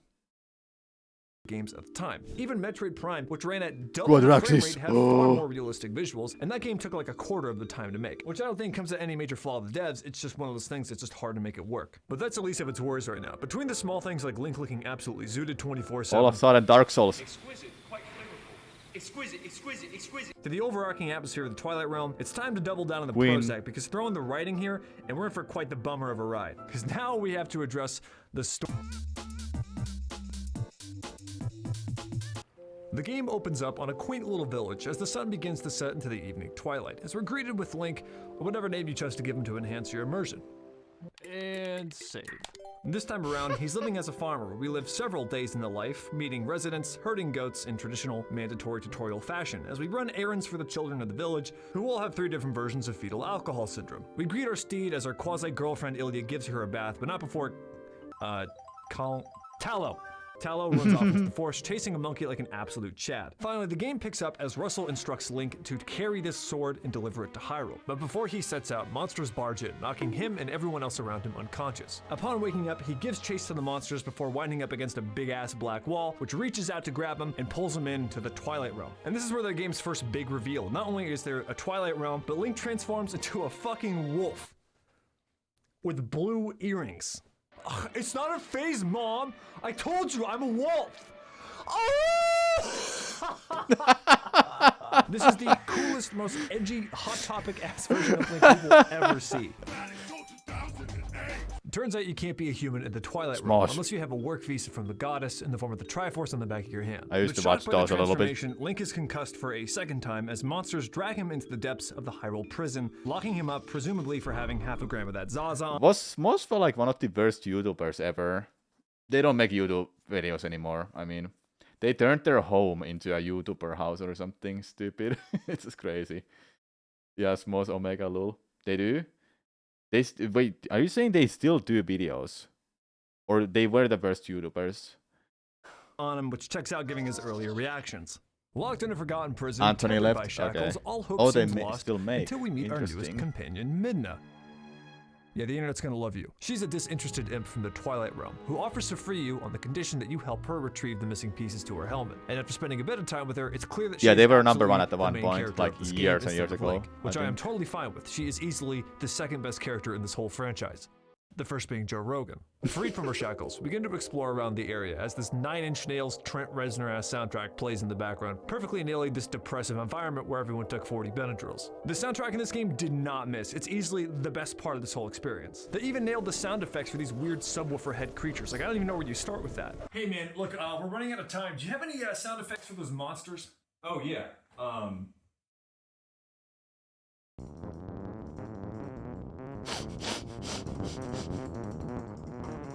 Yeah, I told you this guy was good. Midway through our great escape, Midna explains there's someone that we need to visit before our departure from the castle, as we're greeted with none other than Zelda, where they talk back and forth as if they already know each other, and Midna explains that she's been actually looking for us this entire time.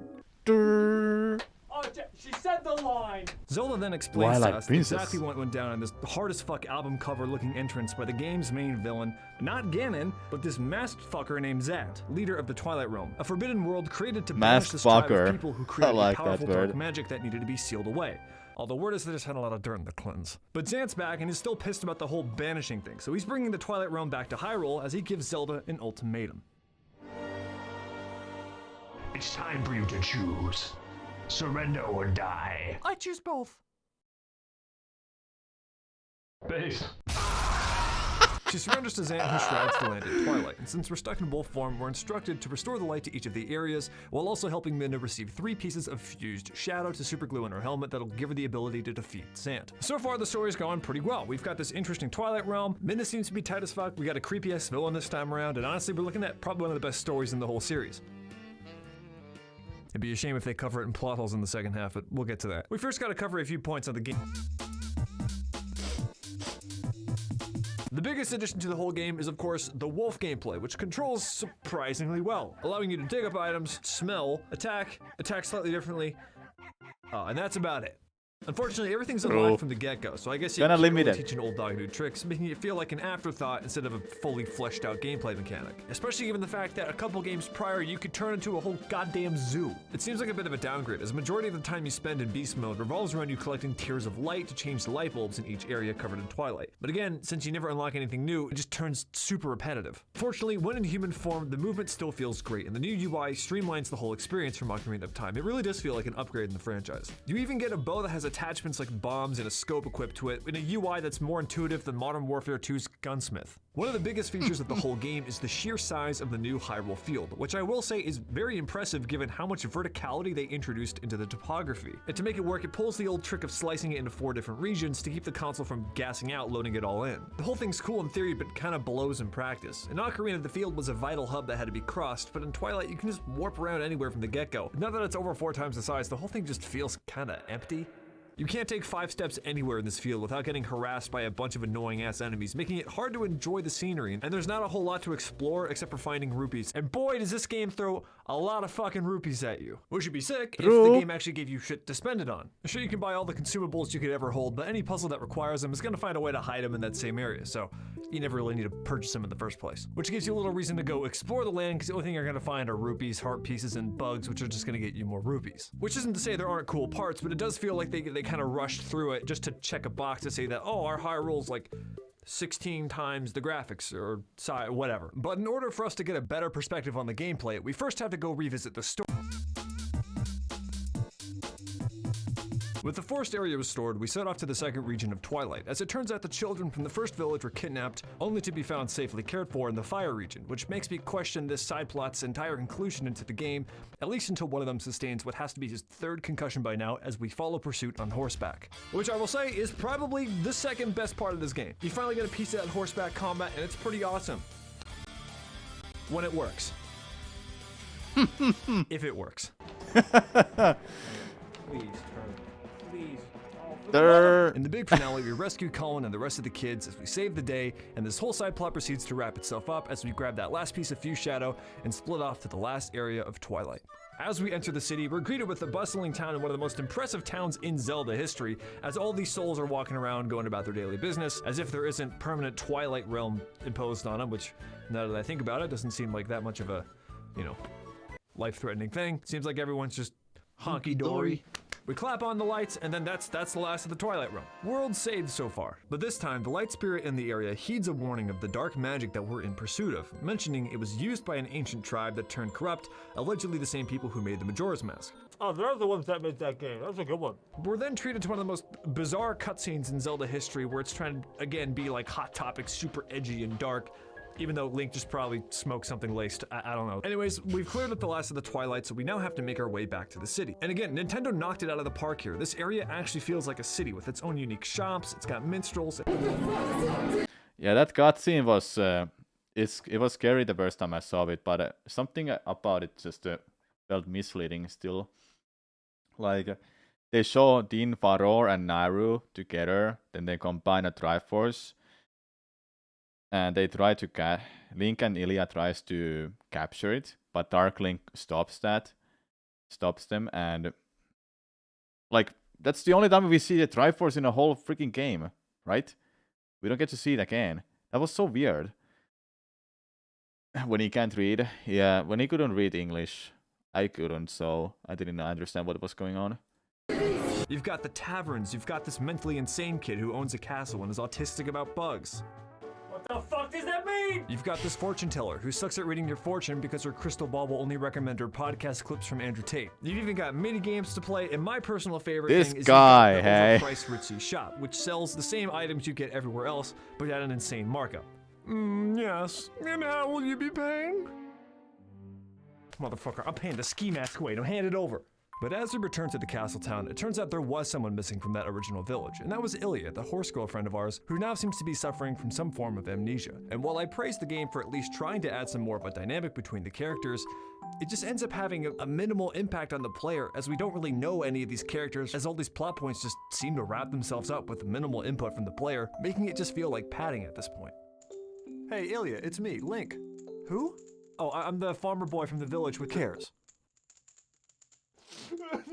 At this point, all the kids are safe with the shaman in the village, so this whole plot point just sort of wraps itself up. But for now, we have to get that last piece of Fuse Shadow from the water temple, and let's give a big old round for Nintendo for actually making a water temple that doesn't suck.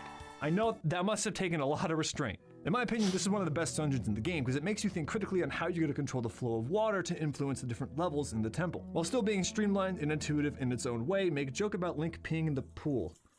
Okay, thanks 5 AM Liam. We grab the final Fuse Shadow and our contract with Midna ends, as she's got what she needs to put Zant to rest. We warp back out of the lake and, oh shit, spawn flip! The Light Spirit tries to stop it, but Zant just shuts the whole thing down, casting it aside along with the Fuse Shadow held by Midna. Zant mentions that his power has evolved into something much greater, before cursing Link into perma-wolf form and giving Midna a 3rd-degree sunburn as she's injured by the Light Realm. If you haven't noticed already, just like in Majora's Mask, Ganon isn't even here, and hell yeah, this Zant fucker is the best villain I have so far seen in this franchise. Besides, of course, the moon. The cold composure, the ambiguous face, the Joe Biden stance he takes with Midna, even the spit in his mouth. Like, this guy is scary. It would have even been even more scary if this wasn't ripping Stop off the that. exact Oh my script God, that of was Ocarina of annoying Time, to where you listen collect to. the 3 MacGuffins from the forest, fire, and water, only to get thwarted immediately after. In fact, the side plot with the village kids is the only thing standing between this game, Ocarina of Time, and a giant lawsuit by Nintendo for copyright infringement. Either way, Midna's on her last breath, and the only one that can save her is Zelda, as the greatest song of the whole game takes over the score while we try to rescue her, scaring all the denizens of Castletown. The difference being, we can't rely on any of our friends in this area since they'll attack us on sight in wolf form. So with the help of the tavern's cat, we're guided back into the original prison we first started out in. This may feel average to you, but if you played this back in the day, not a single person paused the game during this whole experience. It was that gripping. Also, if you ever want to impress a bunch of Guitar Center employees, start whipping out Midna's Lament in the store and you'll summon every wallet chain within a 5-meter radius, myself included. We both wind up at Zelda's, who says the only thing that can fix Link is the Master Sword. And the only thing that'll fix Midna is Zelda straight up dying to sacrifice her spirit to Midna. And holy hell, the game has some balls to just kill off Zelda. This act of kindness shows Midna that maybe the Light World is saving after being Twilight pilled all this time. We travel through the Lost Woods, because of course we have to, because that was also in Ocarina of Time, to get the Master Sword which saves Link. And now we have to travel to the Mirror of Twilight to hopefully put Zan away for good. However, according to this guy, it's held within the super dangerous prison. Oh, hell no, you can already tell this guy's about to start whipping out FBI crime statistics. So it turns out Zant somehow made it here by using the Mirror of Twilight, which is how we're gonna send him back, except oops, that's 7 years of bad luck, and the sages appear to explain what happens. Okay, this is where I swear the writers just straight up ran out of time. Apparently there was this guy named Ganon causing mischief throughout all the lands of Hyrule, and he was referred to as a demon thief. Whatever the fuck that is. So the sages see this guy's causing a bunch of trouble, they lock him up, but apparently, due to a divine prank by the goddess, yes, that is actually what they say, Ganon is granted the power of the Triforce and Divine begins to break free prank. from the chains. They wait until he kills one of them before just sending him to the Nether Realm, where he links up with Zant. Why can't we just have Zant as the villain? Maybe I'm stupid, but I see no reason why we can't just have Zant be the bad guy of this whole game, at all. He's the only one that actually has a valid reason for bringing the Twilight Realm into the Hyrule Realm. I don't know why Ganon has any involvement with this, at all. Like the whole demon thief thing, like, they just pulled that out of their ass because they needed to have Ganon in the Ocarina of Time remake game. Like, again, maybe I'm just missing something, but this seems like a decision by the company. But it turns out Zant isn't the true ruler of Twilight, meaning he can't actually break the mirror but only divide it into 4 convenient pieces that all find their way into 4 different temples, and you can guess where we have to go from here. The main part of the story just goes on pause here until we complete all 4 mirror shards, which by now leads us right back into the game. With the first 3 dungeons done, you're looking at a pretty stacked loadout here. You've got all the tunics, every type of bomb, the claw shot, the wolf mold on a toggle switch. You've got the fully kitted out bow and arrow along with its free demo version, the slingshot. Not sure why that's still here. But the world's now fully open for us to explore to our heart piece's content, leaving us with one of the biggest issues of this entire game. If you've ever enjoyed a Zelda game, a large chunk of the fun comes from getting lost in the wide variety of obtuse side quests that make you want to double check each hole in liminal space the series has to offer. But the only large side quests in the game just require bullshit hunting. Sure, you can get this schizo girl all the bugs she wants and she'll give you a bigger wallet and enough rupees to crash the Hylian economy, or you can help turn the Goldfinger guy turn human by collecting a bunch of Poe souls in which he just gives you a bunch of rupees to get it. But now they're worthless because you already crashed the Hylian crypto market. At least with that side quest, you got to interact with the town's cat gang, which is like, hey, why not make that a whole big side quest? I don't know, do a whole thing where you talk to a bunch of animals. I don't know. I'm just spitballing here. Again, you may think I'm blaming the developers here, but this is probably just because they were up against such tight constraints in making this game, seeing how they were 3 years late in the whole project. The only side quest here that gets you something unique requires you sharing some gamer girl bathwater with this guy and donating a fuck ton of rupees into this charity. Ugh, charity. Gross. Which not only unlocks this funky tune, but also gives you the funky tunic that makes you invincible while draining your rupees as you wear it. A feature that would have been cool if you had a wall that could actually make the thing work for longer than 2 minutes. And the game's not hard at all, so the actual utility of it is pretty much useless. Which also brings us to major issue of the game, number 2, which would be the difficulty, because a majority of the combat just looks like this.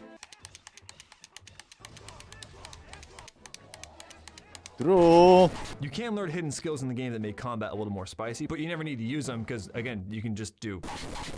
But you don't always play Zelda for the combat, you play it for the puzzles. It's a Goron Elder or something, I don't even know. That hard.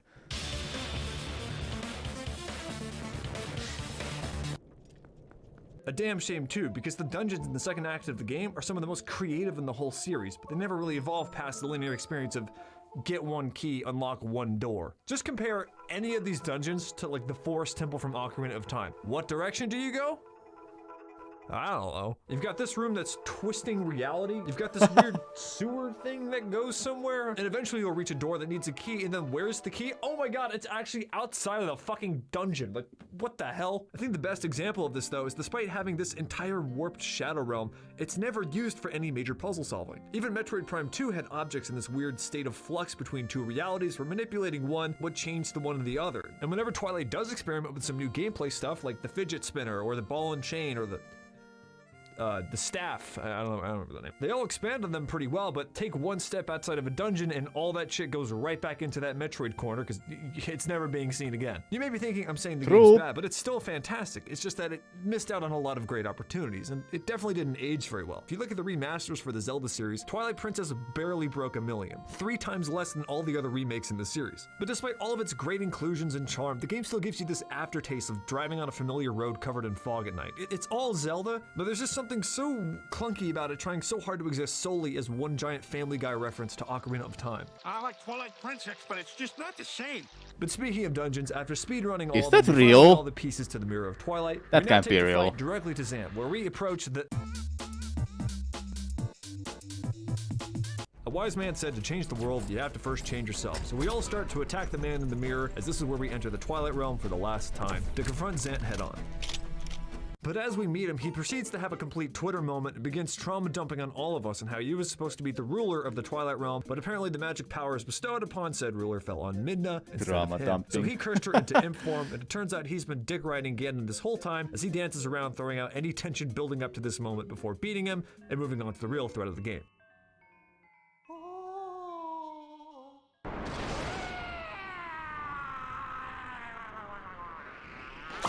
Cucked out of the game's original villain, we now need to fight Ganon, with the only explanation for his involvement in this whole thing being that he wanted to merge the light and the dark to, I don't know, make gray. This is not a motive! Unless you work at a paint store, this is a bullshit goal. And you know they're doing it just so they can shoehorn Ganon to make more Zelda references in their Zelda game. And what's even worse is that whole somber moment between Midna and Zelda, I guess just didn't happen, because she's here on screen now.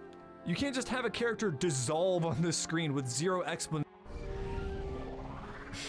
Alright, fair point. Maybe I'm reading into this. Regardless, we still have a kick-ass fight with Ganon and one of the best boss battles in the entire game, as we finally get to witness a better version of that duel that was promised to us all those years back in Space World 2000.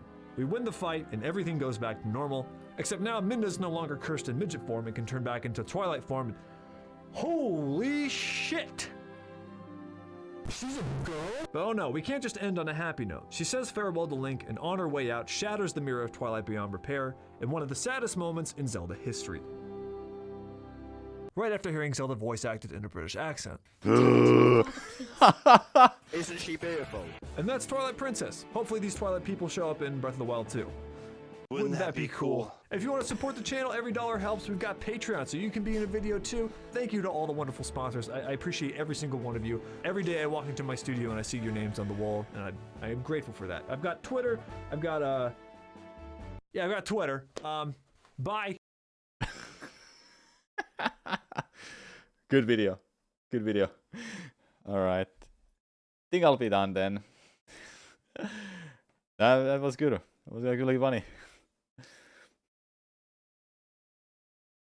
Without Twilight Princess, there wouldn't be Breath of the Wild. True. Yeah, this guy made a video so entertaining. It was really well edited. Good script. Just so much good stuff in that. Have I seen a Metroid Fusion is a Valentine Day game? No, I have not. I'll watch it another day. I wanna be done for now. Wanna set up some stuff. Make some videos if I can. But yeah, I hope you enjoyed the stream. I'll see you tomorrow. Is tomorrow Monday? Yeah, tomorrow is Monday. Recommend it. Alright. We'll have to check it out later. Let's see. Who do I send you to? I'll send you to my friend Ruthira. She's streaming Skyrim.